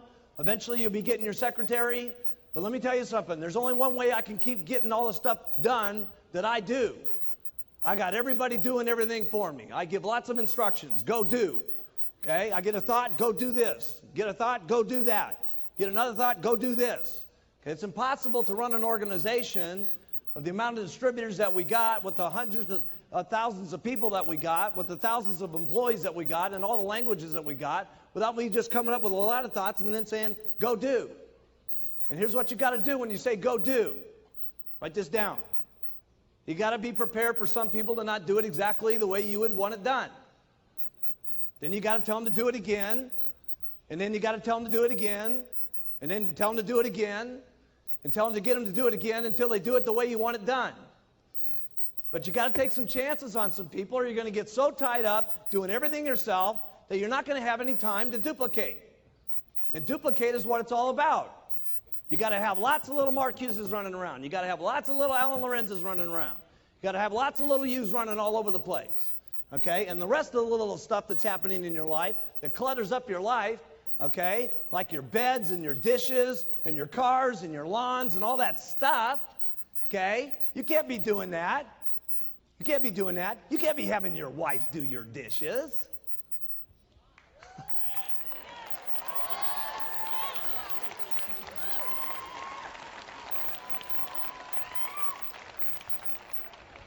Send her out and sell some product.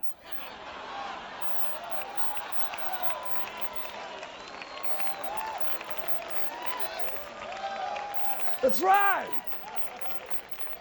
Well, what am I going to do if I'm not doing the dishes? You're going to go out and hand out some flyers. That's what you're going to do. Okay, here's number 9.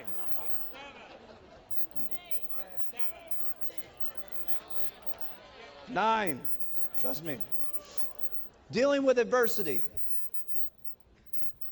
With bad press, supervisors falling out, your distributors going sideways on you.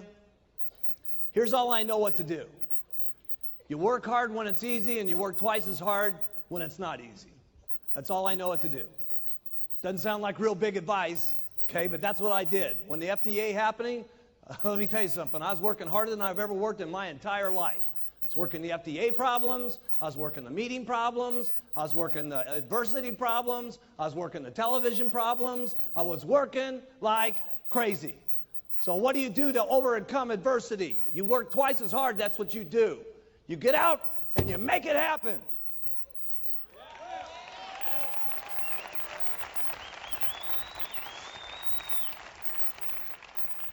Number 10, personal growth. I'm not any big speaker like Jim Rohn. I don't know how to talk to you about personal growth. Here's all I know is practice makes perfect. You listen, you learn, you try, you fail, you try, you fail, you try, you fail, you try till you get better, you try till you get perfect, and then you try again until you're better than that. And then the last one is you never get satisfied with how good you are. You're always better the next time. That's all I know about personal growth. There's not a meeting that we're going to do that's not going to be better than the next one. Isn't this the best summit you've ever been to?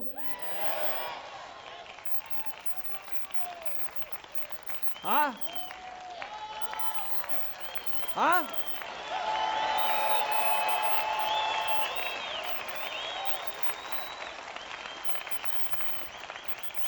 And trust me, the next one's going to be unbelievable. Because there's not ever going to be a meeting where we're satisfied enough. They're always going to be better, and we're always going to be doing it more incredible, and it's going to be more always unbelievable than the last one. That's the way it's got to be if you want personal growth. That's all I know about personal growth. It's got to be better. That's all I know. Got to be better than the last one. You got to stretch your mind sometimes to be better than the last one. We had Rod Stewart here the other night. What are we going to do next? I don't know. I got to tell you this. It's going to be a lot better than Rod.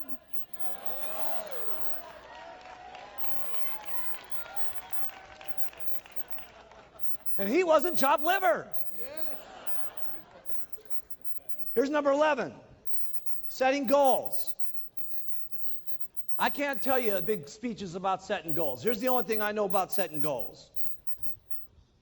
Going after things that you cannot live without, period. There's only 2 mountains in Beverly Hills. I bought one of them, and Paul Allen from Microsoft bought the other one. Mine's bigger.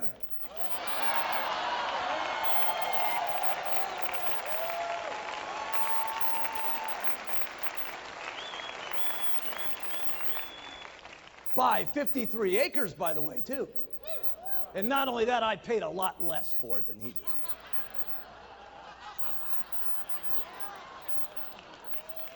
Here's number 12. How do I get things done that I don't know how to do? How do I get the products done? How do I get Herbalife done? How do I get these videos done? How do I keep getting these countries open? Here's what I do. I get people that know how to do it better than I do. And I get them, and I convince them that the greatest thing that's ever happened to them in their entire life is meeting Mark Hughes and being with Herbalife. And let me tell you what it is. It always is. When I laid that deal on Dr. Katz, and I only met the guy 2 weeks before walking into that Senate building. And I said, let me tell you something, pal. If you get together with me, Mark Hughes, okay, the guy that they're writing bad press about, it'll be the best thing that ever happened to you. And it was.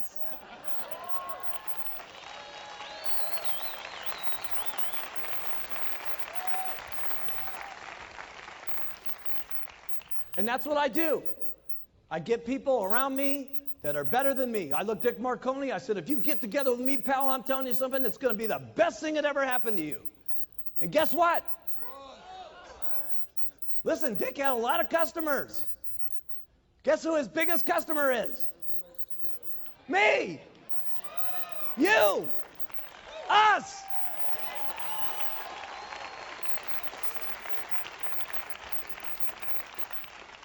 And here's how I did it. I was never stingy with my money. I've always been good to my people, and they've been good back to me. And that's the way it works. I get better people than I am. I pay them good. I'm not stingy with the money in my pocket. I care exactly what's going to happen to them and their families. I have a lot of passion about what's going to happen to them, and it ends up being a good deal for everybody. And that's how it is for all of my employees, and that's how it's worked out for all of you. And there's only one thing I can guarantee you, it's going to get a lot better.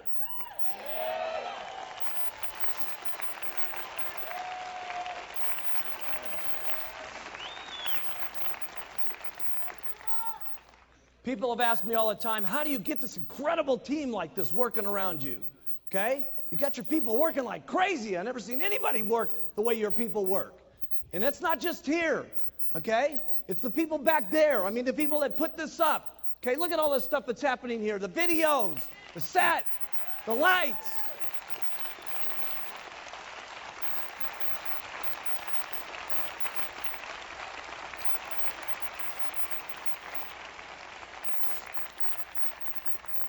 My people work like crazy for one reason. Write this down. I work like crazy. I work like crazy. I work like crazy, and my people work like crazy. That's how I get them to work. I don't know any other answer than that. Okay? Because there isn't any other reason that it's happening. Sure, I pay good, but pay isn't enough after a while. You know what I'm saying? There's purpose to what's happening. Okay? And I got that purpose, and they get that purpose, and they drive, and we just drive each other. And it's only going to keep getting bigger and bigger and bigger. And that's the only answer I got. I know it doesn't sound like brilliant answers, okay? But this is what the truth is for Mark Hughes, okay? And it's happening big time for Mark Hughes, okay? Here's number 14. How do you get your distributors to respect you? You got to say what you're going to do, and then you got to keep your word on it. And there's nothing I haven't kept my word on in this company unless it's been some law or some regulation that's made it not work. Always every single time. If we tell you guys something's going to happen, it happens. If Mark tells you it's going to happen, it happens. And that's how you get your people to respect you and love you and follow you.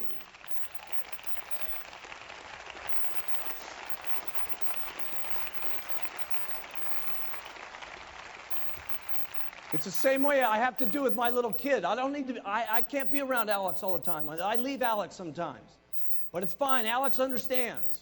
I tell Alex, here's the deal, man. I said, listen, Daddy's got to go away for 6 or 7 days. But when Daddy gets back, Daddy's going to play with you every single day for 3 or 4 days straight, and we're going to have so much fun, it's going to be unbelievable. And as long as I do that with Alex when I get back, okay, Alex doesn't mind when I go away. He used to cry like crazy when I would go out of the house. He doesn't cry any longer because he knows Daddy's going to be back, and when Daddy's back, we play like crazy, and we love each other like crazy, and we go out in the mountains and we do stuff together, okay? And as long as that happens with you and your group will love you guys forever.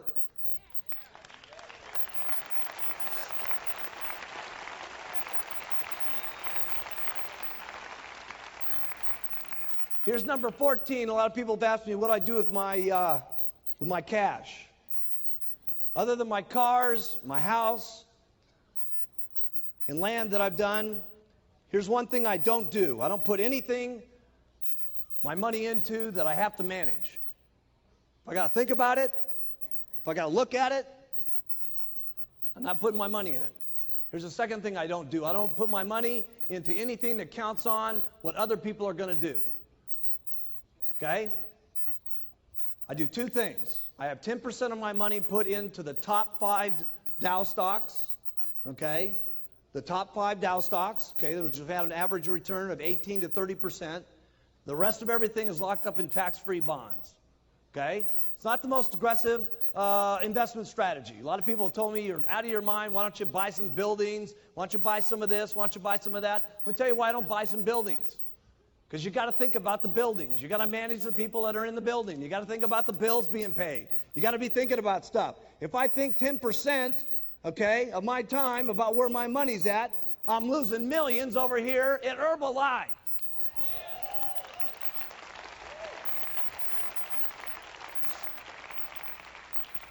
You don't have to follow this plan. I'm just telling you, I'm worth a couple bucks, and this is what I've done. Here's number 15, and that's building the Herbalife dream. I truly do want to make this the best company. I truly do want to make this the biggest company, and we truly are going to take Herbalife completely around the entire world. We are going to do that. We are going to do that.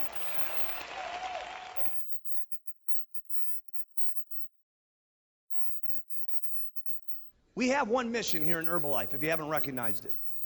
It is making a better world for people to live in, taking better nutrition to the world, okay? That is our mission statement, okay?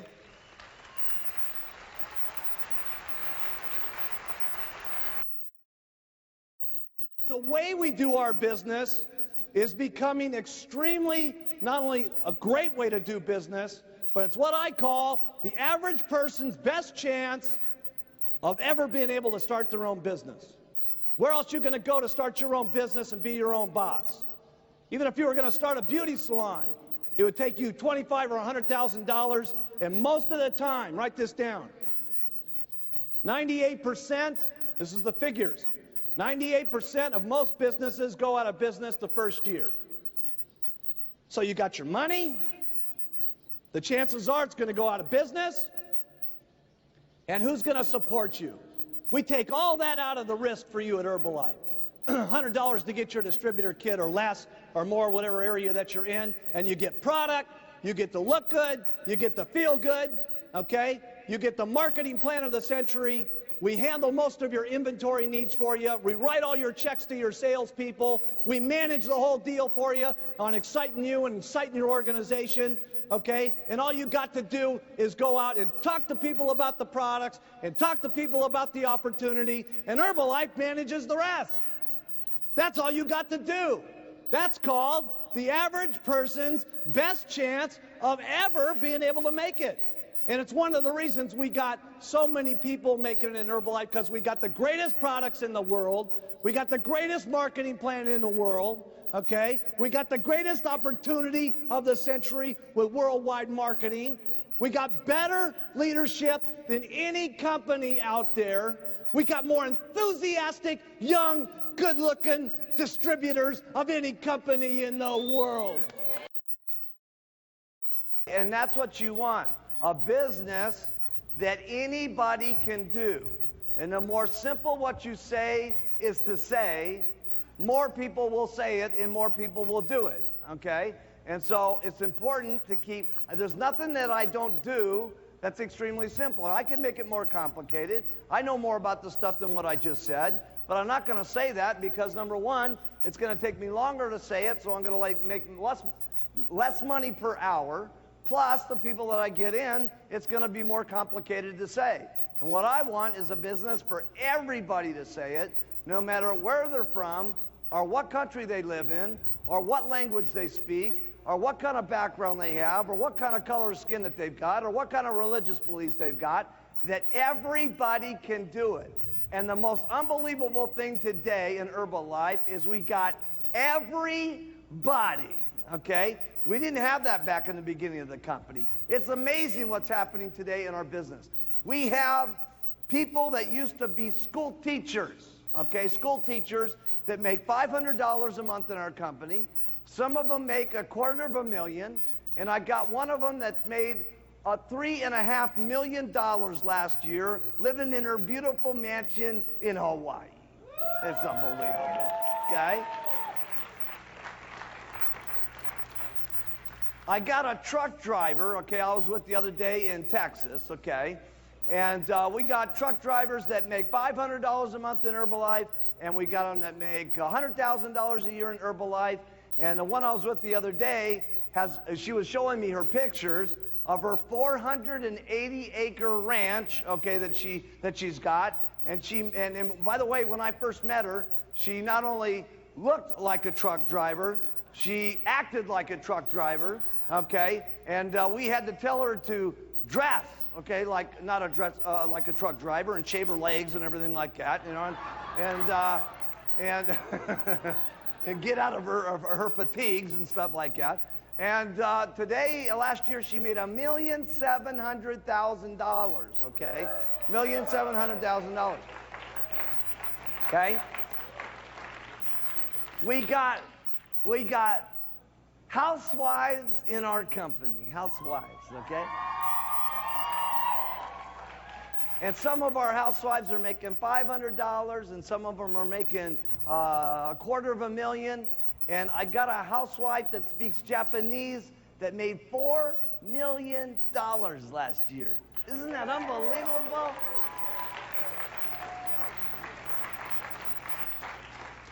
And from there, we've even got doctors today, okay, that are on the president's team, okay, that are making almost $1 million a year. And the most unbelievable thing is we even got lawyers in the company.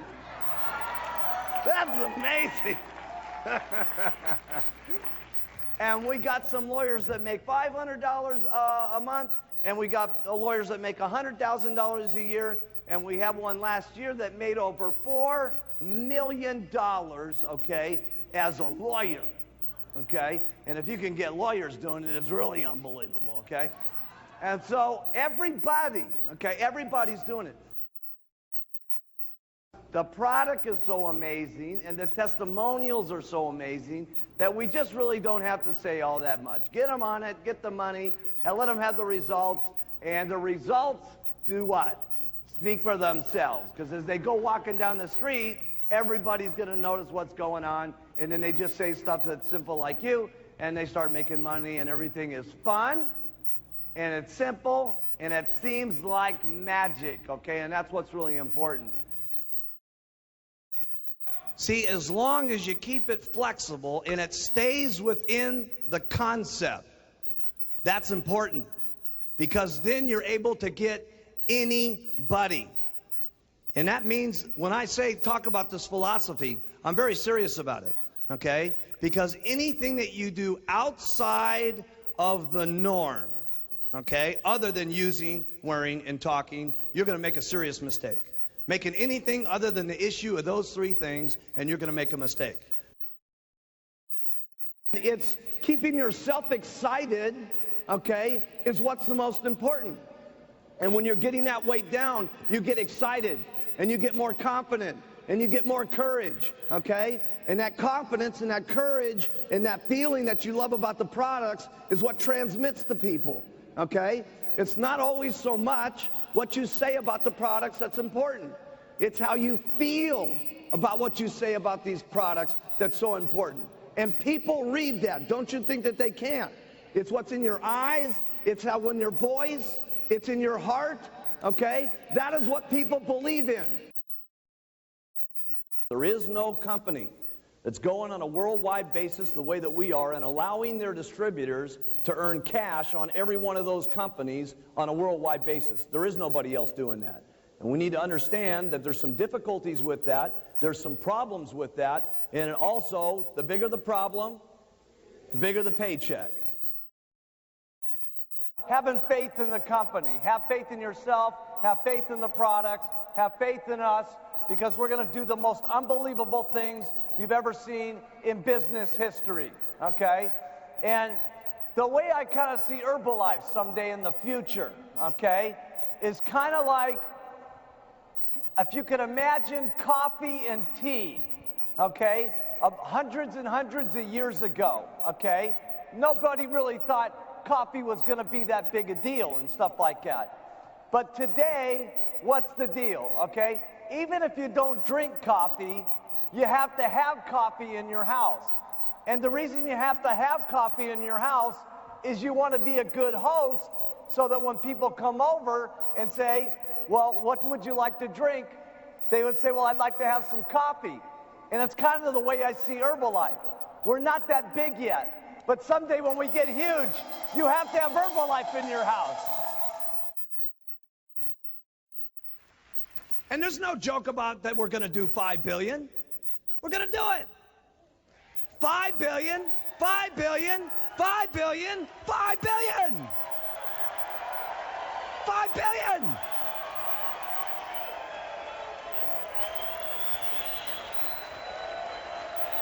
$5 billion. $5 billion. Yeah. Now, just think about it. At $5 billion, who's that business going to be under? Make up your choice, because we're going to $5 billion whether you like it or not. Ethics are ethics, okay? And we got to not only protect us, okay, but you got to protect everybody in the room, because as a unit, we can become 5 billion. As a unit, we can get to 10 billion. As a unit, we can get to 15 billion. And we'll be the kind of companies that we want our children to respect and their children to respect. Why is Herbalife so different than all the rest of the multi-level companies? The product. It's the passion that all of our people have about the products. Here's a second big secret in Herbalife. And this is not something that's taught. It's something that you experience. Why was it that Mark Hughes didn't conduct this entire training class for 2 days? I could have been the star of this show for 2 days.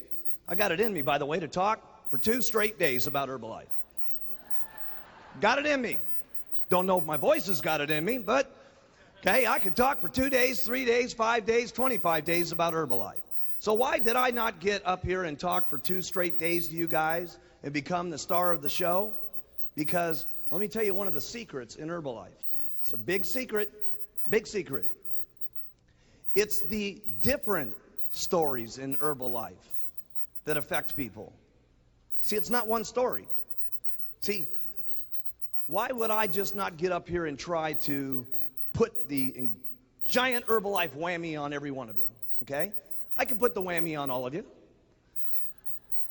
I can put the Herbalife fairy dust on all of you. But you know what? There's each and every one of you, there's somebody that was up here over these last couple of days that you said, God dang it, that was incredible what that person said. And they got you. Why wasn't every single person the three-piece suit, red tie type person? Why did we have one person like a dentist that got up there and did a marvelous job? And then you got a completely different opposite couple like Bill and Clem Heron.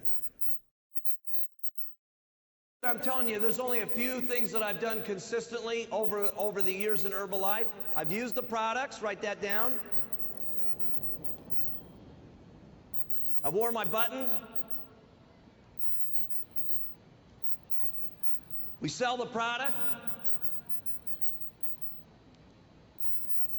We recruit people into the company, asking people if they would like this opportunity. If they'd like to make $300 a month, great. And treat them like gold. Write that down.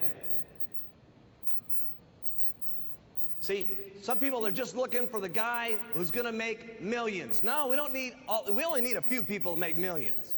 We need a lot of people out there that are going to want to make $300 a month. And by the way, it is all your choice. The products are the same for everybody here today. The marketing plan is going to be the same for everybody today.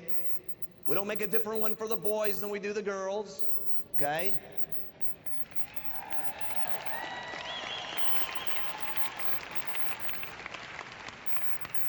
But if you want to make $500 here today, one of the great things is in Herbalife, you're going to get treated great.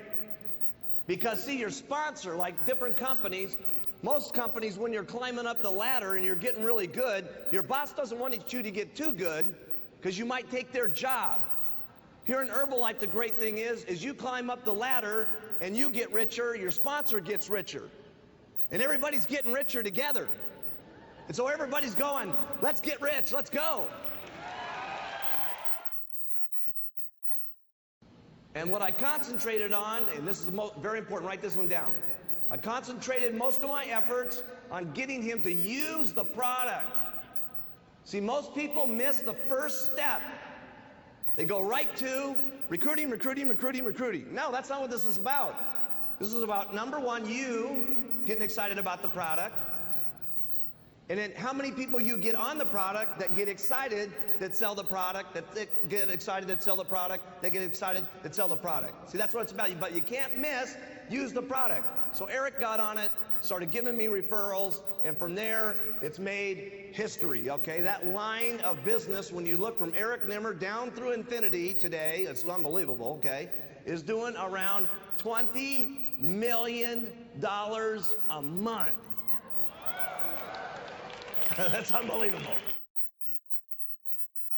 You know, the most important thing that I could say is, you know, if you keep to the plan that we've talked about here of keeping the business simple and keeping the product simple, using mostly the testimonials, keeping your opportunity meetings simple, keeping the business part of it simple, and doing 10 people a day to get 2 people to work down line with them.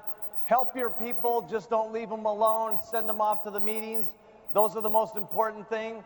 Besides that, it's going to be consistency, doing this day after day after day, okay? You're going to have some good days, and you're going to have some unbelievable days, okay?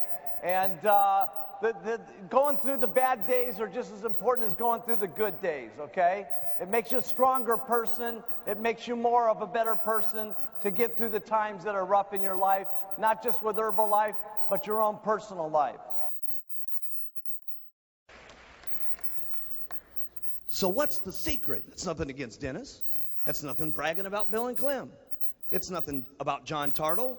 It's nothing about any one of the guys, or Alan Lorenz.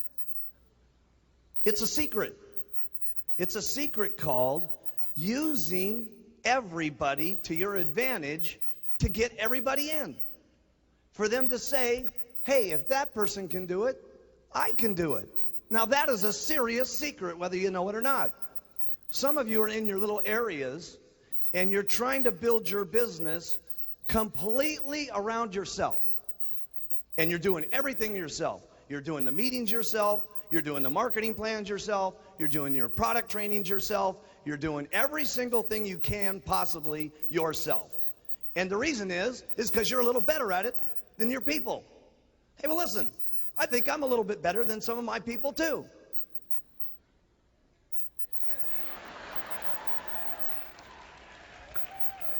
But I got the brains to understand that a lot of you don't think that you can become like Mark Hughes. Even though I tell you my little dinky story of where I started. Even though I tell you about my little distributor kit and my little can and my little office that you guys all saw and all that. After I've told you my entire deal, still, I didn't affect you as much as some of the people that got up on this stage that you said, God dang it, if those guys can do it, I'll get rich. That's a secret. Now put that down in your notes. It's a secret. You guys need to start using your people. You start needing to use all the people around you. Some of you are caught up in the attitudes and the different personalities of your people. Listen, some of those personalities may get some of the people in your room. Use them. I had this guy in my business in the beginning. He used to push, and he used to make everybody so upset, so aggravated, so angry that everybody wanted out of his line at the end of the week. There wasn't anybody that didn't need a parachute to jump out of an airplane and crash. This guy would burn up people faster than you could shake a stick at. And you know what? I used to use him as my biggest advantage. You know why? Because he was making $5,000 a month at the time. And I said, listen, if this guy can make $5,000 a month with everybody in his organization hating him, imagine how much money you could make if you got people to like you. Use your people. Entering into the Herbalife game, okay? And with all games, okay, with all games, there are certain rules that you play when you play the game. And if you know the rules of the game good enough, you can win the game. Okay? And so we're going to take Herbalife and play it like it's a game here today and see how it works. Okay? Because once you know how to play the game of Herbalife, it's unbelievable if you know the game and you know what the rules are. And as long as you follow the rules, you can win the game.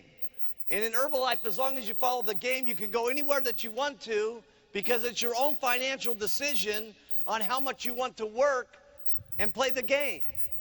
You see, if you want to stay at the supervisor, you can be a supervisor forever in Herbalife. Forever. And we will love you. Forever. Forever we will love you.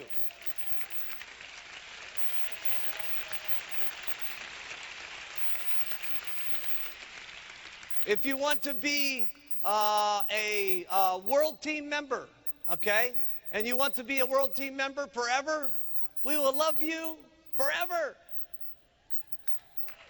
Forever.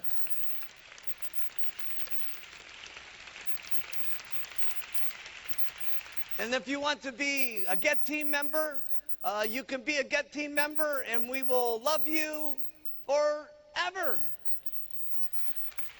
We will love you. And the same thing at Millionaire Team and President's Team and Chairman's Club and Founder's Circle, because everybody, okay, everybody in the room makes up the taking good nutrition around the world, okay? And for you, it's your own decision on how much you want to talk, because there's use the products, wear the button, and then there's talking to people. And it's how many people that you talk to that really is the game of Herbalife, because when you're talking to people, everything is a percentage of everything. In other words, when you talk to people about the product, there's going to be a certain percentage of the people that you talk to on the product that are going to say, no, I don't want to buy the products. And by the way, when they say no, they don't mean no. Okay? The most reason why people will say no to you, okay, and when you're new, you take this personally. When they say no to you, it doesn't mean that you're new and you don't know the presentation, so that's why they don't buy. Okay? The reason why people most don't buy, okay, is the fact that they've tried 5 things before, okay, or 6 or 7 things before, and they just don't have it in them to try one more time. You see, and that's why we like you to use the products and come to the meetings and see the testimonials so that you feel so strong about the products that that feeling comes across to them, okay, and maybe that feeling gets them to try one more time, okay? So when someone says no to you, don't take it so personal, okay, because at a point, you can only get so good about what you say about the Herbalife products, okay? You can only get so good. So some people are going to say no, and then some people are going to say yes. And out of the people that say yes, some of them are going to give you referrals, and then some of them are going to become your best distributors that you've ever gotten in the business. When you come down to the basics of the business, everything's about ring, ring. Now, when I say ring, ring, that means something that you're doing to talk to people, okay? No matter what it is. We can talk about all the methods all day long, but everything is a percentage of everything. So it doesn't make any difference what you do. What's important is that you're clear on what you need to do. And what you need to do is talk to enough people every single day so you can get ring, ring going on. Because if you got ring, ring going on, you're going to talk to a certain amount of people that say yes, and a certain amount of people are going to join. First line. Then there's going to be a certain amount of the people that you sign up first line that are going to go to supervisor.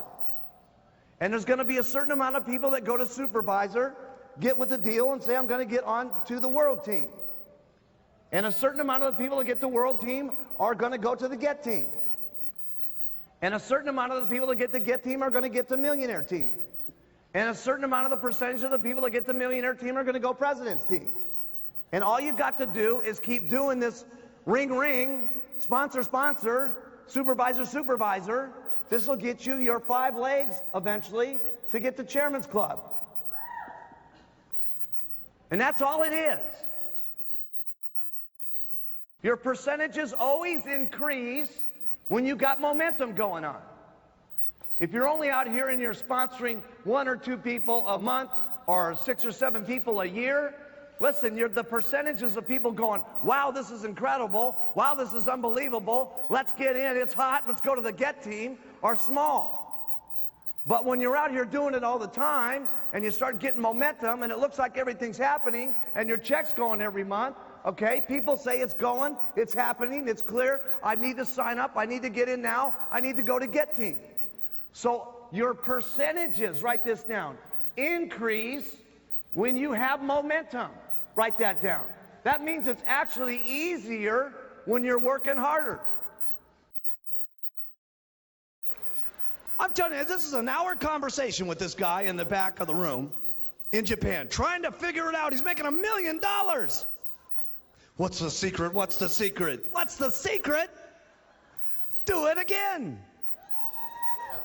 And then do it again. That's the secret. And you should have seen the look on his face. It was like I had just given him, oh, that's how I go to 2 million? You mean that's how I go to 3 million? That's how I go to 4? I said, yes. He says, okay, I'll do it. It was amazing. Yeah, that's the little secret. Just do it some more. And stick around no matter what level it is that you're at. Do it some more. Over and over and over and over and over. And I know you guys have heard that over and over and over and over again, haven't you? Well, you're going to hear that over and over and over and over and over again until you get it, that all you got to do is keep doing it over and over and over and over again. Because that's what it's about. Doing it over. If we really want to play the Herbalife game and do it fast, okay? Now, what I'm telling you here is not for everybody, okay? I'm gonna talk to you for the next half an hour, okay, as if everybody in the room wants to get rich, okay? How many people would like to be on the president's team?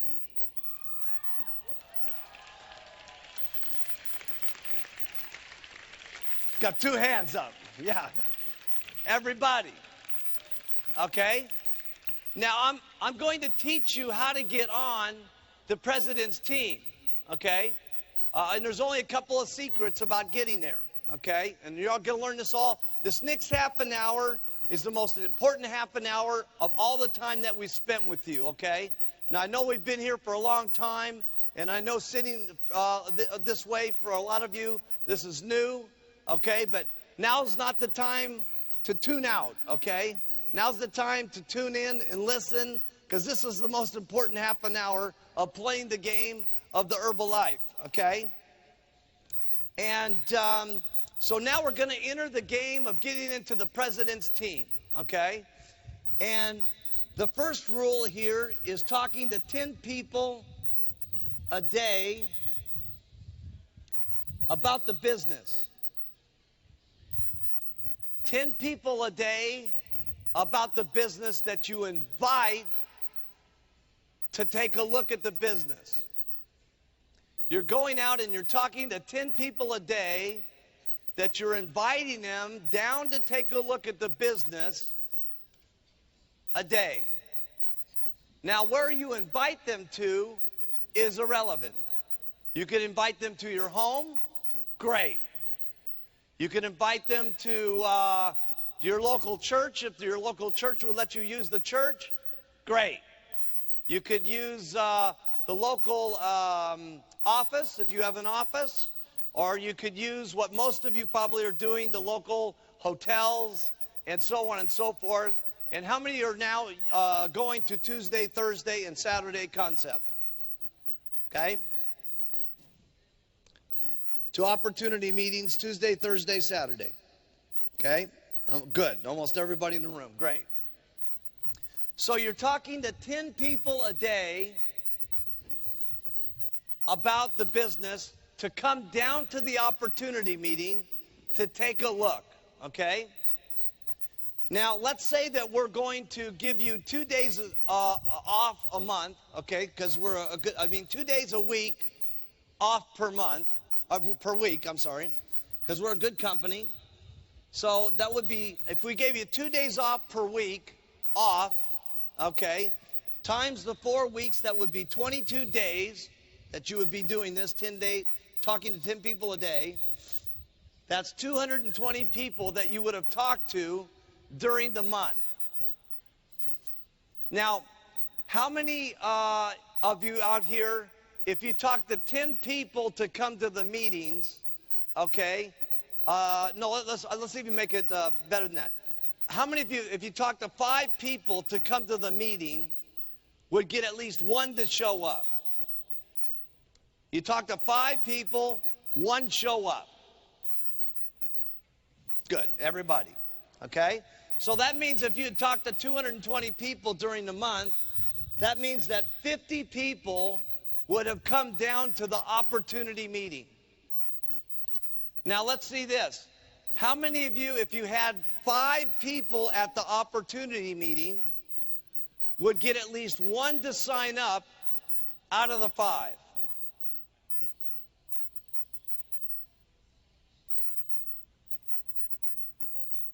Good, everybody, okay? Because these are the reason I'm making this plan this way is because everybody's going to score a lot better than what I put down here, okay?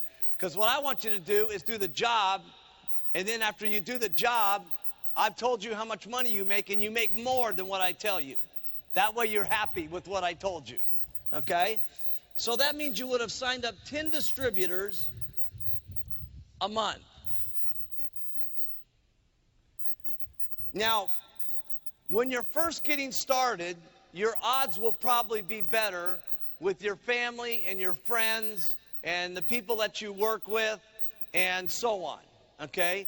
Your odds will be much better with those people than once you go through your circle of influence and then you start doing the mundane things of regular doing business, okay? And in your manual, okay, on page, I think it's 24 here in Japan. It might be 26. It's in different pages in different countries. But go to the Who Do You Know list in your manuals, okay? Because whenever you tell someone, okay, let's make a list of everybody that you know, most people only put down 5 or 6 people that they know. That's why you want to use the Who Do You Know list. Because the Who Do You Know list has everybody that you know that you're not thinking of. It's got the mailman. It's got your dentist. It's got the person that does your dry cleaning. It's got the person that cleans your dog. It's got the teacher of your children. It's got the local church leader at your church. It's got everybody that you're not thinking of, okay, to lose weight and to make money, all right? So you want to use the Who Do You Know list, okay, first to make up your list. And you're probably going to do extremely good with your friends and your family and your coworkers and so on, okay, other than the way I did. Because what sells people 75% to get into the company is the testimonials. Now, when I got going, I was a good salesperson. But what I was lacking was the testimonials. So consequently, I had to sign up lots of people to get very little results. In my case, I signed up 196 people the first 6 months in the company. And out of those 196 people, only 16 people became supervisors. And now 10 of those people are on the president's team.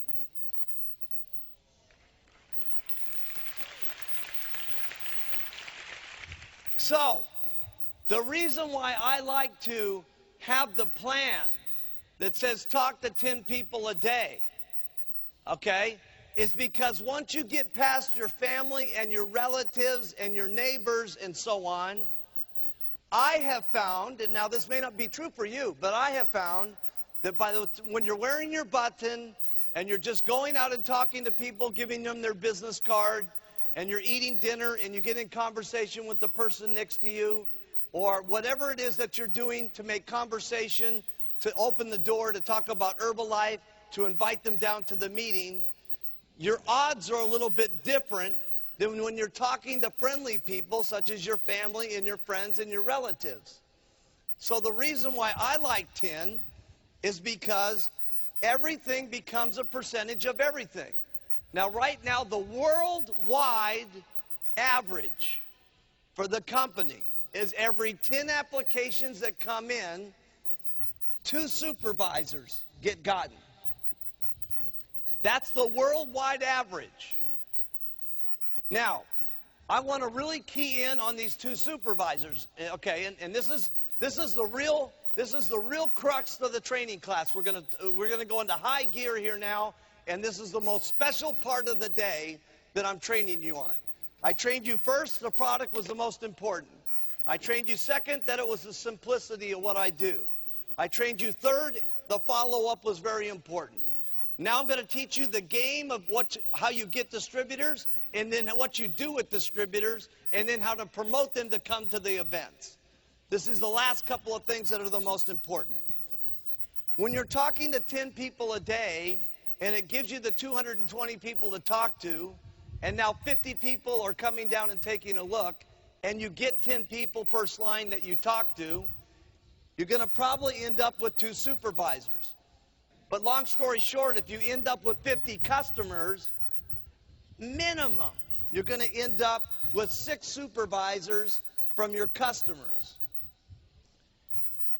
And if you've broken 2 supervisors out of these 10 people that you recruited first line, and you do that for 12 months, that's 24 supervisors. So if you've got 24 supervisors in the next year, plus 6 supervisors from your customers, that's 30 supervisors for this next 12-month period.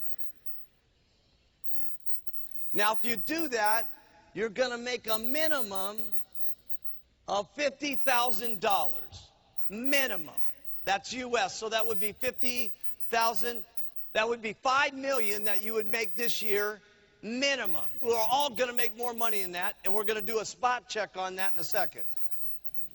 The next year, let's say you do the exact same thing, and you get another 30 first-line supervisors. That's 60 first-line supervisors. Now, here's the thing. See, a certain percentage of the people that you get as distributors are going to become supervisors. A certain percentage of the supervisors are going to get to the world team. Now let's just ask some of the people down here. If you had 60 first-line supervisors, how many would get to world team? Probably about 20. Everybody thinks about 20. Let's say only 5 get to the world team. Okay. Now, out of 60 first-line supervisors, how many get team will we get? Probably 5 world team, let's say only 2 get to the world team, okay? And let's just say only 1 get to the president's team, okay? Because everything's a percentage of everything. The first thing you want to do is build wide, then you want to build deep. This is the game of Herbalife, okay? In this plan that I just made up for you here, you will have then made president's team yourself. That's number 1. And you will have made a minimum of $125,000 US dollars.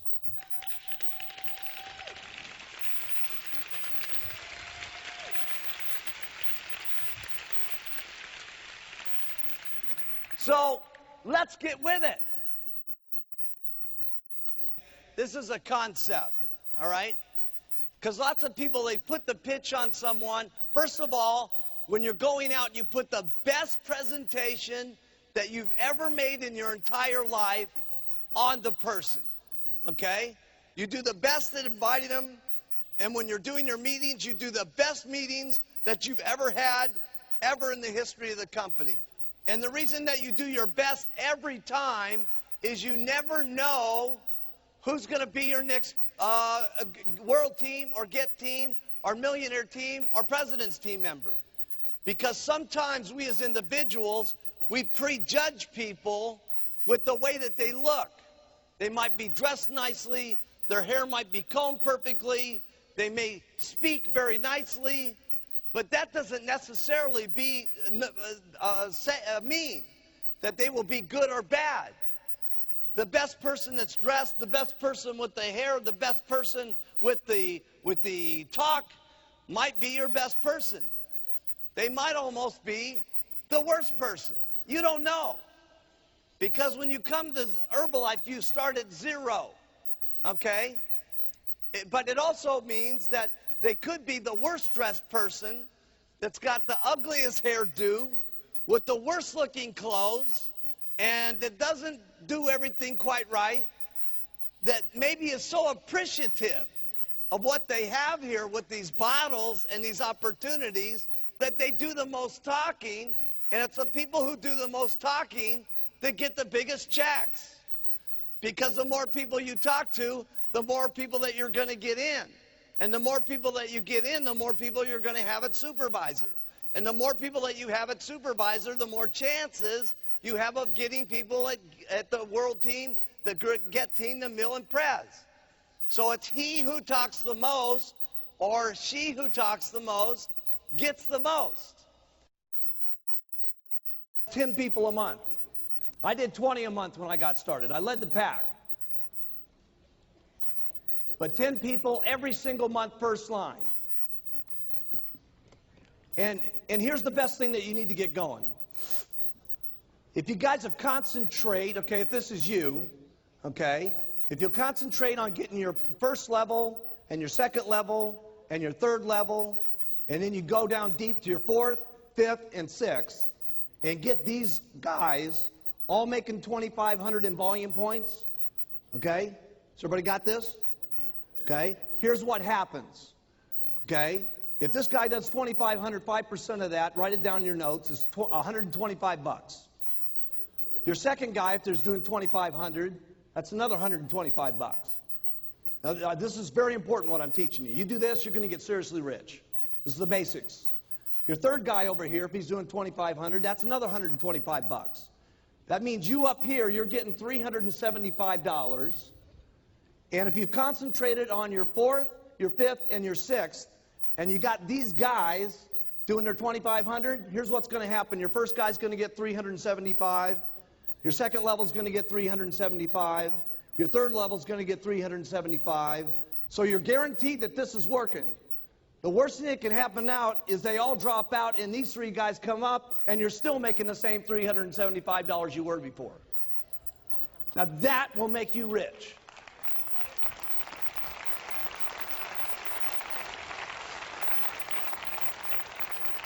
Now, did you guys get that? All that's got to happen is you get 10 of those, and that's called $3,750 on your royalty override check. You're almost a millionaire team member. Now, if only 2 out of the 10, write that down, $3,750.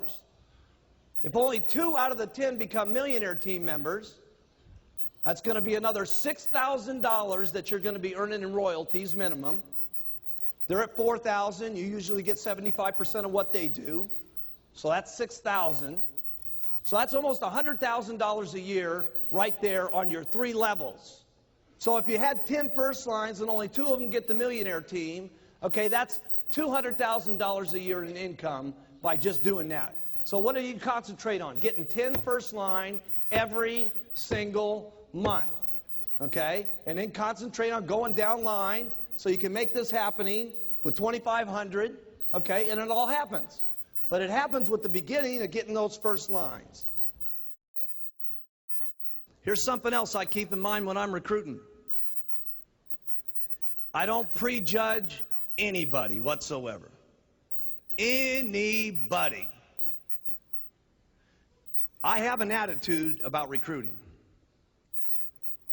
No matter who I'm looking at, I view them as the next president team member. That's my attitude. That's my attitude. My attitude is that they can get rich, period. That's my attitude. And I tell every single person that they can get rich. I tell everybody that. I paint the big dream to everybody, don't I? Now, I let them do whatever they want. But my responsibility is to let them know everything that there is. And I personally believe everybody can get rich. I personally believe that. Now, why do I believe it so much more than anybody else in this room? Because I've seen it more than anybody else in the room. Because everybody's in my organization.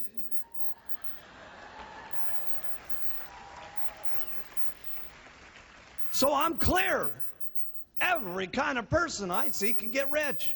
So when someone's hair's a little messed up, I don't see them as their hair's messed up. I see them as a president's team member. If they smell a little bit funny, president's team material. Their shirt's wrinkled, president's team material. Different kind of look on their face because of the way their eyes look. Because they're slanted a different way, or they're rounded a different way, or a different color of skin. See, to me, it's all presidential material, okay? So to me, I treat everybody equal, everybody nice, everybody with respect, because you just never know. You cannot know.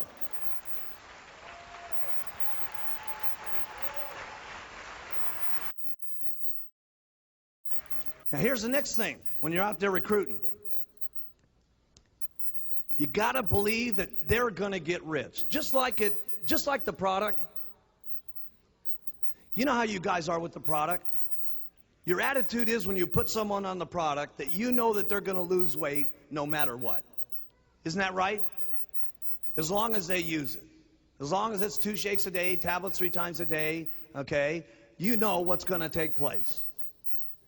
The problem with getting the attitude of everybody's going to get rich is that most of you, the products worked faster on you than getting rich did. And when you're not rich yourself, it's difficult of looking at everybody else that they're going to get rich. Well, just take and borrow from all the people that you got this last 48 hours and take their strength, okay, and put it into yourself, and then look at everybody else and look them in the eye and tell them they can get rich. And you heard it here from a lot of people. What did they say? Fake it till you make it. Keep talking about it, keep talking about it, keep talking about it, keep talking about it, and pretty soon what starts happening? It starts to actually happen. You don't beg people to get into the business. Sometimes, especially when you're new and you're in the back of the row there, okay, and you're talking, and when you're doing it at the beginning, it's always the hardest, okay? And the reason it's the hardest is because that's when you're the brokest, and that's when your car's not looking good, and your suit's not looking good, and you're afraid that they're going to turn off the electricity at your house, and you can't pay the mortgage bills, and you're scared about paying the food for little Billy and little Sally, and everything's terrible. So your attitude's the messed up the most, okay? So consequently, you're not that strong when you're recruiting, and you're begging people to get in. Please get in so I can make some money. Most people could care less how much money you make. They only care about how much money they make themselves. That's what they care about. And let me tell you something. You shouldn't be begging them to get into this company. They should be begging you to get into this company.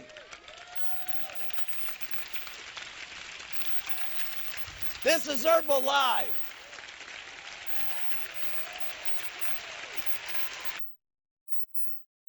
Start talking about 10 a day, it's really not that difficult to do, but a lot of people don't do it. But if I told you guys that all your job was to bring to me, okay, over the next 5 years, all right, over the next 5 years, that all you had to give to me was 180 supervisors, no matter what, okay, no matter what happened or anything else, you bring me 180 supervisors into the company, and I will personally write you a check for $4 million. How many people would do that?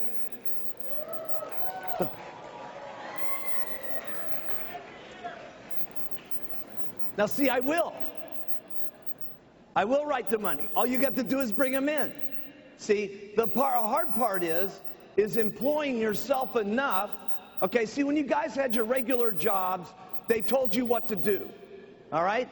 Whatever job it was you had before you came to Herbalife, they said, this is your job. You have to do this, and you have to do that, and you must have it done at 5 o'clock. Okay? Here's what your job is in Herbalife. Okay? Talking to people about the product. That's your job. Okay? And your job is talking to people about the business. And if you look at it, that your job is 10 people on the products and 10 people about the business, you will make this kind of money. You just have to fantasize about it a little bit, about the other stories of people who have made it, so that you can get yourself excited enough so you make the first step. Okay? Because we talked a little bit about that. Getting started is the hardest part. Let me tell you where the most difficult part of all of Herbalife is for everybody, although it's going to be a lot easier now that we've got the 10-10-10 coming back to the home office. It's from getting from ground zero your check to 1,000 points. That's your most difficult part, because by the time you got your 1,000 points and your 2%, which gives you another couple of thousand, and you got your retail that's giving you a couple of thousand, and now you're making $5,000 a month, it becomes a little easier to be excited and be confident to talk to people that believe in you because of how strong you become, okay? And that's the most difficult part. Getting to Millionaire Team is a breeze, okay? I'm telling you, I know it's very difficult to understand this, okay? But it's easier making $1 million a year than it is getting to that first $1,000, okay? Because you're doing the same things to get to $1 million as you are 1,000. You just do it more times to get to $1 million. And while you're getting there, it's funner because you're making money on the way. The worst part is when you're doing all the grunt work and you're doing all the stuff and you're not seeing results as fast as you want them to be, and it's discouraging, and it's disheartening, and things aren't happening. But it will happen. It will happen. If you do it, it will happen. You just have to do it long enough. You've seen enough people between the stage and what we're going to show you today that your time will come. All you have to do is put in the effort and the work. Your time will come. I'm telling you, your time will come.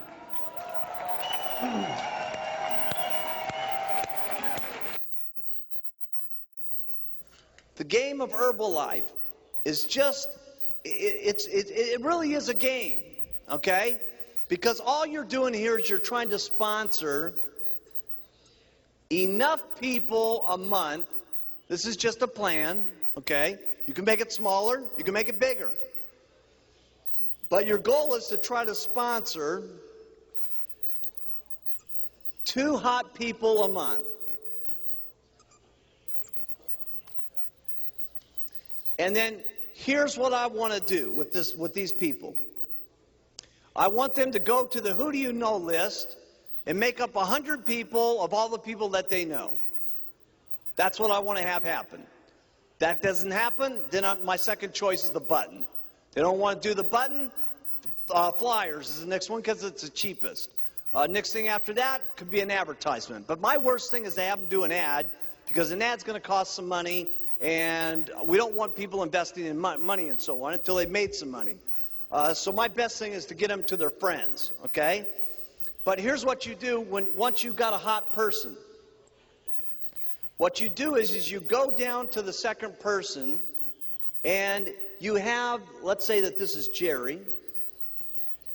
And Jerry, the first night that she got into the company, she said, I'd like to have a party planned tomorrow night because I could get a lot of my friends to that meeting instead of waiting 2 days from now till the Thursday meeting. I said, great, let's go. I said, who are the people? And we started making telephone calls. Now, I made some of those phone calls. Jerry made some of those phone calls.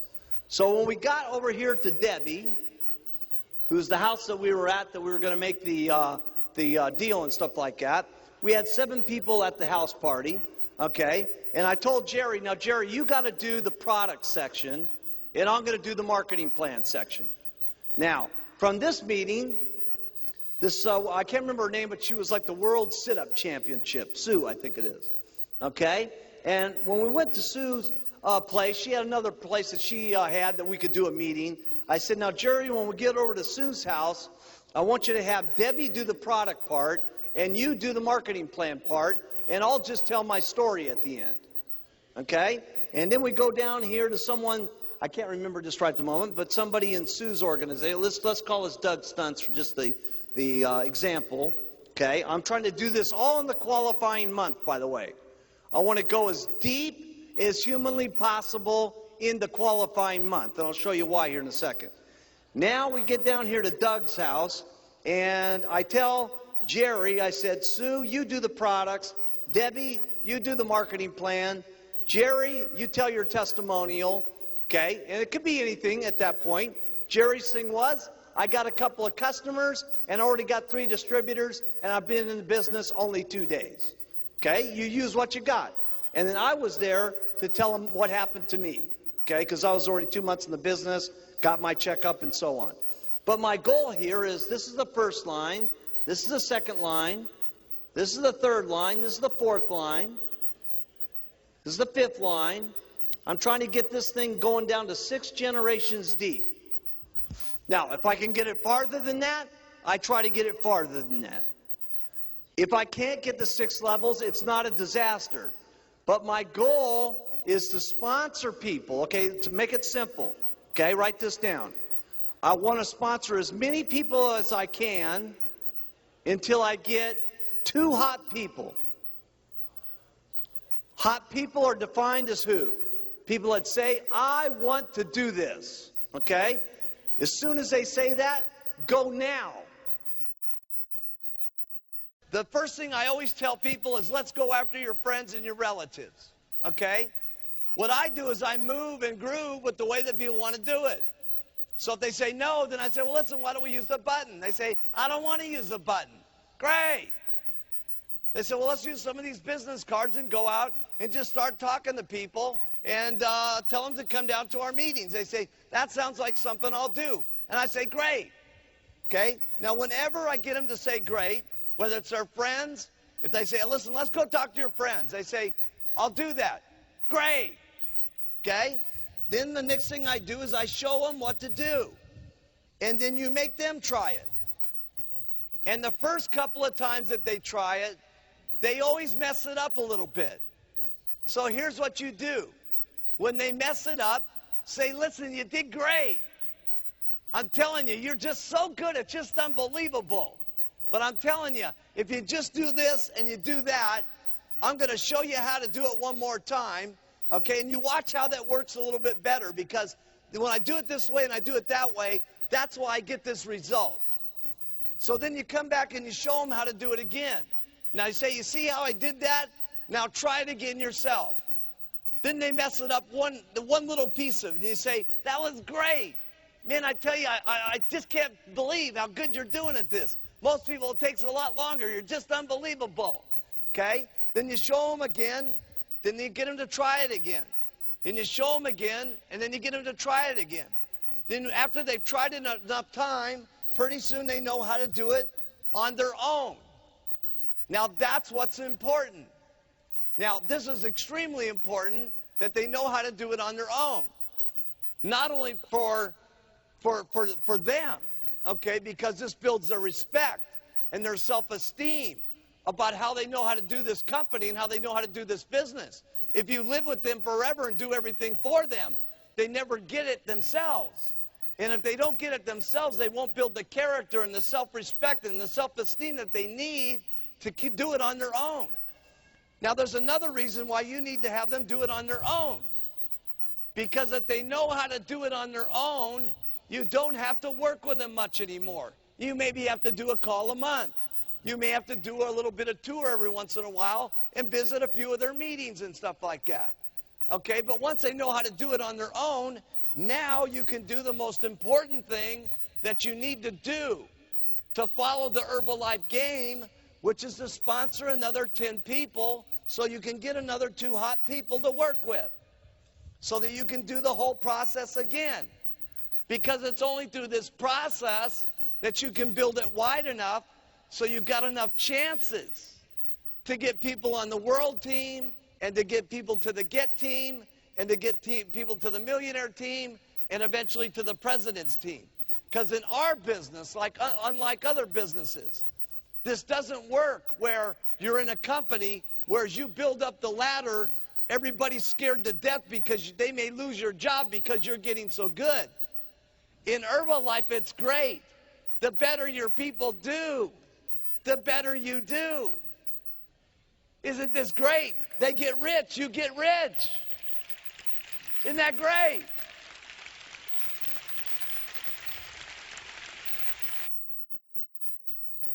Duplicate. You got to show your people how to retail. Write these things down. I'm giving you the stuff that got me rich. You got to teach them how to recruit. You got to teach them how to do a meeting. You got to get them and show them how to do a training. You got to get them and you got to show them how to do conference calls. You got to show them how to do an organizational meeting. And then we'll take over from there and help them get to the corporate schools.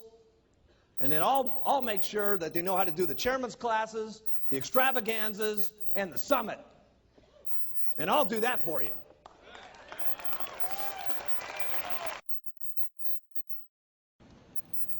Training them how to do it will make you a fortune. So, I was sitting there and I was showing them what to do, then I was getting them to do it. Then we would go out and we'd start the little opportunity meetings and stuff like that. And I'll never forget, Leslie Stanford was in the organization, and she said, listen, you know, I got all these people up in Canada that want to do the business and stuff like that. And so as I was showing Leslie what to do and how to answer the phones and how to do the stuff and all that, then she knew how to do it.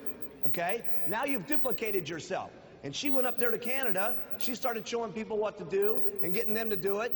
And then what would happen is once somebody that I had a little group somewhere else going, okay, I started promoting the business. Write that down.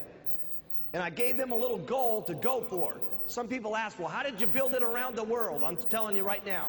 It's going to make a lot more sense as we go through this over the next couple of days, but this was the beginning of it.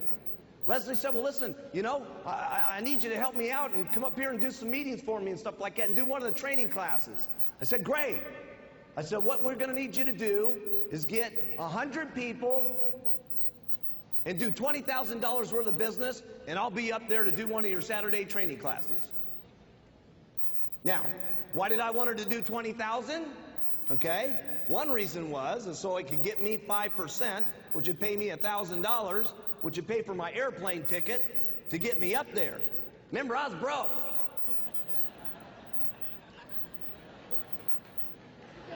Now, serious. So I had to have a plan, okay, to get me up there, okay. If you would have known me back then, you would have thought I was the richest guy in the world, okay. But I needed something to give them the chance to say, listen, here's our goal, here's what we got to do, let's pour it on, let's hit it. Why did I do opportunity meetings, okay? I could have set people down one-on-one. Would that work?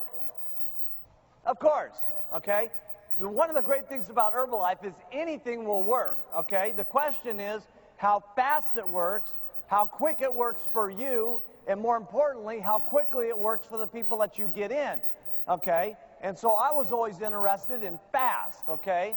So the opportunity meeting was set up for me to invite people all day long and get them down to the opportunity meeting, and that way I could do all 8 or 9 people that I had gotten during the day that came to the opportunity meeting, I could pitch them in 1 hour instead of spending 7 hours to do it, okay? And so that was really the goal. The second reason why I like doing it at the opportunity meeting is that's where I had my testimonials and my other people that had their incomes.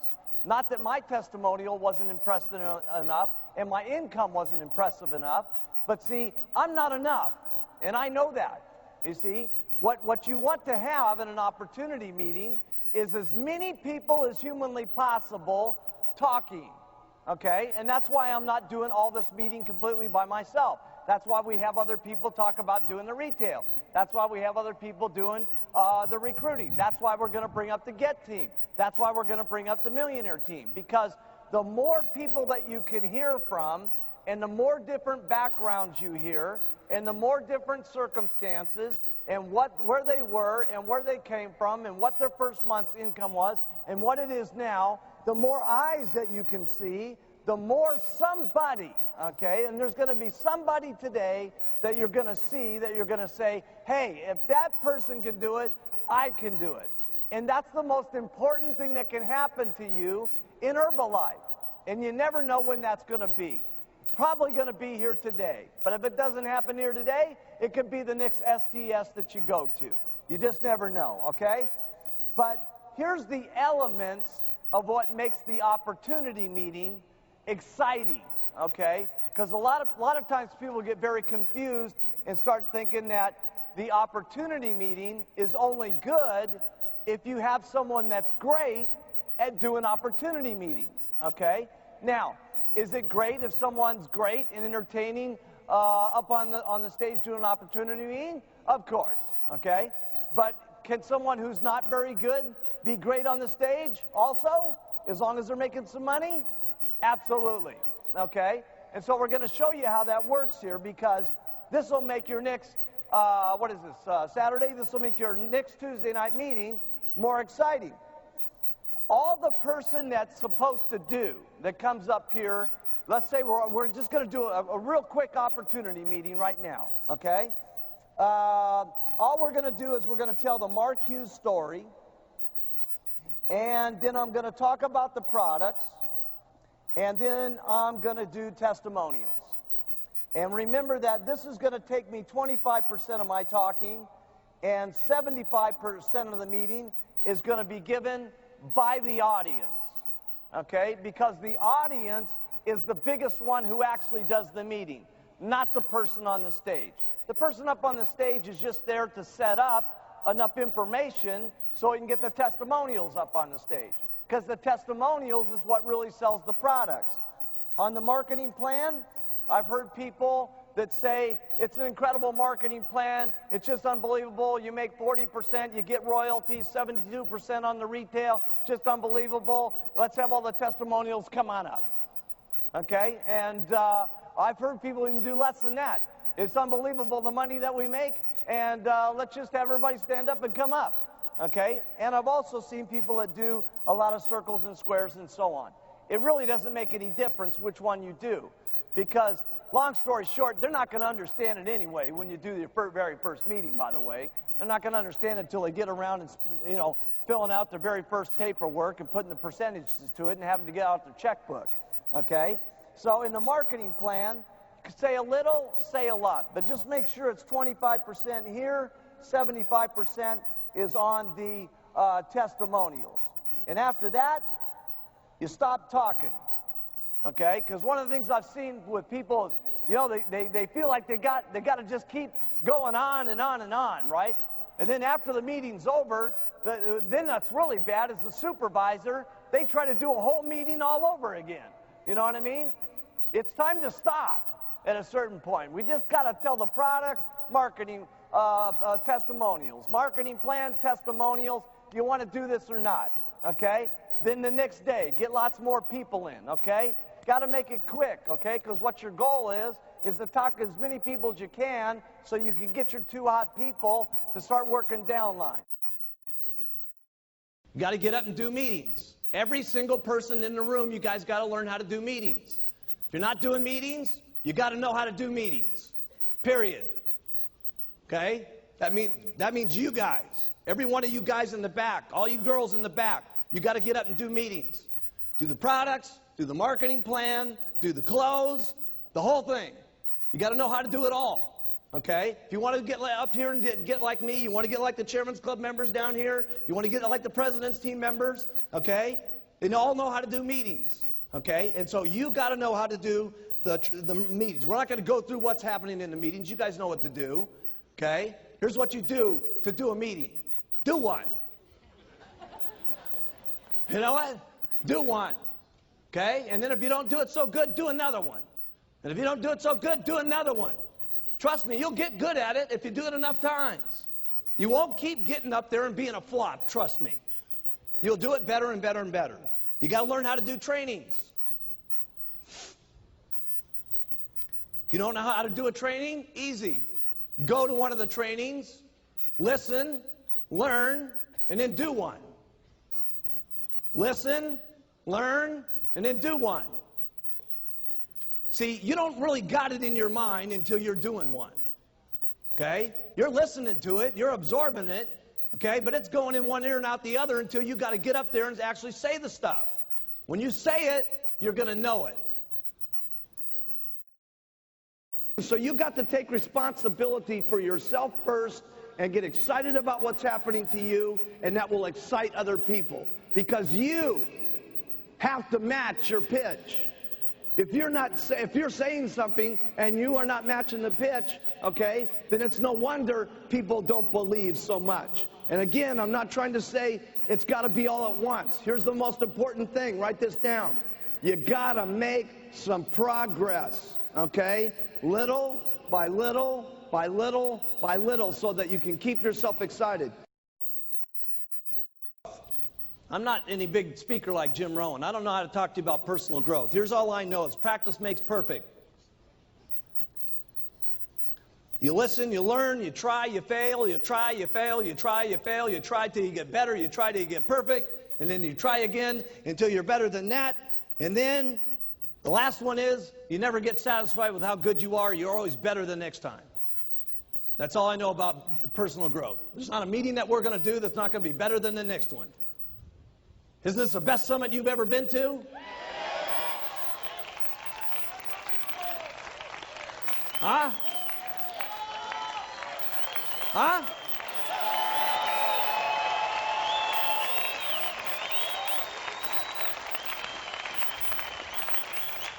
trust me, the next one's going to be unbelievable. Because there's not ever going to be a meeting where we're satisfied enough. They're always going to be better, and we're always going to be doing it in more incredible, and it's going to be more always unbelievable than the last one. That's the way it's got to be. If you want personal growth. That's all I know about personal growth. It's got to be better. That's all I know.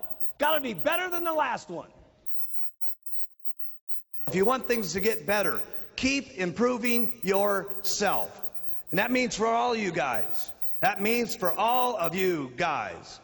You want to get bigger? You got to become bigger yourself.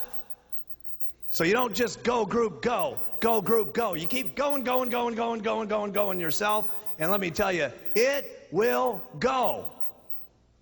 How do you keep inspired? I can't remember who said it in the meeting and stuff like that. It was Alan Lorenz, okay? He says, the way I keep inspired is from the new stories. New stories meaning he's getting new retail. Stories meaning he's getting new distributors. Stories meaning he's getting new supervisors. When that's happening to him, he keeps inspired. But if you just keep trying to squeeze your organization into $1 million without keeping inspired yourself by the own amount of retail you do, the own amount of recruiting you do, the own amount of supervisors you're breaking, then you're trying to squeeze your organization into $1 million by telling them, you guys do it, I don't got to do it. Can you make a little bit of money that way? Yes. Can you even make a lot of money that way? Yes. It's even worse when you're making a lot of money that way, and then all of a sudden you go on no-go mode. And you just tell your group, go, you got to go, you got to go. And in the beginning, you went yourself. And then pretty soon all you're doing to your group is saying, go, go, go, and that makes you more money. Go, go, go, and that makes you more money. And pretty soon for the next couple of years, that's all you're doing is saying, go, go, go, go, go. And pretty soon you start getting dissatisfied. And pretty soon you start saying, I wonder why my check's not going up, and I wonder why it's not growing, because you can only get so much out of your group. Your group at some point is going to kind of get to where they want to be. And go, go, go, you can't squeeze any more out of it. So if you want to get some more out of it, you got to become more yourself. And that means constant retailing, constant recruiting, constant breaking supervisors. Because here's another thing you got to do every year. Write this in your notes. Replenish that you lose. You are going to lose a certain amount of people each year. You are. No matter how successful you are, no matter how big your check's getting, no matter how big it's getting, every year you start over at the beginning, and you've got to replenish a certain amount of people that you lost to stay even. And then if you want it to get bigger, you've got to do more than that the following year just to make it become more. So don't get into a mode here of only go, go, go to your group. What you do is go, go, go on yourself. Treat all of your people great, okay? Including the ones that said no, by the way. Because they may be the one that you see 3 years from now, okay, that says, you know, I met you and you treated me terrible. Or they say to you, you know, I saw you about 3 years ago and you treated me real nice. What's happening with that Herbalife business?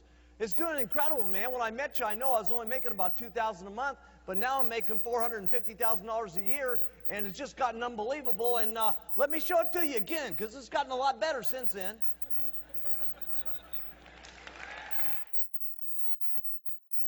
You're going to have to sit your family down and talk about your commitment.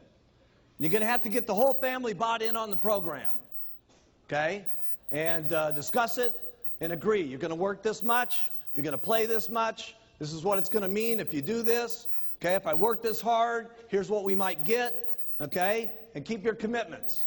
Okay, and that may have to be refined from the day you start To the time you can become a GET team member, it may have to be refined. And when you become a millionaire team member, it may have to be refined. And when you get to the president's team, it may be have to be refined. And then when your spouse sits there looking at you as a president's team member, and your burning desire is to go for chairman's club, okay? And they're getting on your nerves because they don't want you working like crazy to get to the chairman's club, okay? You're going to have one of those little sweet talks.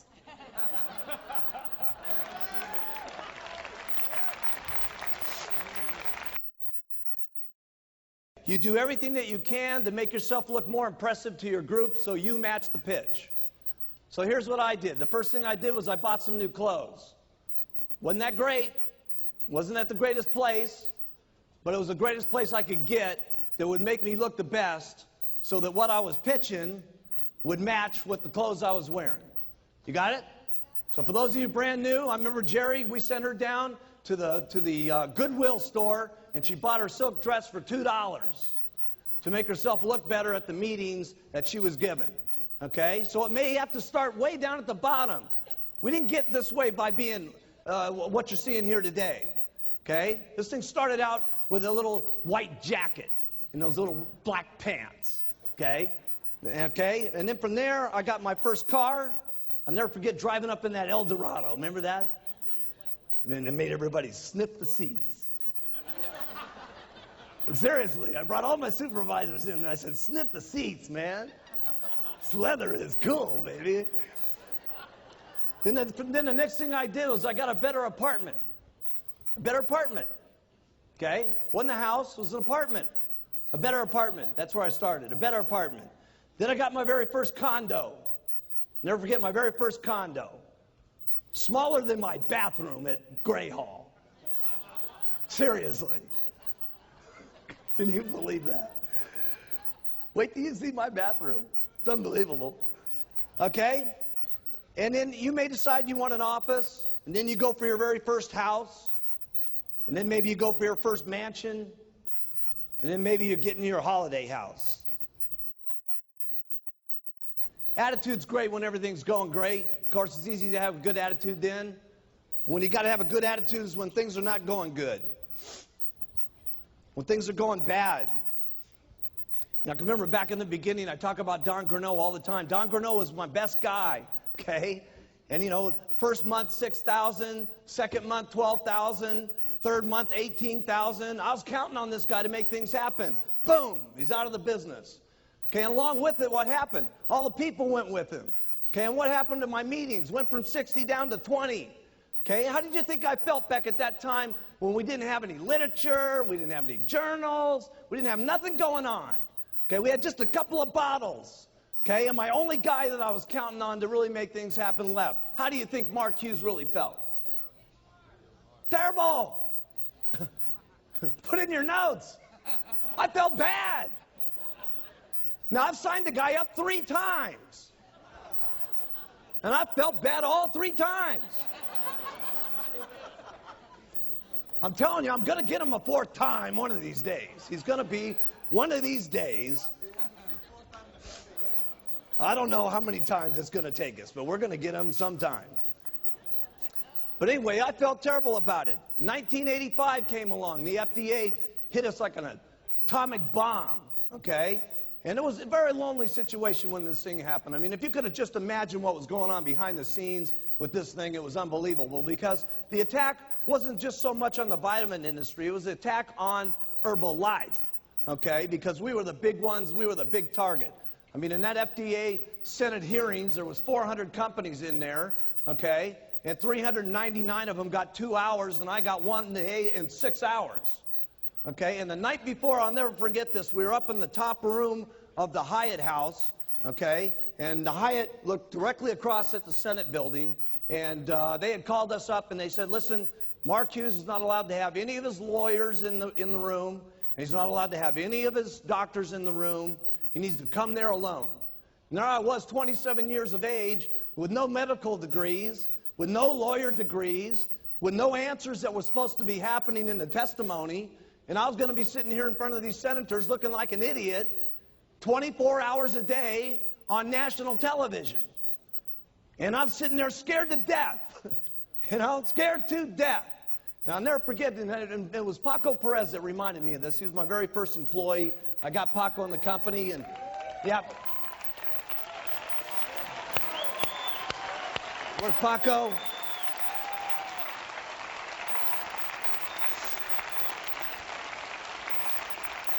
We were talking the other day, and he reminded me of this. He came up into my suite, and he said, listen, Mark, he says, what do you think's going to happen? I said, you know, Paco, I have no idea, but I know one thing's for sure.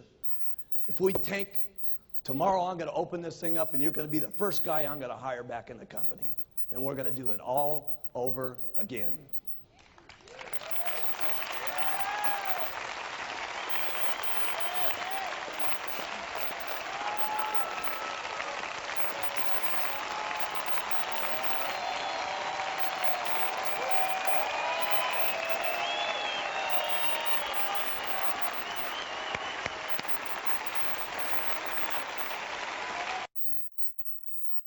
Sometimes you're the only person that believes in the person that you sold the product to at all, okay? And we have to remember that. We're there in the shopping mall, and someone's seen our button.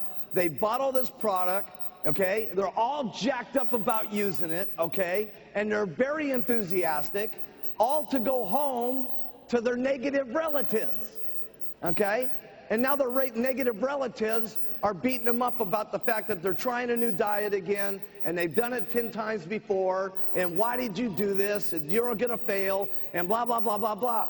This is why it's so important when that telephone rings and you're on the other end of the phone while the negative spouse is giving them all this bad stuff about you're so bad and you're never going to lose and you've tried everything in the world and why did you spend our money and this and that and the other thing. It's that phone call. It's that phone call that you make and you say, Mary, how's it going? And she says, it's going terrible. My husband's telling me I'm no good and I've used everything and I'm never going to lose the weight and he can't stand it because I spent all the money that he normally gets his beer with, okay?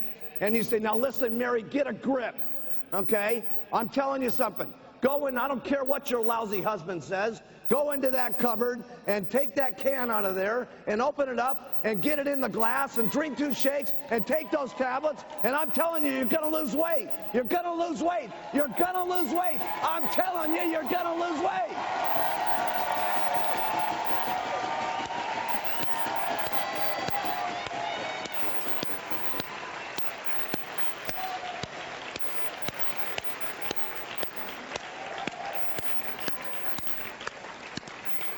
See, this is why I took the diet and did not put it on television. So many people ask me, why don't you have this in stores? Why don't you have this on TV? Why we don't have it in stores is very simple.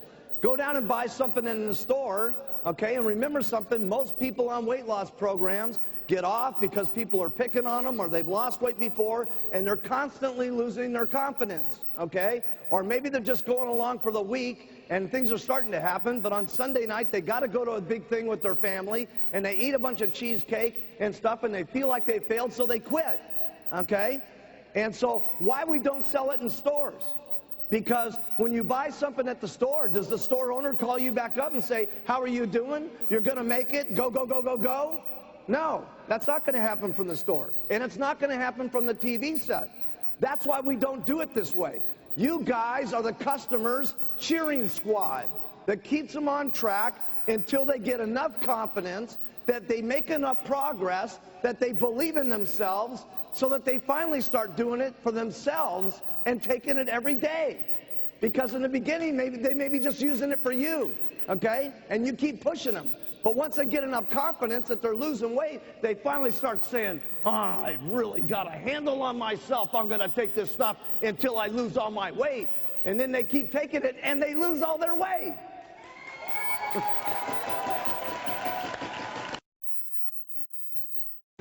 Sometimes some of the worst things in your life can be some of the greatest things that ever happened to you. Seriously. Seriously. A friend of mine always told me, he says, if the experience doesn't kill you, you'll be a better man for it. Here's all I know what to do. You work hard when it's easy, and you work twice as hard when it's not easy. That's all I know what to do. Doesn't sound like real big advice, okay, but that's what I did. When the FDA happening, let me tell you something. I was working harder than I've ever worked in my entire life. I was working the FDA problems. I was working like crazy. So what do you do to overcome adversity? You work twice as hard. That's what you do. You get out and you make it happen.